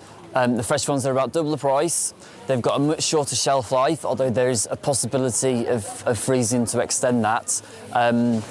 It's basically a question of, is the increased quality worth paying double the price for? So Richard's going to try out new tomatoes, mushrooms and sausages at a higher cost. Next on the shopping list, a new decorative scheme for the bedrooms. But Richard's the first to admit he has few interior design skills. This straight away I like the look of, but I guess that's only because it's a bit like what we've already got in room 8. Excuse me, what do you know about curtains? Greens? Yeah, from what I saw, I'd say yes, there were some things that I definitely liked. Yes, there was things I definitely didn't like. But as to what I like and what would look nice, they're possibly two different things completely. 1 month later, Ruth is back to check up on Richard's progress, and the new staff uniforms have arrived. What did they think? Did they help choose? Yes. There wasn't anybody who was majorly anti-uniform. Right. Everyone thought it was a good idea. Yeah. And pretty much everyone agreed on purple. Very good. No, I think that's a really good idea. I do think it will help the team building. I know it sounds like a facile thing to say, but I do actually think it's certainly good for guests because they want to... The other thing that came out with the staff meeting that I wasn't especially aware of is the fact of guests realising who's staff and who's guests. Absolutely. No, I mean, absolutely. That's number one priority. They don't know. I mean, if somebody, especially on a summer's day, and you're walking around in short-sleeved shirts, I mean, you could easily be a tourist yourself. Sure. And so this actually says, yeah, I work here and you can, ask me questions and I'll give you helpful advice and blah, blah, blah. So, no, the uniforms meet with Ruth's approval. But what about improving the cut-price breakfast? Richard is still convinced that investing in breakfast is a waste of time, so he challenges Ruth to a blind taste test. Can she tell the difference between high and low cost orange juice, sausages and mushrooms? And then just a couple of minutes. I think this one so obviously looks more like a real sausage, don't you think? Instantly better. Try this one. I don't like that one. Plasticky and chewy, isn't it? A bit more wrinkly, but actually looks real. That's the expensive UHT one. So I was kind of right. So I'm pleased about it. I think it's the acidity in this that I quite like. With the more expensive options winning hands down, Richard is simply going to have to pay more to keep the customer satisfied. Ruth gave us some good ideas, which we are going to try. I'm personally not 100% convinced with the amount of oil used and also with the adding salt to everything, but we're going to try on a couple of weekends, an early breakfast on one day, a new breakfast on another day, and see what the guests think. Next, it's time for Richard to show Ruth the curtains and carpets he's chosen for room 5. She wanted him to go for simple, classic colours that complement the period features. That's my nursery window fabric. There you go. No, this is the Chinese restaurant fabric. This is not a nursery. No, I'm sorry. This is sending out for me completely the wrong. It's not just traditional. It's kind of that fusty, slightly boring. Doesn't do it for me at all, I have to say. Definitely let's start with the windows. They're such a wonderful feature. I don't think we should have net curtains, and certainly not net curtains with such a heavy embroidery in them, because again, they obscure anything out there, and you've actually got a marvellous view. Sure. Yeah. And I think that's, you know, you come in the room, they're the first things you see, they are marvellous architecturally. That's where I would start. The bed, personally, I think should be where you are. There, the double bed. And then the bunk beds coming on this wall here, where they're almost tucked behind the edge of the bathroom, so they don't come out in the room. Do you see what I mean? That line keeps them back here. Do you know what I mean? Yep, okay. Whereas at the moment, they're actually, that's a good idea. They're really forcing their way into the room. If they're over here, they're much more as much out of the way as bunk beds can be. Yeah, but I do think that this idea of having fixed number of beds in the room just makes it look like a hostel. Ruth has instructed him to lose one set of permanent bunk beds and make the most of the room's original Georgian features, especially the windows. The decor should be fresh and modern while complementing the style of the building. I just went to had a look in the room. I opened the door about so much and then closed it again because it was an absolute nightmare. Wallpaper, paint, dust absolutely everywhere. I'm glad it's not me that's painting it. The best case scenario for the room is that it looks absolutely wonderful, still sleeps 6 people, has indestructible furniture, unstainable carpets. Everyone goes in and say, wow, this is fantastic, we must tell all our friends. The worst case scenario would be that everything looks great as soon as it's done, but within 2 weeks, this is broken, that's broken. The sort of people that are using those rooms, families and groups of people, they're not really bothered that things might look nice and break easily. They're going to go clack, clack, clack, clack, clack. So I'm just hoping that whatever is put in there is suitably practical and hard-wearing. And while the room is transformed, Richard undergoes a makeover of his own. His brusque manner gave Ruth cause for concern, so she's arranged for him to spend the day at a seminar in social skills. Hello. Hello there. You must Heather. be Richard. Hello, yes, I'm nice Heather. It should also teach him how to be more authoritative and assertive with his staff. First up, creating a good initial impression. So I come in, and instead of turning round, I push the door behind me, and then we go forward and say, hello, how are you? And you do not say, pleased to meet you. You say, how do you do? How do you do? How do you do? How do you do? Good morning. How do you do? How do you do? Have a seat, please. That was better. More confident, more cheerful. And sit up straight with your back to the chair. Come on, dup, dup, dup. You need a book on your head. At the moment, he seems to, want to shy away from clients, saying he only meets them a very small amount of the time. Well, maybe he ought to make sure that he does meet them for a greater amount of time. And I think this will help him develop more confidence, because if you go to a hotel, you expect to see the person in charge of it. You know, you do not expect to have to creep round trying to find someone who just might or might not be the hotel manager. You should have some distinguishing feature that immediately says, I am the manager stroke owner. So go forward slightly with the hand outstretched. How do you do? He needs to develop more of a physical presence.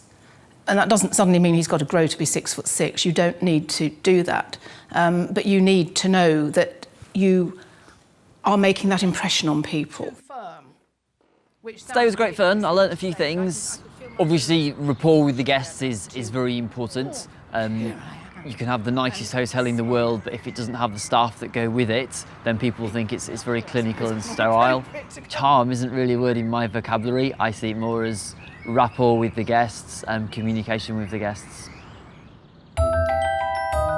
Ruth was concerned with the number of complaints about customer service. So she's arranged for John, an expert in phone manner and communications, to give the Blossoms team a crash course in speaking to the public. Hi, nice to meet you. Hello, Dee. John, hi. Words, phrases. Richard's somewhat curt manner can come across as cold and inhospitable. A phone call from a guest wanting to change a booking gives John a chance to see him in action. Speaking. Okay, fine. Are you wanting to swap it for another date, or is it just a cancellation? Yes, perfect. Roughly what time do you think you'll be arriving, please?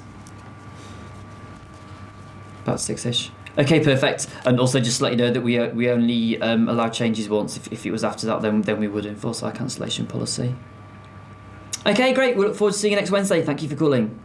Bye now. What? Interesting. Any thoughts? We all had the benefit of listening in. What do you think? The first 3/4 of the conversation I thought was really good, but it was just that end bit seemed quite sharp. Right. From his point of view, theoretically, it's all good news, isn't it? Yes. You've actually done him a favour. And yet he might feel that at the end he got a final written warning. Sort of. Just because of the way it came across. I thought maybe just a little bit too loud, just at the very end there. But next up is Michal. John retires to another room and makes a test call to see how he deals with a customer. As English isn't Michal's first language, it's vital he's clear and precise. What sort of rate can you do? Give me a second, please. I'll have a look for you. Thanks.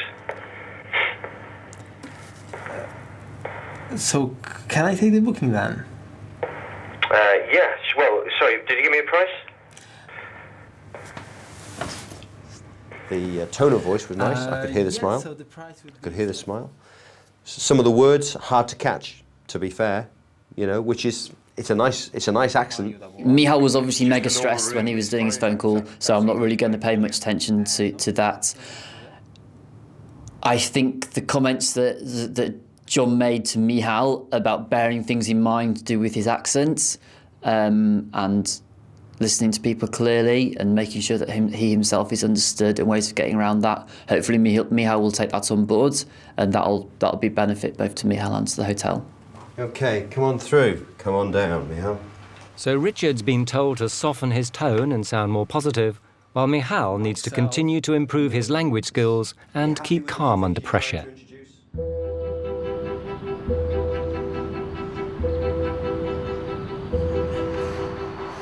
Two weeks later, the transformation of Room 5 is nearly complete, just in time for Ruth's return. I've come back to see how Richard's getting on at Blossoms. We've left him with doing up a room to see whether we can really improve the look and feel of the place. He's got issues with breakfast and all other things like this, but the main thing that I'm worried about is, can Richard be a hotelier with all the warmth and generosity that implies? It's important to love your customer, to make them feel comfortable, to be warm. At the moment, he's very, very orderly, but he's not a natural hotelier. I want to see whether he has embraced the whole notion of hospitality. First on the agenda, breakfast. Richard received complaints about its poor standard, so Ruth suggested he improve the quality of his ingredients. But what do the customers think? You got the new tongs I sent you? Indeed, yes, thank you. Good. Very nice. They do make a difference, don't they? Not having to faffle around. So what changes are we making to breakfast? Okay, some of the things you suggested we've done, some of them we decided not to. Okay, what are we doing? Sausages have changed. Yeah. juices have been upgraded. Yeah. Mushrooms are pretty much the same as before. So dried up or bit of rubbish, yeah? Not at all, not at all. They're grilled, low-fat mushrooms. Okay, yes, well there's no fat in a mushroom, so it's not hard to make them low fat, actually. Indeed. But it is easy to dry them up. How did you fare on the cost element of all this? Because you said you've upgraded the orange, upgraded the sausage. Sure. The sausages, we've got a reduction in price from the butcher, and we've got slightly smaller sausages. Okay. So we've kept the cost difference minimal, so we can absorb that. Yeah. And the new juices, although they're much more hassle to buy, they're actually cheaper than the other ones. There we go. And how is anyone responding positively to these changes or neutral? Or how's it going? People are saying the breakfast is good, and no one's complaining. Good. Very good. Good quality. My husband's been tucking in every morning to cook breakfast, which he doesn't normally do at home, so it's very good. Breakfast was very nice, yes. Especially the bacon. Bacon tastes good. Very nice, especially the sausage and the bacon. Yeah. The tea is nice too. Yeah. The new breakfasts are a hit. Next, room 5. Previously home to 6 permanent beds, it didn't make the most of the period features. So have you been very busy, Richard? Always very busy. Always Yeah, that's very busy. good. Well, that's fabulous. Richard's original plans for the room didn't go down too well with Ruth, so what will she make of his second stab at interior design? Now it has a classical style that befits the building, and with cleverly concealed extra beds, there's more room for the guests. So, let's see. Oh, gosh! It's a big change, isn't it? Oh, Richard. This is such... I mean, you can see the room now. Indeed, yes. I mean, before it was like some kind of YMCA bedstock room. Oh, what a difference. I love the wallpaper. Gosh, it's marvellous, isn't it? And the light, I love the blinds. Really do. I mean, you can really see the town. Look at all that lovely stuff out there that you can now see. But the thing I like with the colour on the walls is that, like, things like the picture rail and the size of the windows and the lamp, where before they looked not nice, just by changing the colour of the walls, and now they stand out and they look really Everything beautiful, stands out. You can see it's actually, you know, at least half of a fantastic room. For me, the real... Well, there's a lot of things, but I love the fact you can see this is a Georgian building, you know, with the windows absolutely. and the shutter things underneath and the architrave and all that. It just looks like a fine room now. And the fact that 2 people could sleep in here without feeling particularly offended by that, 4 people, you know, with their children or whatever, I mean, happy as Larry in here now, because you're not thinking, when are the other 2 bastards going to turn up? Are you? I mean, it's wonderful. So these beds have got this wonderful facility to pull out on either Yes, side. that's right. It's those on wheels, and they're also full-size beds. Easy as kiss your hand. But I mean, the thing is, it is actually satisfying what you wanted. This still can sleep 6 people. You're not losing a single customer, which was your real worry, was if we made the rooms look nice. I mean, has this given you any confidence that you could move around the building and do a few more in this sort of vein? Having seen this, what I'd really like to do would be to get another building that's not been a hotel before and do all the rooms to this sort of standard. It wasn't just the rooms that needed a new look. Ruth wanted Richard to provide his staff with a uniform so customers could tell who they were, and to help foster a team spirit. I've seen all the staff wearing their purple shirts with a degree of pride. How has the whole staffing issue been going? Have you been bonding together? Have they been working hard? Mixed. I think most people, have taken on the changes and really want to develop things to the next level, but it's not universal. Cheryl's now just doing the housekeeping. Right, and how's she getting on with that? Her comment to me was that she doesn't want to be cleaning rooms for the rest of her life, which is fair enough. But here, with the combination of the hours that she can work and what she's demonstrated she can do, that's the only position that I've got available for her. Ruth's keen to find out what Cheryl thinks. Hello, Cheryl. Hiya. You're doing a good job up there. How are you doing? Come and talk to me. Okay. How's this housekeeping thing going? Because you were doing part reception and now I believe that you're fully in charge of the housekeeping. Is that right? Yes, I am now, yes. I think it's just when we're full, really, it's a struggle getting the rooms ready, especially in keeping on the jobs that you see me doing and things like that. Yeah. So now, I know there was a question of that Richard had about your reliability and sometimes letting him down and being late and what have you. But he says you had a very good chat about this a little while ago. Did, yeah. And cleared the air a bit. Yeah, we did. So what did you feel that you got out of that conversation with Richard? I mean, was he listening to your problems? I mean... Yeah, I think the main cost was with me starting at 8 o'clock on the morning. Now I have a little boy, so I do struggle getting up on time and getting him up on time. So 8:30 is a really good time for me now. Yeah. And it's worked out really well. Time for Ruth and Richard to take stock. Because one of the things, obviously, we've been trying to do with you is to get you, as a hotelier, to deal with crisis better and with complaints better and to feel more assured about how you deal with it and to perhaps not piss the customer off so much in the way that you're doing it.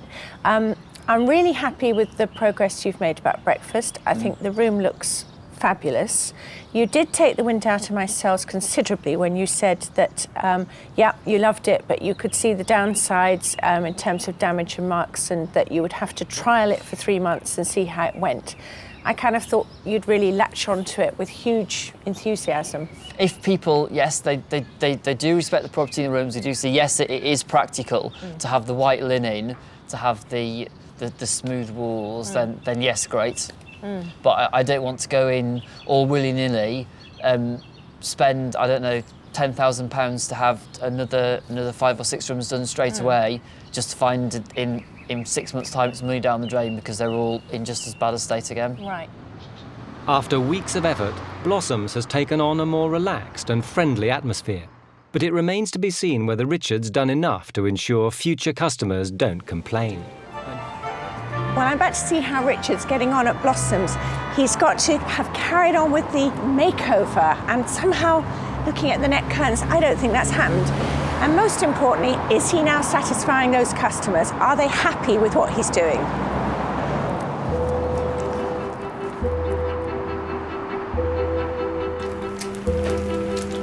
One major cause of customer dissatisfaction was the state and size of the rooms.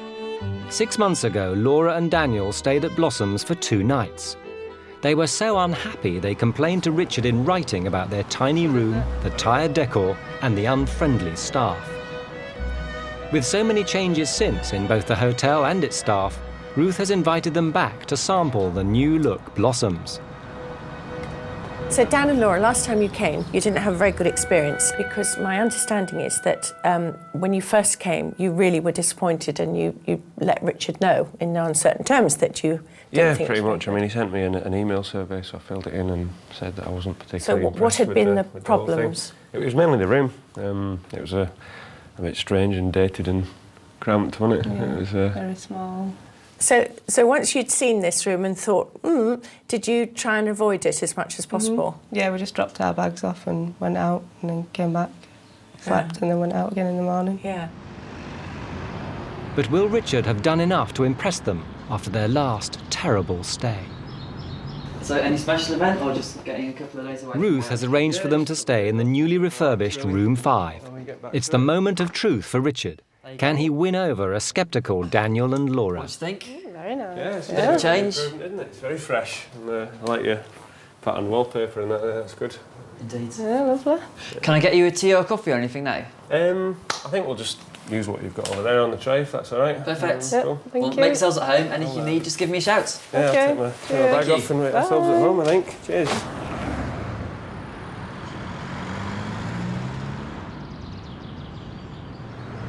After a night in Room 5, Daniel and Laura enjoy the improved breakfast. But what's the final verdict? Staff are more welcoming, the whole place is more welcoming, the rooms a lot nicer and, yeah, big improvement all round, I think. Richard was a bit more forthcoming than he was before. and they cleared out a little bit of the clutter. If they do up the whole hotel to the same standard as the room we stayed in, then we'd definitely come back, yeah. Daniel and Laura can finally leave as satisfied customers, but Ruth still has some concerns about Richard's attitude to hospitality. I want you to really care about this, and I know that you don't care about it as much as I care about it. That's just a given. But you have got a beautiful building, and I know that even within the limitations of still wanting to trade it with lots of people in lots of rooms and things, it can still look much better than it does. In terms of the refurbishment, I mean, can I go away feeling quite secure that you really have bought into the idea of making changes to the way the rooms look?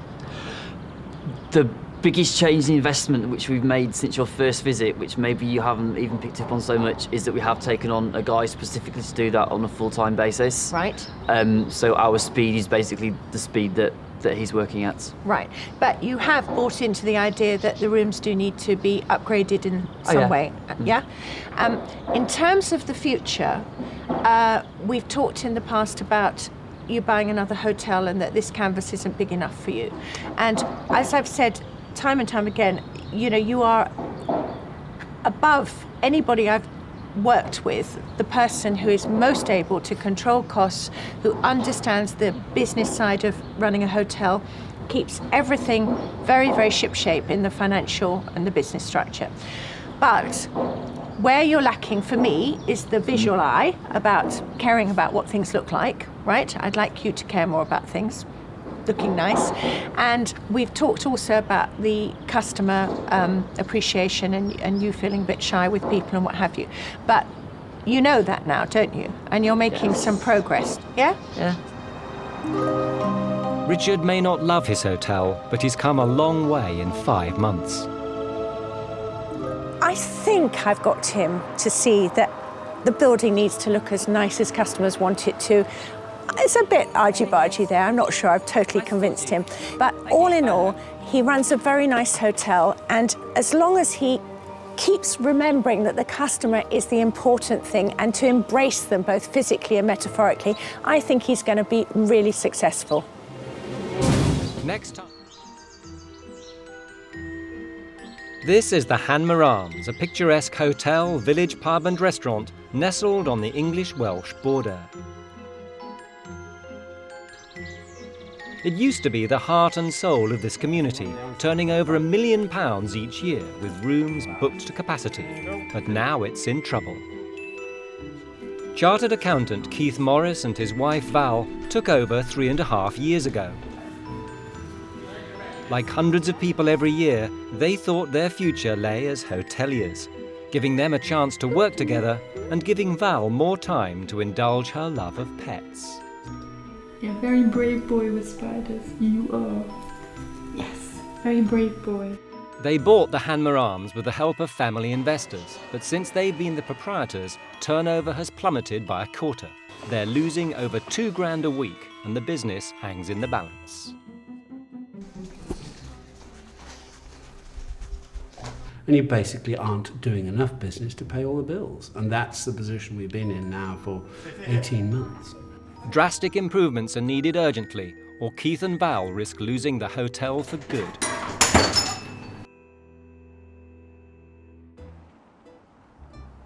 Enter Ruth Watson, award-winning hotelier, best-selling food writer and acclaimed cook. Ruth has been running hotels successfully for over 20 years, and she's famous for her ability to turn a business around, which is just what Keith and Val hope she can do with the Hanmer Arms.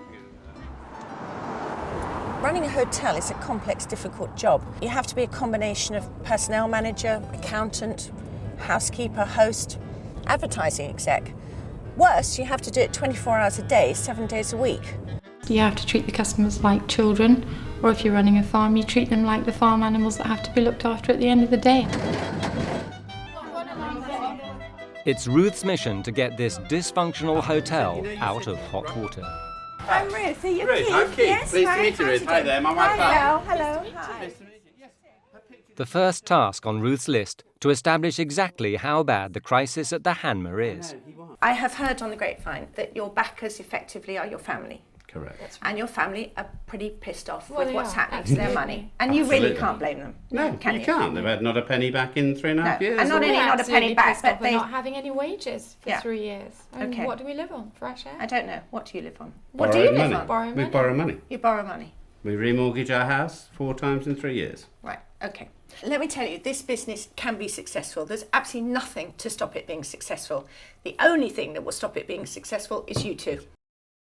So where does Keith think he's been going wrong? I didn't understand the business. I didn't understand the requirements. I didn't understand the nature of the customers. I do need some support, guidance, whatever you like Well, to we're call going it, to and stop I'm happy to do floundering, it. we're going to stop panicking, Right. we're going to do things. Okay, great. Before Ruth can suggest a solution, she needs to go through the key areas that can be improved. Hello. There is nobody on show. There's nobody for the customer to come and talk to ask questions of. Nothing. It's like everyone hides. It's very peculiar. I'm beginning to wonder whether I'm in a hotel or a gift shop. So my first impression about this hotel is that I don't know what I'm meant to be doing as a customer. I don't know where I'm meant to go.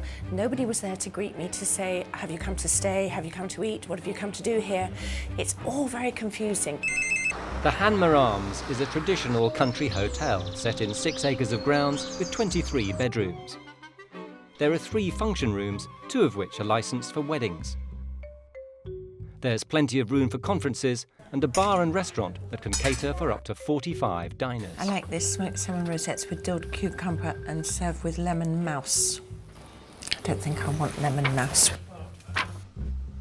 The hotel employs 46 staff, but with the restaurant empty and only 7 of the 23 rooms booked, it's painfully obvious the wage bill will be the biggest drain on Keith, Val and the family investors. So you're off now for the afternoon? Yeah. I'm just trying to get an understanding of, how they deploy the staff. So you're just part-time though here, are you? Yeah. We do have a lot of staff, we pay a lot of wages, and at the end of the day, which I'm sure you'll find, Keith and I do most of it. And I think that's what really upsets us the most. Can I ask you a leading question? Why don't you wear any kind of uniformy thing that makes you look as if you're part of the team? We've never really had uniforms. Do you not think it's nice to be identified as somebody who works here?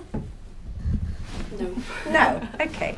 It soon becomes clear there are other problems dragging the hotel down. No one knows what's going on, so we just get told different things every day. It's a bit of a joke, actually. One person says one thing and another person says another thing. The hotel does bear resemblance to the Marie Celeste on too many occasions. I know it's mid-afternoon, but I could be checking in here. There's no one around, and I just... Ruth believes that both staff and guests need to know who's in charge. Are you waiting to be served? So am I. Proprietors should be reassuring and welcoming figures for the visitors. They give the hotel its identity and can make or break its reputation. In this place. They've got no idea. No idea at all. I'm sort of beginning to agree with you. And they should be dependable, accessible employers who lead the staff by example while still making them feel valued. It's a vital role. I've been here about 18 months and we haven't had a staff meeting, so we don't know anything that's going on. I don't feel it's a secure enough job for me to pursue my career any further here. So where are these uncommunicative leaders? Keith can often be found tucked away in a porter cabin, secreted in the hotel's grounds, far from the demands of staff or guests. You couldn't be more hidden away if you tried. Come with me. This need for privacy is costing £3,000 a year rental, money they can ill afford when losing £2,000 a week. Ah, here you are. This is where I hide. Yeah, hide being the operative word. Keith's need to escape isn't unique. Val is regularly off-site, tending to her pets, and refuses to be placed on any of the work rotas.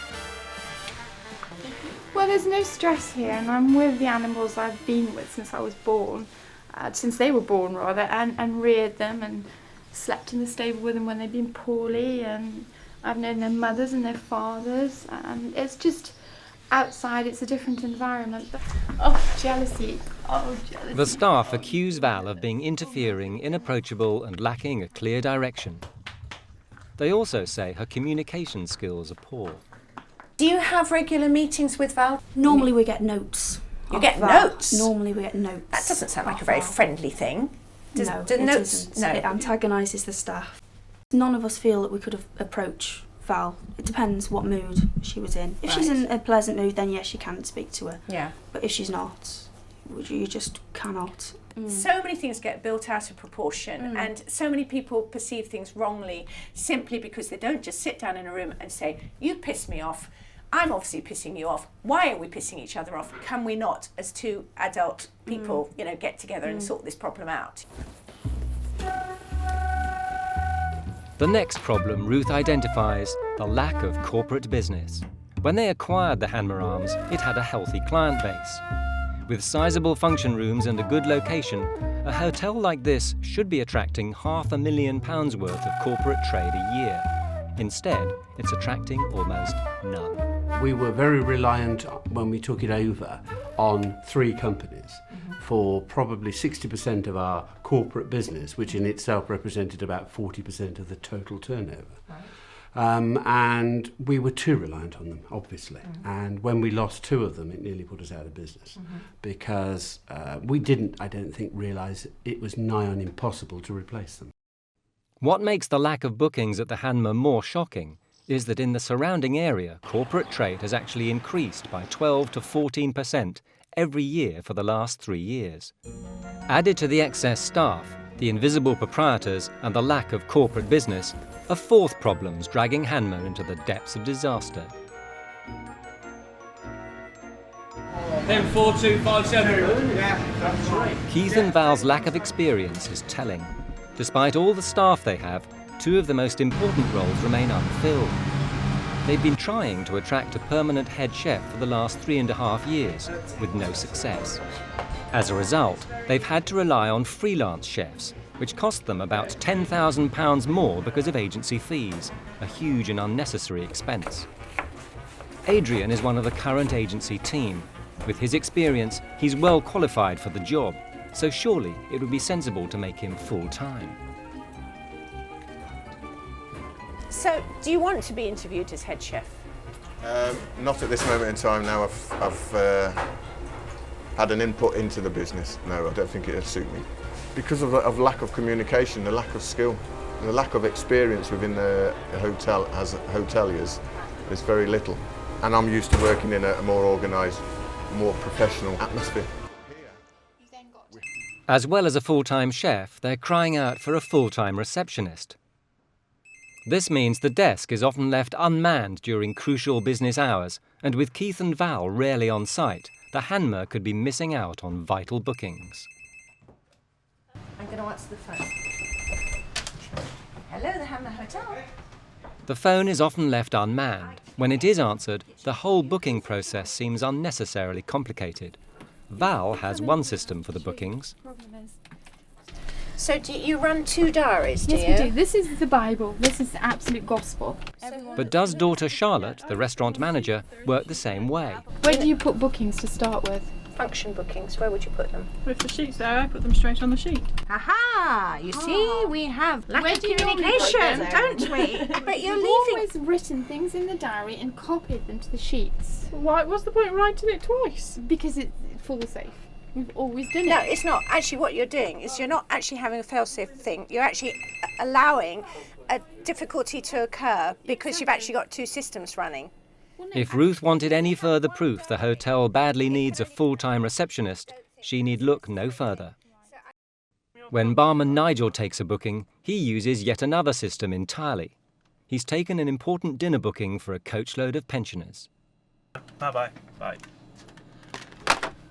But it's now 8:30 and the function room is still empty, and the meal prepared for them is looking far from appetising. We're now 2.5 hours past the coach party's Yes, witching I hour. Yeah. What really bothers me is if they do cancel or just don't turn up, are you going to get the money back? That I really don't know because you need to speak to Nigel Right. because he's arranged that. But do you not have a system, a house system? Yes, we do. We all seem to have different rules. Yeah. With such a lack of communication, no wonder this hotel's in such financial trouble. By the time the coach party turns up, it's nearly 9 o'clock. Not only are they late, but there are far more of them than expected. The whole hotel goes into panic. Tired guests are steered left, right and centre, while Keith and Val try to run the separate bar-restaurant as normal. With no full-time receptionist, and with a random system where any member of staff can take bookings, disasters are bound to happen. After observing the chaotic way in which Keith and Val run things, Ruth finds Keith lurking in the kitchen. You've got 3.5 years of receptionists who don't know what they're doing, who don't follow systems, who don't file things, who don't pass on information, who don't communicate with other heads of department, and it is starting at the basics. If you ran this place and 30 people turned up, although there are only 20 booked, would you send them away or would you accept them? Answer the simple. It wouldn't happen. It happens here all the time. Because you don't manage the bloody inquiries. I don't, look, hang on. If customers historically in this area know that at the Hanmer... Ruth calls a general meeting for all the senior staff. Along with Keith and Val, their daughter Charlotte, the restaurant manager, and Nigel, Hanmer's assistant manager and barman. Ruth's first aim, to get a measure of Keith and Val's commitment to the hotel. They need to take clearly defined roles and go on a rota. What I would like to suggest is if you define the job you're going to do and we rota it in for the days you want to do it, can you not commit 2 weeks ahead to saying, I can come in on Tuesday from lunchtime to close, I can come in on Thursday from breakfast to da-da-da, I'm not coming in on Friday at all. Could you not make that commitment? No, I couldn't. You really couldn't?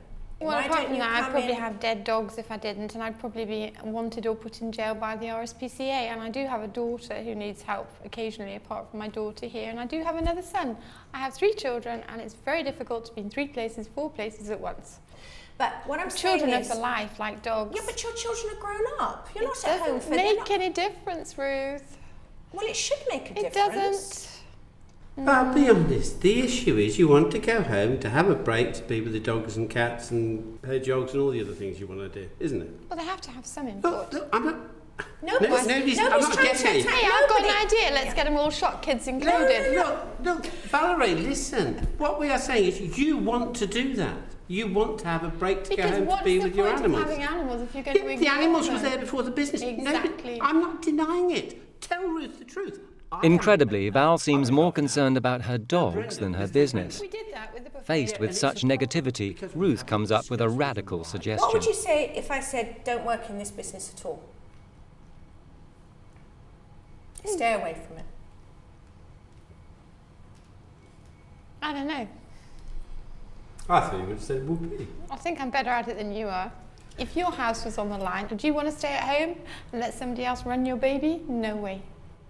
Right, so your answer is you want to work here? Yes. Right, I think that's absolutely fine and that's right, and I'm very pleased that as a proprietor you want to work here, and I think that's how it should be. But what I would like you to consider doing is a proper job. Not an overview of everybody and everything, not an interference in everyone's departments, not a kind of, I'll be here some days, not theirs, whatever. I want you back in the business, right? Both with the customers and with the staff. Although Val says she doesn't want anyone else to run her hotel, she's also made it clear she'd rather be with her dogs and animals. It remains to be seen if she and Keith can commit to a more defined and high-profile role. Hello, Hanmer Hotel. Next on Ruth's to-do list, to bring on board a full-time receptionist. Yeah, that's what worries me a lot. It's going to get very complicated. Reception is the customer's first experience of the hotel, and first impressions are crucial. We've got Mr. and Mrs. Robertson, that's the room with the cot and extra bed. Yeah, that's not me. A good front of house is vital. Right, Keith is in, one of you. I don't mind having one of you to do the paperwork, please. What's the name, please? Ruth arranges for them to interview Alison, an experienced receptionist with an impeccable CV who spent almost 20 years in the industry. Nice to meet you. Hi. My husband Keith. But if they want someone of her calibre, they'll first have to convince her it's a great place to work.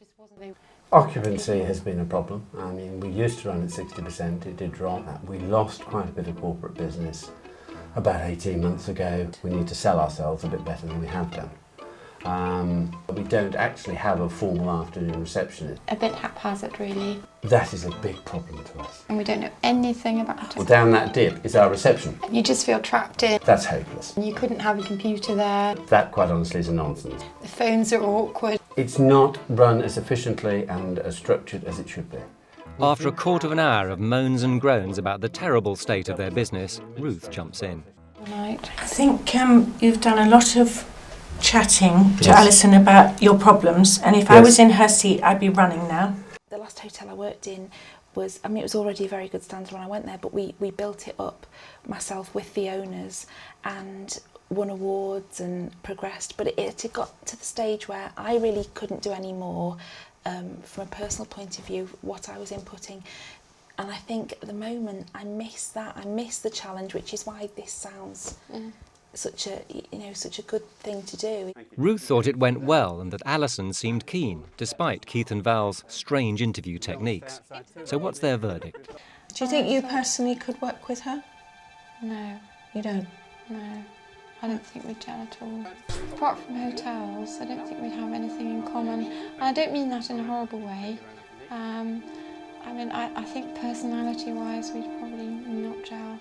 Actually, I was really quite impressed with how she coped and thought she would enjoy working with you and the chaos and the da-da-da-da. And I thought, this is really positive. So I was quite surprised when Val said she wasn't so keen. I know. I haven't really had a chance to find from her yet. I think it's just a pure personality thing. I don't think it's a judgment on her abilities or anything like that. No. Alison seemed the perfect candidate, experienced, smart and welcoming. And more importantly, excited about trying to turn Val and Keith's failing business around. Increasingly frustrated by Val's negative attitude, Ruth leaves them to get on with it. Well, I've now spent quite a lot of time with Keith and Val talking to them fairly intensively about how this hotel works, or if we're going to be very honest, doesn't work. And I've left them with a big plan of action. Some real proper changes have got to be made. It can't just be waffle, it can't just be chat, it can't just be wishful thinking. Some real proper stuff has got to take place. The next issues to be tackled, bringing in more corporate business, hiring a permanent head chef and making those crucial staff cuts. But given their response so far, the signs are not too promising. One should do. I can't make these people redundant. It will take away probably 50% of our trade. It's like having my feet nailed to the floor and my wings clipped. It's total murder. Yeah, I need one more beef, Mike. Surprisingly, Keith and Val have sprung into action. Put the times on your tickets. Despite all her protestations, Val is finally on the rota, and Keith is getting to know his customers for the first time in 3.5 years. Would you like any drinks? He's serving in the restaurant and has rather taken to playing the perfect host. Wow, Has it changed hands? Oh yeah, 3.5 years ago, sir. Regular customers don't recognise their new waiter. No, well, I usually keep hidden out the way. He didn't even know I owned it. He said he'd never seen me before. I think perhaps I should make myself more known.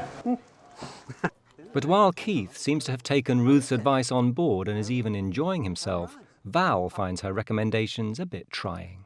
The only frustrating thing that I've known since I've met Ruth, having Ruth around, is the fact that, yes, I didn't want to go on the rota. And no, I don't want to go on the rota, but I am on the rota. I do get a little bit uppity sometimes. It's like having my feet nailed to the floor and my wings clipped. It's total murder. So far, so good. That's it. That's £13.10, please. Thank you, sir. But Ruth also wanted Keith and Val to hire a permanent head chef, saving them £10,000 a year, and a full-time receptionist to take control front of house.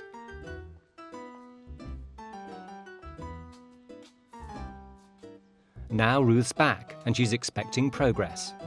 At first glance, the signs look promising. There's a brand new chef in the kitchen. It's John. He's amazing. He's amazing. Wonderful new chef. This is Only been here Mr. 4 days. Mendes. Feels like he's been here 4 months, but there we go. Yeah, it is amazing. what's your feeling so far about this place? Your initial thoughts? Can't ask you any more than that. We've got a long way to go, but I don't think, it's not that far really. As if he's still smiling in a month. There's also a fresh face behind the desk. Good afternoon, the Hanmer Hotel, Tracy speaking. How can I help you? But unlike Ruth's preferred applicant, this new receptionist has no hotel experience and knows nothing about the business. How long have you been here now? 2 days. Right, okay. And do you have any idea of what you're doing? Not really, no. Is anyone actually telling you what to do, how to do anything? Not really, no. It's a bit up in the air at the moment. I think I've been just dropped in at the deep end, so... Right. Do you feel a bit abandoned? Yes, you could say that. Anyway, I love your nail varnish. It's fantastic. So just hold on to that thought. Nice smile. You'll get through it. Hopefully. How long have you been here? Since I've been here last, there are at least 5 different faces that I've picked up on, and I'm really intrigued to find out whether the staff that I was hoping would be made redundant is still here as well, because otherwise what's happening is that the staffing ratios have gone up, not gone down. Okay.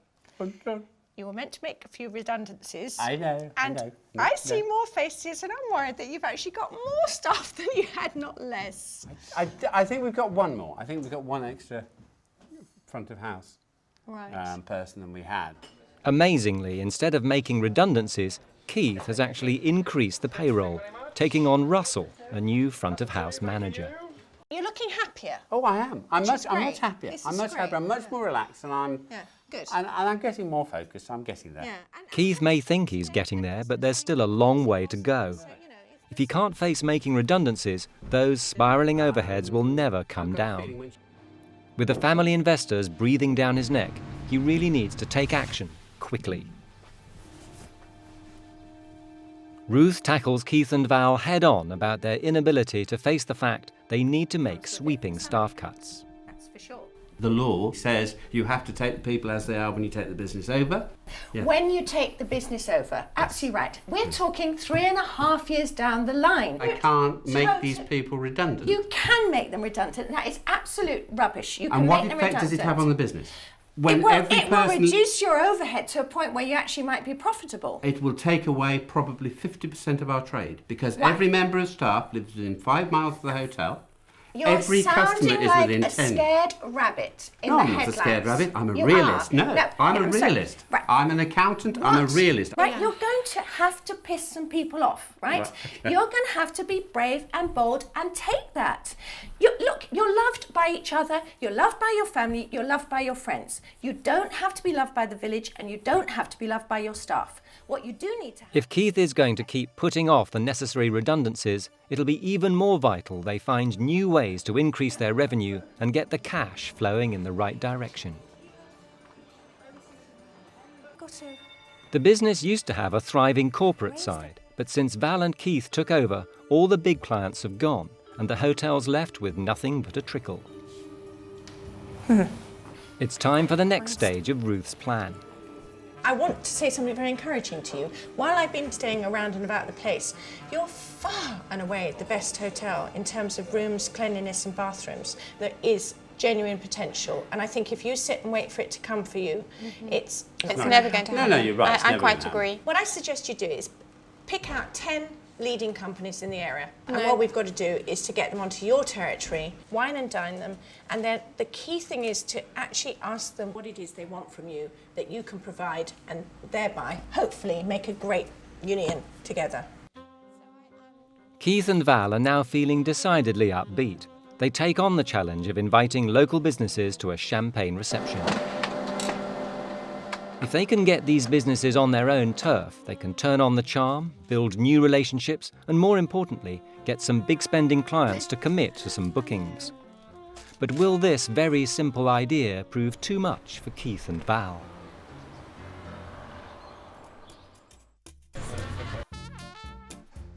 Two weeks later, and the day of the party arrives. Over the course of the evening, Keith and Val's guests will get a chance to sample the new chef's food, tour Hanmer's bedrooms, and check out the hotel facilities. Keith's going to do the opening speech, as it were. Right. Russell's going to show people around downstairs. Yeah. Keith's going to show a bit of function room, and Yes. you're going to be the room shower. So you tell me, this is your hotel. What would you say about the room? Well, I just say this is one of my favourite rooms. It's lovely and quiet and tranquil. I love the high ceilings. I love the spaciousness of the room. Yeah. And it has a lovely big bathroom. That's It's nice, reputed yeah. to be haunted. We have 2 customers that will not stay in here. They're absolutely... Certainly leave out the ghosts. I never mention them. Yeah. They tell me. So, Keith, I want to go through with what you and Val are going to do. What you're going to say about this place, because you need to do a little round-up speech. Obviously, we can inform the customers about its lovely surroundings. If they're interested in churches or anything like that, they've got all that. Not fucking churches. I'm sorry, Keith. Oh, all right. They aren't going to come here for the fucking churches. Sorry. Oh, all right, I just... I was just adding that in about the wonderful location. Yeah, okay. I'm sorry. I know that was only practice, but keep the sodding churches out of it, all right? They might be Church or Mormons anyway. Okay, so don't want churches. But we can cater for any religious... Any religious sect is welcome at Hanmer. Exactly. No, that's not the idea. Don't want you to go off woolly-headed into the undergrowth. Val and I, all our staff, generally want to provide you with personal professional service. We want to make every event, meeting, conference a huge success for you. Yeah, and therefore for us, yes. And therefore, yes. Because you'll come back, yes. Okay. Exactly. Yeah, okay. Keith prepares his speech, and the staff get on with last-minute party preparations. At 6 p.m, guests from 15 prestigious local companies, the head of Shropshire Tourism, and the Mayoress of Whitchurch arrive. They represent thousands of pounds worth of potential business, so everything must run smoothly. Ladies and gentlemen, just one moment, please. I appreciate you all coming. Thank you very much indeed. Excuse me, look at my notes, but otherwise I'll waffle on too much. I mean, Val and I, really, we try to run this to our best ability as a family business. It is a family-owned business anyway, but our daughter Charlotte used to be with us. She's recently left us to have a baby. Facilities for us. I think ran them fairly well. She will be joining us again. As soon as I finish speaking, and as long as I don't say too long, the hot canapes that are about to come up from the kitchen should still be hot. We run this with a view to giving everybody good service. We have ISDN connections in them all, so if businessmen need to get away, do some work for a meeting the next day, we hope they're usually fairly well liked. We can close the doors there, separate and have 2 functions at once. That's about all we can at the place, the function rooms, the facilities that we've got. So thank you again all for coming, and I hope you enjoy the rest of the evening. Thanks very much. In no time, the party's in full swing. Chef's food is going down well. But before long, Keith and Val start to let the side down. Instead of making their guests feel welcome and selling the hotel's obvious assets, their negativity starts to show itself again. We're not really party people. We like looking after people, but we're not. We're usually just waiting on rather than actually throwing parties. Russell is our replacement guy. I think he's finding it quite different. He's come from a, what should I say, a more professionally run or less family run operation, and I think he's finding us quite difficult. To add insult to injury, Val disappears in the middle of her own party, leaving Ruth to introduce new chef John to the guests. Excuse me, everyone. I'd just like to introduce you to John, who's the new head chef. Been here a few weeks, and as you can tell, is doing a fabulous job. With John content to chat to his satisfied clientele, Ruth goes on a mission to find the wayward Val. Yeah, because those are actually conference rates Val? there. Yeah. What are you doing? Just helping Tracy a minute, because she's just a bit lost. Do you want me back up now? Well, you're meant to be the hostess. I know. I'm going be back. circulating I and can't leave. I talking to have guests. been. I can't leave You on should her be own. introducing your chef to your customers. You should Sorry, be doing that. is Keith not there then? Yeah, but he's talking to other customers.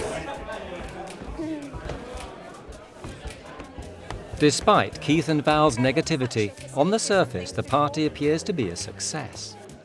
The quality of food was superb. I mean, even just having a little taster, you can see that the quality's gone up a lot. I'm certainly be recommending it to a lot of my clients from my firm in Chester, where I work, to come over and have some conferences over here. It's wonderful.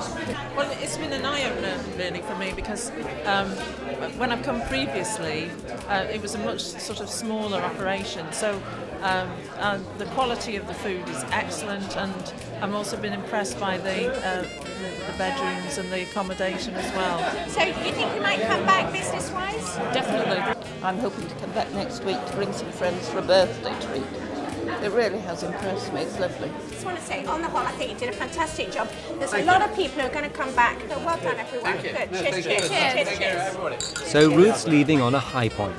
There's the prospect of more customers on the horizon, some more professional staff are in place to ease the pressure, and Keith and Val are playing a much more prominent role in the business. If they could only make those essential staff cuts, there'd be light at the end of the tunnel.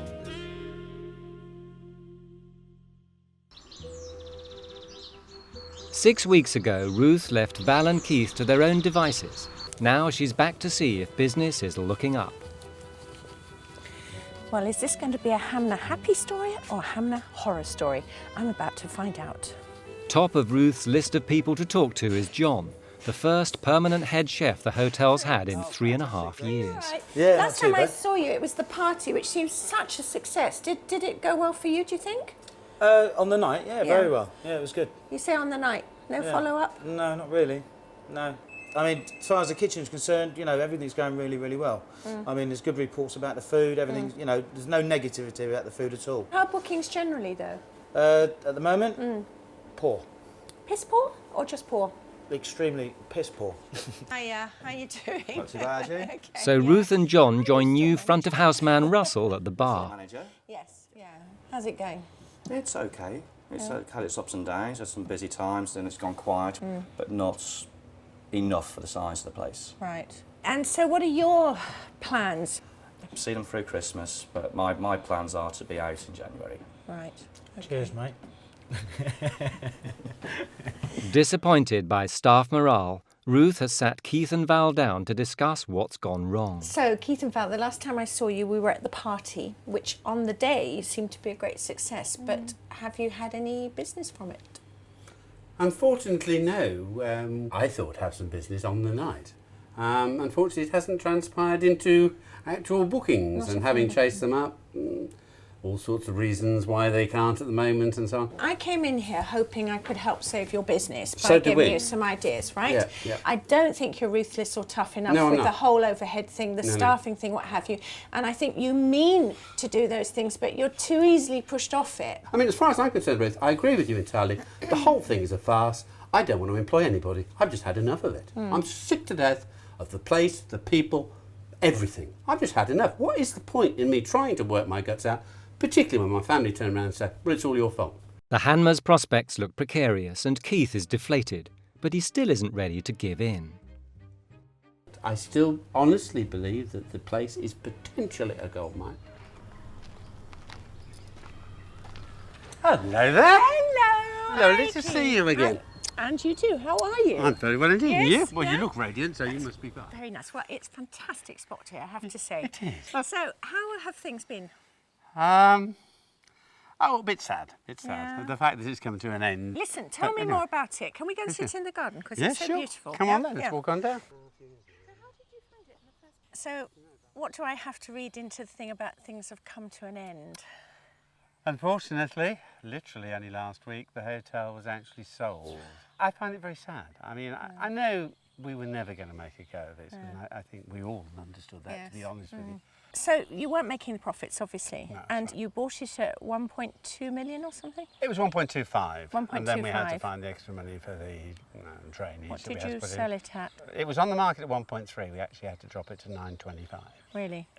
And how many hundreds of thousands of pounds losses in the few years you were there? I would think in the last 4 years we've lost in excess of £500,000. It won't be news to you because I did say it at the time that I thought Val was a really disruptive feature of the business. This is one of your perennial problems. Don't ever work with your wife again, ever, or even attempt to. Don't. Oh, don't. I'm sorry, I Don't. disagree with you. No, you're wrong. You're wrong. No, I think she's very good at doing her horses and her things and what have you. But I'm sorry. I think now I could work with her much better than I could 5 years ago. why? Working together 24/7, all the time, with all the aggro and all the pressures, it's a totally different environment, totally different situation. Yeah, of course it is. And I should have listened to her, and I didn't. Keith is very protective of wife Val. Ruth ventures out into the yard to track her down and find out her side of the story. Hi, Val. Hello.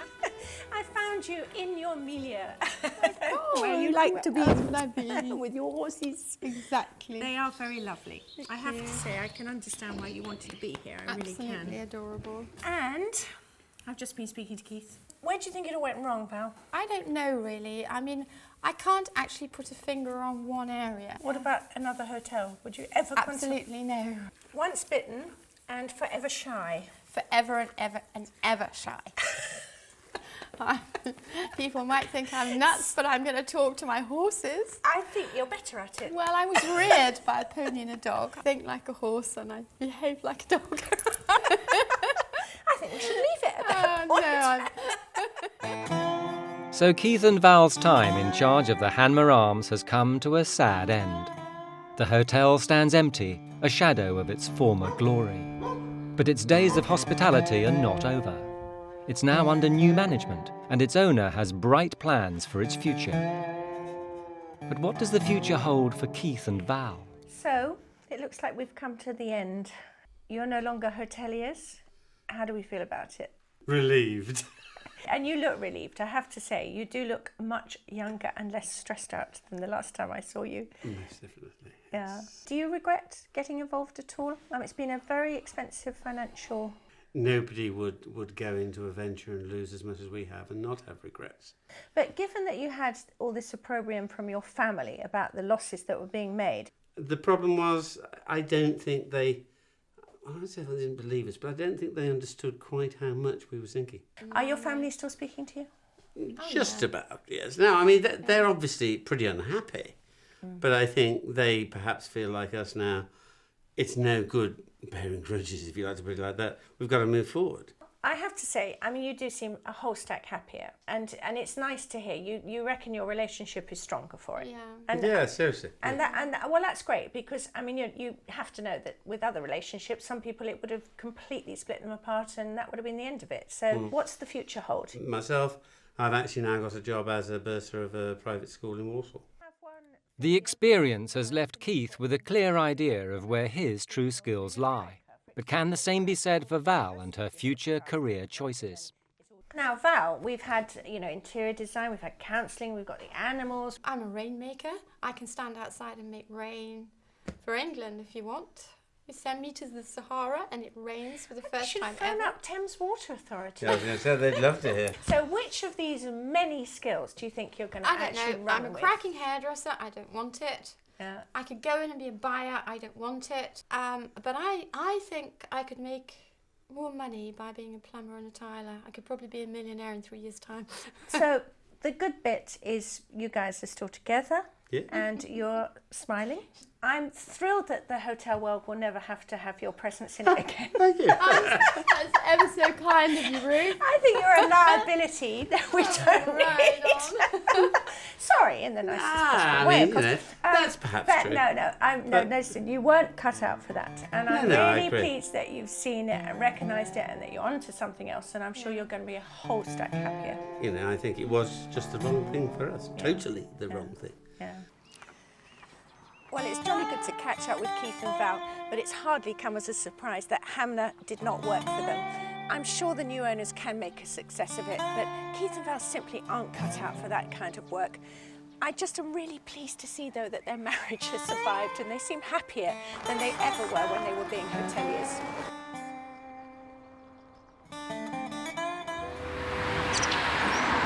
This is Worlington Hall, a 16th century manor house in the rolling countryside of Suffolk. The suffering owners and sisters, Sharon and Joy, have sold their thriving residential homes business in London to embark on a new life as glamorous hoteliers. But with no previous experience of the hotel trade, their dream is rapidly turning into a nightmare. Losses have reached £60,000 and are spiralling out of control. Now Sharon and Joy have started to call their heavenly hotel the Money Pit. Obviously we've invested a lot of money and it would be heartbreaking to walk away from it and it have not worked. I guess we feel like we're drowning. Their only lifeline now lies in renowned hotelier Ruth Watson. Ruth's been successfully running hotels for over 20 years. Sharon and Joy hope she will be able to tell them just where they're going wrong and help turn their flagging business around. Well, it's a very attractive building. Red brick, 17th century maybe. There's lots of very pretty planting outside as well. It's an attractive entrance. Well, we've got quite a nice bit of garden here. It's very open, but there's a river at the bottom, and it's certainly an asset for any function, a wedding or anything, that you can come out here in the summer. So, I mean, this has got to be a benefit. Situated near prosperous Bury St Edmunds, Worlington Hall is a Grade 2 listed manor house converted into a 9-bedroom hotel. It's just one of several hotels in the area. All its neighbours are doing well, and at first glance, so should Worlington Hall. It's an attractive building with a bar, restaurant and function room. It's got plenty in its favour, but it's just not making money, and it's proving too much for Sharon and Joy. With young families and working husbands, they're overwhelmed by the constant running around and long hours. Yeah, good. Nice to meet you. Hi, Joy. Hello. Hi, how are you? So what made you think you could be hoteliers? Madness. A moment of madness. I think it was. Yes? Yes. Yeah. I think we came in with rose-coloured spectacles. I think that we thought that it would kind of run itself and we would just walk around and be glamorous. Be mine hostess and be gracious to the customers and things. Yeah, yeah, that's what we thought. Hasn't turned out that way? No, not at all. Am I right in thinking that you are losing financially? How were the figures last year? Not great. No. What sort of losses did you make? About 20,000 last year. Yeah. But we put an awful lot into it ourselves. Right. And obviously, we can't sustain losses like that. Well, I think, when you work from, 6:30 in the morning till sometimes it's 1:30 or 2 the following morning. Yeah. And then get up the next day to do breakfast. Yes. It's not funny. You want a reward for Yes. that. And it's nice having people saying, thank you very much, that was lovely, but it's even nicer if the bank balance is kind of going up rather than down. That's right. Yeah, that's what we want. Okay. Yeah. We need to do some work here. The first problem is reception. It's sending out all the wrong messages. This is something I find really offensive. The first thing as you come up this hallway, what am I seeing? Police warning. That's my welcome to your hotel. Mad. I'm going to take it off now, okay? Let's not have underage drinking. You don't have that either, okay? And while we're sitting here, I'm going to attack you about this board here. It's a total waste of a selling space. I mean, up there, you could have some of your wedding stuff. You could have some of your room rates. That is such a soft sell. But reception not only needs to look good, it must be efficient as well. And Joy's booking system is a complete mess. So, Joy, how do you take a reservation if it comes in? OK, well, this is the reservations book. Yep. We take the name, telephone number. Do you write a confirmation letter to them? No. Not at all. Do you have a cancellation policy? No. Somebody books for 5 rooms, they don't show up. What do you do? Nothing. Lose the money? Yeah. I want you and Sharon today, before I leave, to say this is our cancellation policy. OK. Now, one of the things that fills me with horror is I suspect this is a wedding inquiry, isn't it? Yes, it is, yeah. And it's on a scrappy little bit of paper tucked away with a few other messages. Do you not have a file folder? Do you not have a proper form for wedding inquiries, function inquiries? No, we don't really. We have a message book. OK, but things are written down with. It's important. No, I know, but I normally pick them up and put them in my little pile down there. Yeah, but what little pile? OK, where's this little pile? That's horrible. That's not a little pile. That's a shed full of rubbish. Come on. I mean, it's not really my desk. I think that's the thing. What do you mean it's not your desk? Well, I'm not the main person who sat here, largely. I've only just kind of started sitting out here. One of the things I'm picking up so strongly is that you're just visitors here, that it isn't yours, and I want you to make it yours. You are the people who own it. You own the bricks and the mortar, you own the mortgage, you own the problems, the joy when it comes along. It's yours, and I want you to feel that it's yours and to take possession of it. The next thing that Ruth wants to look at is the food. This is an important area that can make or break a hotel's reputation. This is the most dreadful presentation. It's all blurred and over-typed. Come on, girls, it's not difficult to just print off a few more menus. This is huge choice. And all around the building, there's different menus. There's blackboard menus, there's special menus, there's other special menus on things. I don't know about you, but I always feel that if it's too much on a menu, I know it's not really home cooked.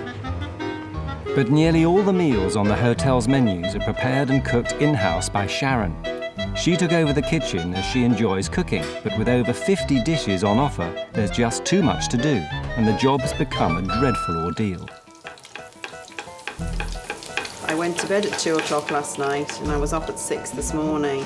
We had this vision of it being very glamorous, and nothing could be further than the truth. So the second problem that needs to be dealt with is the over-ambitious menu. The sisters' workload is in danger of breaking their spirits. Not only that, but it's just not paying. Business is enough to pay the bills, just. Are you taking salaries? No. I would expect you to be able to draw a salary. I mean, maybe not make a profit above that, but I would expect you to have some reward for your time. I mean, who does actually look after the business side, the financial side, so you actually know how the business is performing? Well, we don't. That's the whole point. You know, we do. We do as much as we can. Yeah, and then but we've not it goes really to the accountant at the end of the year. Yeah. If you don't know what occupancy is, and you don't know what your margin is, and you don't know, you know, what your turnover is and what your profitability is, then that's got to be worrying. But Sharon and Joy aren't the only interested parties in this business. A third investor is getting increasingly worried. Sharon and Joy's mother has put a substantial chunk of her life savings into the hotel. That's right. You've obviously made some money over the years and had a good time. It's in this hotel. When I retired, I didn't take my pension, and unfortunately my pension dropped by half because it was at the time when the stock market went. Sure. So I've got no pension. So I'm here working for nothing, protecting my investment. I just feel as though we could turn it around. The family's lack of income is alarming, but there could be a way to increase their revenue substantially. The function room is the third area Ruth wants to address. It's a space with the potential to turn their fortunes around, but it's sadly underused. Ruth, this is the garden room, which we use for functions. Right. Does it normally look like this? When we're not using it. Yeah, OK. Well, my immediate impression is that it's a fabulous space, marvellous view outside of the gardens down to the river. I think this is a real asset that, at the moment, is underutilised. The sisters shouldn't underestimate the value of a good function room. With the average wedding costing around £5,000, just one a week could generate an annual income of more than £250,000. But not the way it looks at the moment. If it's all stacked up with bloody furniture in corners and looking shabby, that's what you're saying is that we don't care about it, we do shabby stuff. It's not seductive. Ruth's investigation has shown up some very obvious areas that need improvement. First, that chaotic reception has got to run more efficiently and have an effective cancellation policy. Second, Sharon needs to cut down on the menu to reduce her grueling workload in the kitchen. And finally, the function room is underutilised. It should be a great asset as a wedding and conference venue. If they can take on these challenges, Sharon and Joy might start making money, as well as cutting down on their exhausting working hours. First on the list is reception, an easily resolved issue that Joy has got straight onto. Cancellation policy. Yes. You got that? Very good. And that's going on, everyone's being told that or going on their emails or letters or whatever? Yes. Yeah. As of yesterday, we are informing people over the phone, or those I'm responding to email or letters, it will be on the bottom. Super duper. I'm really pleased to see the board has also been cleaned up behind you, which is really good. So we've just got a few pictures of cats now, and a nice letter from a happy guest. Yes. Fabulous progress, well done. Yeah, it's good. The next job is the menu. With far too much choice, Ruth has a solution to save time and waste. You used to have something like 50 different dishes. Right. That's a heck of a lot for one woman and a boy in a kitchen. Don't you think? Probably. Well, what I'm thinking is that out of probably sort of 20-something dishes here, maybe even more, we should get that down to sort of 10 or 12. Yeah. Just cherry-picking all the good things. And if you know that mozzarella sticks only sell one every fortnight, I mean, there's not really much point in having it there. No. And then on the other Having decided on the essential dishes, the prospect of less work leaves Sharon looking forward. I'm quite excited now. The next area Ruth wants to tackle is the function room. With large gardens out the back, this room is an ideal wedding venue, but the marriage business is a fiercely competitive one. So it's essential for Sharon and Joy to sell the place properly. And a visit from a bride and groom only highlights just how inefficient and desperate the situation has become. In a moment. Thank you. Joy's trying to find the wedding pack. Sharon's had to come out to the kitchen to ask if they'd like a cup of tea or coffee. And there isn't anything immediately to hand to give the couple. Many couples consider their wedding the most important day of their life. Any sniff of incompetence will have them running a mile. We haven't actually got genuine copies. We've had to do some photocopies because we're in the process of redesigning them. And we had a load, but can't find them. Can't find them. They'll need printed information on the facilities, including bedrooms, function rooms, and any other areas that can be utilised. Hi. Sorry, I can't actually locate a wedding brochure at the moment. Okay. We're currently in the process of redesigning our brochures. Yeah. And we only had some photocopies, but I would have given you an idea. Okay. But what I'll do is, if I can take your details. Sure. And then I can put one in the post to you. Yeah, lovely, thank you.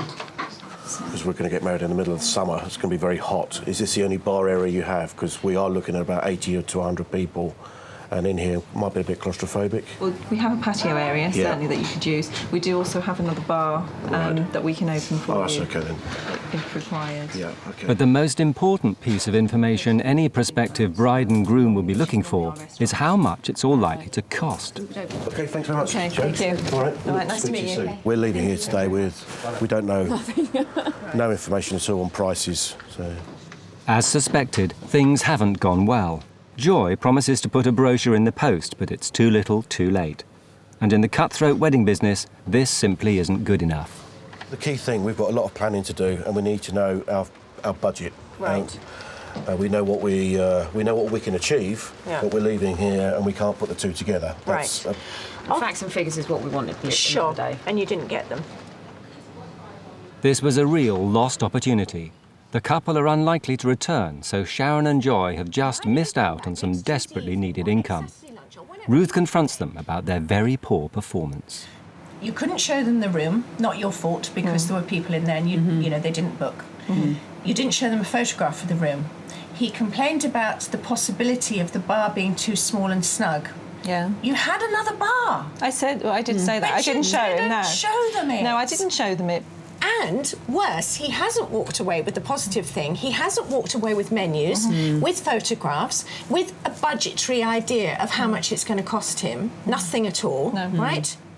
Cock up, and I know you wish it hadn't happened today while we're here. Why didn't you give them even one of these? Well, because I was really flustered, and doesn't justify, but I was all hot and sweaty, and no, I didn't. I've just noticed something. I'm glad you didn't give them this brochure. Can you see this? This is a rating that no longer exists. This is against the Trades Description Act because you do not have that rating. No. This has got to go because what do you have? Diamonds. How many diamonds? 4 diamonds. 4 diamonds. Yeah. Right. That's what your pamphlets and leaflets and all your promotional literature should have on them, not this. You know, we've just come in here and we've just sort of go through the motions, and it's just the way we've done it. And clearly there is a better way. But I do want to feel a really, really positive response that this thing about marketing yourselves, you being in the building, meeting your customers, whether they're coming as function people or just to have a prawn cocktail, whatever, introducing themselves, making it irresistible for them to come back. You know, they've got to come back because you're offering so much. And wait for them to ask you to show you the rooms, to show you the what have you. You're there, like, let's give you a guided tour. Would you like a glass of champagne while we walk around the building? All those little touches, they're tiny, but they make a huge difference. Yeah? I feel like Ruth gave me a real beating. I think some of her points were valid and some perhaps not so. It's very judgmental, isn't it, to see somebody do something once and then make a judgment over how they behave all the time. I was prepared today to be expecting some criticism from Ruth. And Sharon had said at the beginning of the day that she really wasn't prepared for it. I didn't go to bed till 1 o'clock, and I'm just tired, and I just wasn't up for it today. The next morning, Ruth is hoping for a more positive attitude. If Sharon and Joy are going to sell their hotel as an attractive wedding venue, they simply must have some up-to-date informative brochures and wedding packs. So Ruth gathers the family together to nail down just what should go into them. So what kind of things do you want to say about the hotel? We wrote a few things down, but tell us I don't about know them. how important they are. Well, the first thing we were thinking was about the building, its age, and its historic status. Yeah. And that, we've got a large garden. I would say garden is a really big, especially for the summer weddings, wouldn't you? Yeah. What else have you got on your list? The way we welcome people, we're here to welcome people and hopefully provide, part of the atmosphere with being warm and friendly and, because it just doesn't create itself, does it? What sort of food would you like to say that you're doing? Well, I would say it was very basic, but good quality ingredients. Style of food? You're the cook. Yeah, my style. OK, Sharon's style, and what does that mean? What does it mean? I don't know. Ari, what do you think? Tasty.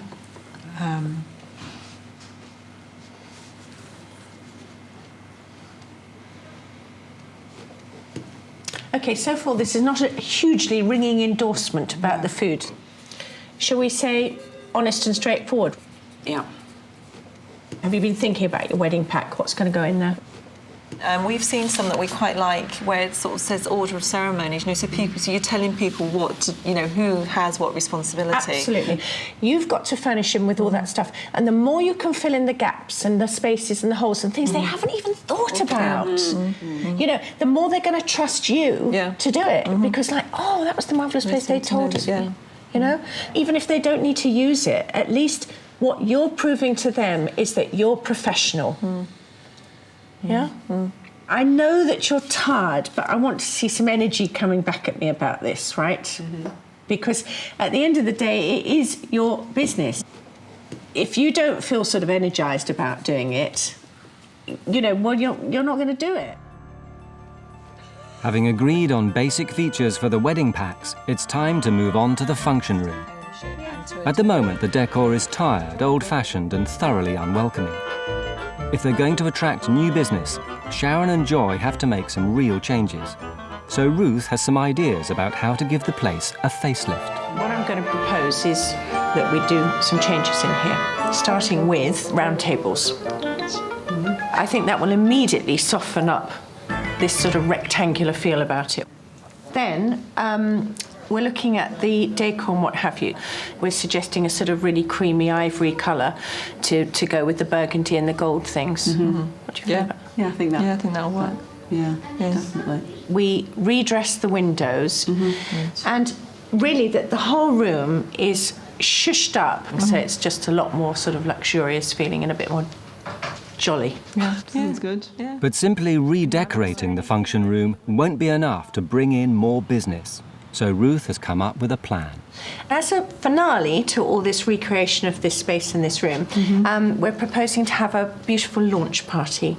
Inviting maybe brides-to-be, maybe florists, maybe photographers, everyone who's involved in the kind of whole wedding thing, who's local around here, and having them down to see the new room, maybe get some real business from it, but certainly future business from it. Yeah. Showing it off. Right. Okay. When is this launch party? You're cooking. Should we let the chef know? Yeah, I think it's probably a good idea.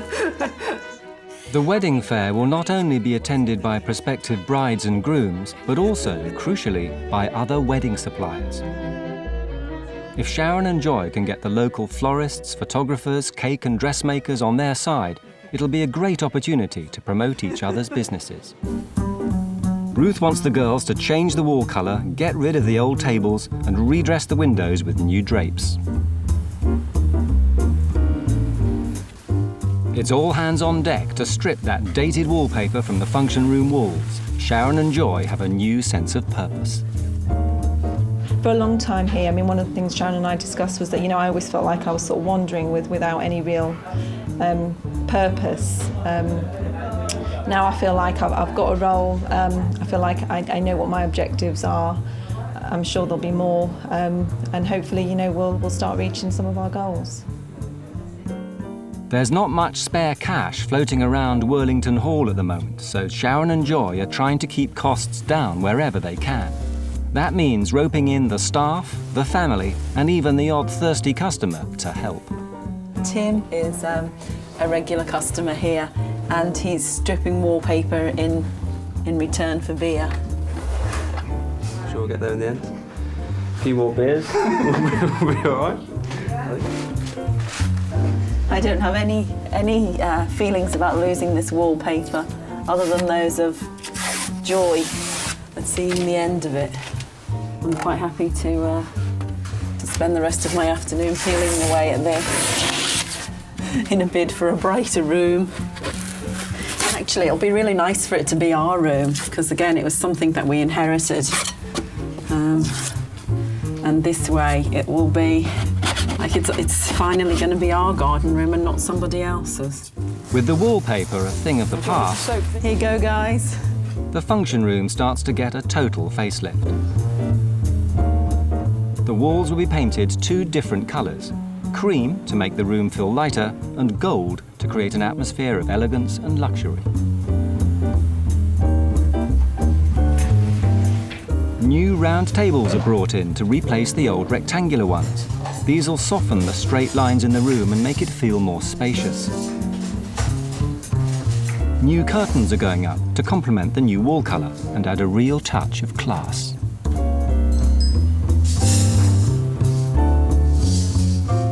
At the end of a week's hard work, genuine progress has been made.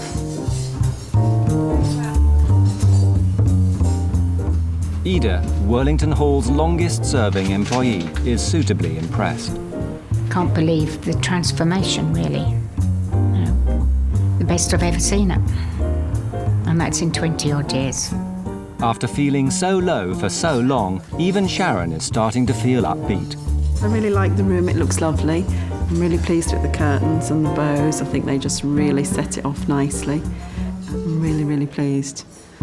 Yes, I think that Sharon and Joy do seem much happier, and especially today. I'm really excited about the wedding fair. I've never actually been to one, so it'll be nice to go to my own as the first. But I think it'll be really good. But the function room isn't the only area of the hotel where progress is being made. Ruth wanted the sisters to create a new wedding pack which would promote the hotel to prospective brides and grooms. Outside, Joy is helping out on a glamorous photo shoot to get the shots for the new brochure. It does feel like it's all coming together. It's quite exciting. It's nice that we've got an attractive bride and groom on the cover, because we were a bit concerned about what they would be like. But the dress is lovely, and yeah, we're really looking forward to seeing the finished product of the whole thing. But a new brochure and a revamped function room won't be much good to the sisters if no one turns up for the fair. So Sharon and Joy are popping into local businesses to hand out flyers for the event. Yeah, we've just brought along some... Okay, yeah, sure. Thanks. Yeah, thanks a lot. Bye. All the best. At last, the sisters are beginning to think like businesswomen. 3 weeks of hard work is finally over. What was once a weary, uninspiring, featureless storage space has been transformed into a beautiful, impressive reception room, worthy of any bride and groom's special day. Wow, look at this. That's a difference, isn't it? Gosh, I think it looks fantastic.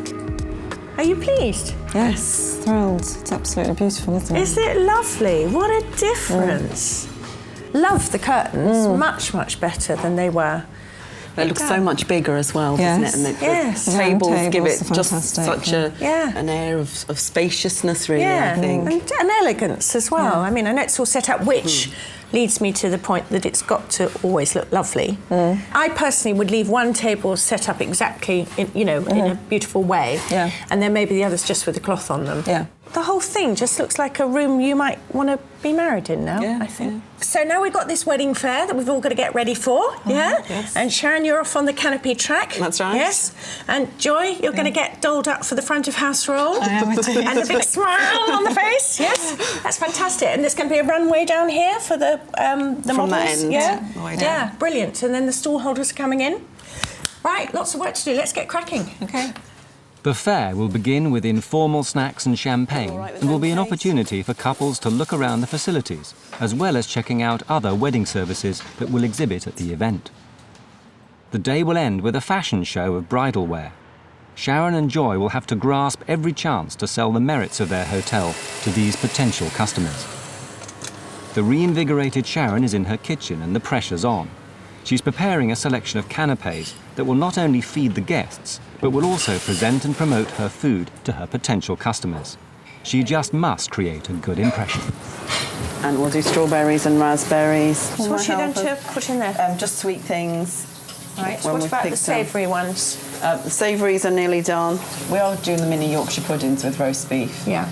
And a bit of horseradish. We thought that it would be better to just do a selection of things and it would still give a feel of what we did. Okay. When it comes to the actual event, you're going to be cruising the room, yes, and you're going to be making sure people know you're the cook, that you're responsible for them, not that you got the caterers in. A lot of people, unless you know what's in them, they're going to need to ask anyway, so hopefully that'll come through, that I've made them because I know all the ingredients. Yeah, no, exactly. No, it's a very good point. Right, okay, I'll let you get on with it, because obviously time's running short. Yes. Meanwhile, Joy's finally got her hand on those long-awaited brochures. Ah, Joy, you've got the brochures. Yes. Fantastic. Now, this is the wedding cover? Yeah. Oh, that's super, It's good, isn't it? It says weddings, large and loud. Yes. You're pleased? Yes, we're thrilled with them. They're really, really good. I mean, if you think of what we had and what this says. Yes. So and what this says about us, it's just amazing, really. Because it really does show the hotel at its best. Yeah. And how does it make you feel about the sort of sales aspect? Is it going to give you confidence? Oh, definitely, yeah. Well, it feels like I've got something now to give, as... It's concrete. Hey, look at this. Look how good we are. Look what we can do. Yeah. So, yeah. And what about the hotel brochure? Yeah. That looks good, isn't it? Yeah. Are you pleased with it? Yeah. Yes, we are. Yeah. I think it's a much, but right. It's got the right rating. That helps. I mean, what I think is really great about this is, for the first time, I feel like this is your hotel. Yeah. We've taken ownership finally, and it's ours, and we're going to, hopefully make this work now. That's great. Do things that are positive, that we feel good about, and not do them because that's what we've always done. Yeah. So that's super. 3 hours before the wedding fair begins, the exhibitors start to set up their stands. Ruth has suggested the fair to attract as many couples as possible to see the hotel and hopefully to book their weddings. Inviting other businesses who provide wedding services will draw more people in. But just as importantly, it'll give Sharon and Joy a chance to build new business relationships so they can promote each other's products. Suddenly, the hotel is awash with dress designers, photographers and cake makers. It's obviously where all the exhibitors are. Yeah. We've got the brochures and the champagne. We're going to go from here. Yeah. Always serve drinks away from the doors, because that way you don't get a terrible bottleneck, because people always stop where you give them the drink. And point, yeah. Okay, and then obviously we've got the function room, where it's all happening. Yep. Again.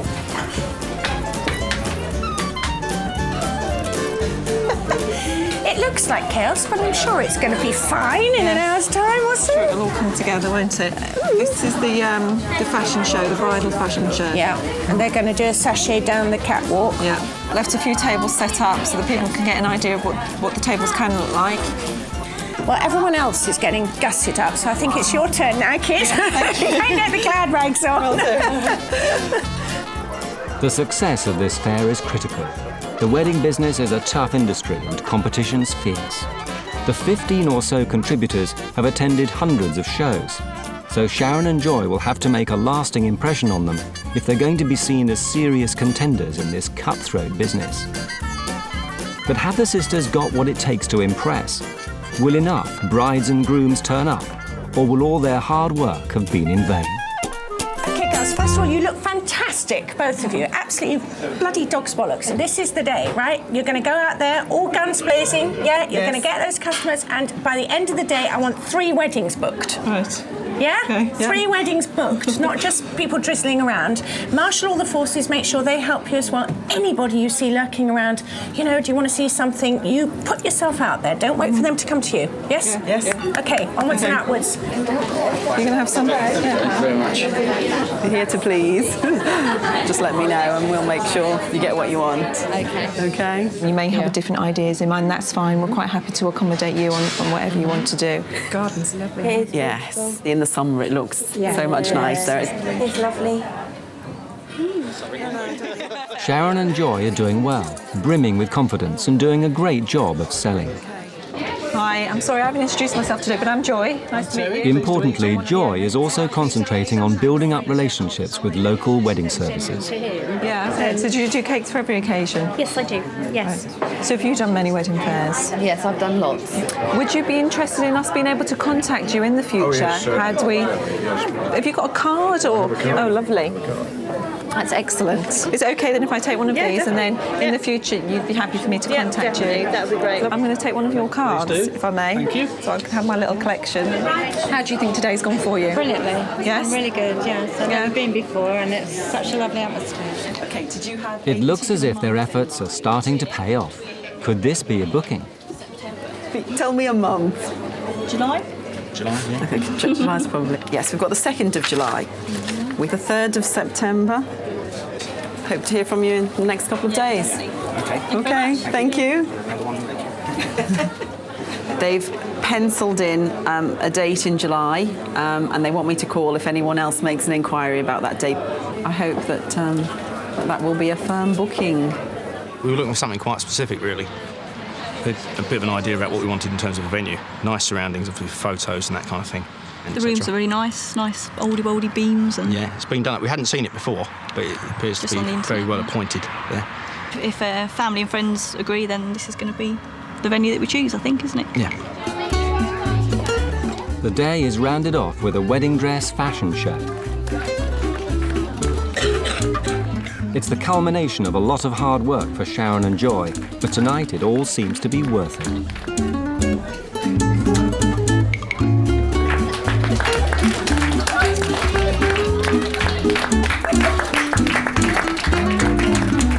Ladies and gentlemen, thank you all for coming to our wedding fair today. I hope you've all enjoyed yourselves today and we look forward to seeing you as prospective bride and grooms. Thank you. It's our first one and we didn't really know what to expect. I mean, the worst scenario would have been no one to have turned up, or 2 or 3 people, and that would have been a complete disaster. But actually, there was a really good flow throughout the day. Everyone said the canapes were lovely. They all got eaten. There's absolutely nothing left. So I think that's a good sign. And in fact, one couple did say that the food was so lovely, that was what clinched it for them. The more you do it, the better you feel about it, the more confident you feel. So I think as the day went on, we really got more relaxed, more confident, and we hope that we showed people the best that we have to offer. We're well on the way. I think we've got the room now, we've got the brochures, and it's just a case of us going out there and selling it to people. Well, I think that was a really successful day. I mean, the stallholders were thrilled. Everybody seemed to think it was a great success, and they got 2 provisional bookings out of it and plenty more that I think are going to be in the bag.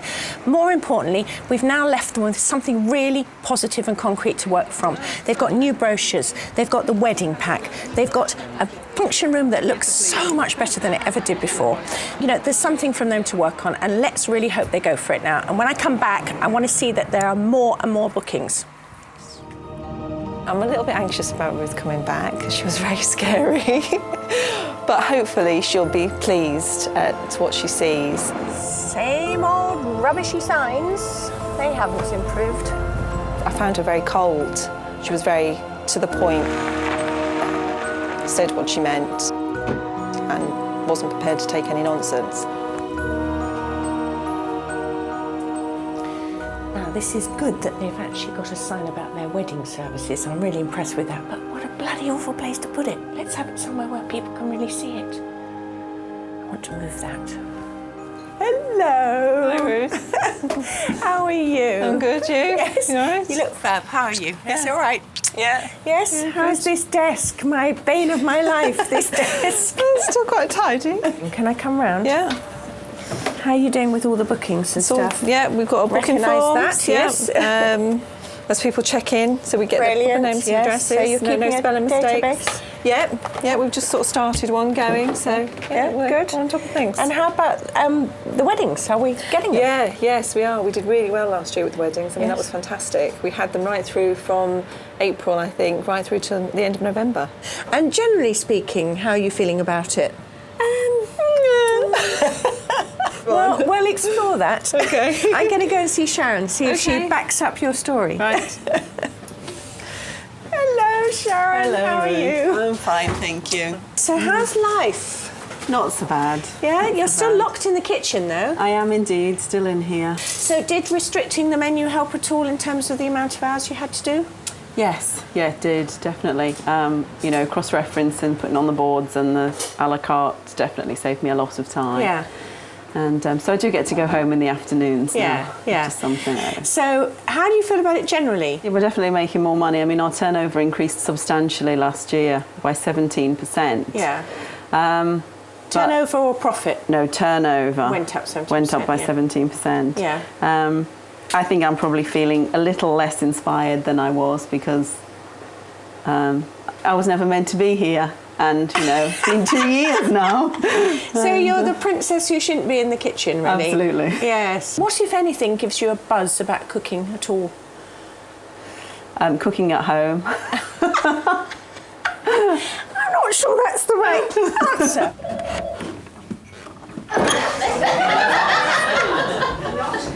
Now, this is a revelation because last time I came there was nobody having any meals in here, not once.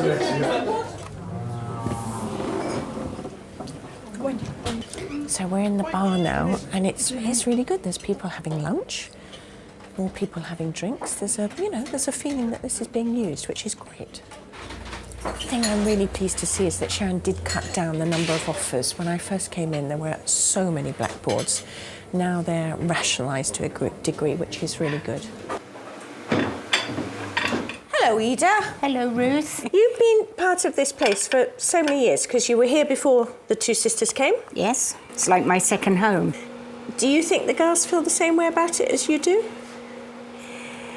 I'm not sure. I really don't think so. Do you think this is the right life for them? No. You've got to give a lot to this trade, as you know. Yes. You have. Yes, You've got to be very, very dedicated. Yeah. And you've free. got to love it. Oh, you have got to love it. Yeah. I mean, I've been in this trade since 1967. Yeah. So, I mean, you marry it, don't you? Yeah, you do. If the right people come in and take it over, it should be a little gold mine. It really should. It always was. Ruth sits down Sharon and Joy for one final chat. The big feeling I'm getting is that you don't really want to do this. No. We've had enough now. Yeah. We feel like we've served our time. It's the hours, ultimately. You know, I mean, I have young children, so it's just not for me. It's not working with my personal life. It's not compatible with a normal family life. No, I mean, I think no. that's for sure. Yeah. You know, it's gone really well, but I feel much the same as Joy, you know. Parents' evening 2 weeks ago I couldn't go to. Did you have no thoughts or understanding when you took this place over that would be the case? I think the issue was that we didn't really think. If we knew then, now, what we know now, we would never have done it. I think what we intended to do was obviously to just be sort of in a managerial role, and you know, if we needed to come in some evenings, if people wanted to see, then that would be okay. Do you think I helped at all along the way? I think we felt when you first came that, you know, you did completely and utterly bully us into everything. Terrified you. Terrified us. We were quaking in our boots. We were so terrified that we thought we just better do it before she comes back again. But, you know, having sat down and thought about it, you know, we thought, yeah, this would really work because things were so chaotic. There's definitely a feeling that you are two women, unlike the two women I met at the beginning, who were kind of in a sort of slightly coma-like, nervous, what am I doing in this building? I mean, you obviously know what you're doing in this building. The fact you don't want to be in this building is another story. Yeah. You know, we've got lots of good things that we'll take away with us, but lots of things we're not sorry to leave behind. So you're going to sell? Would you ever do anything in hospitality ever again? No, I don't think so. We've had our share, I think. Enough's enough.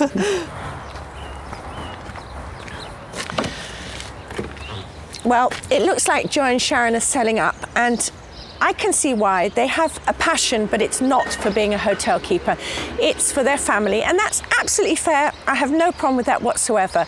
I'd love to see this place taken over by somebody who really liked hospitality, loved looking after customers, wanted to cook for them till the cows came home. It deserves it.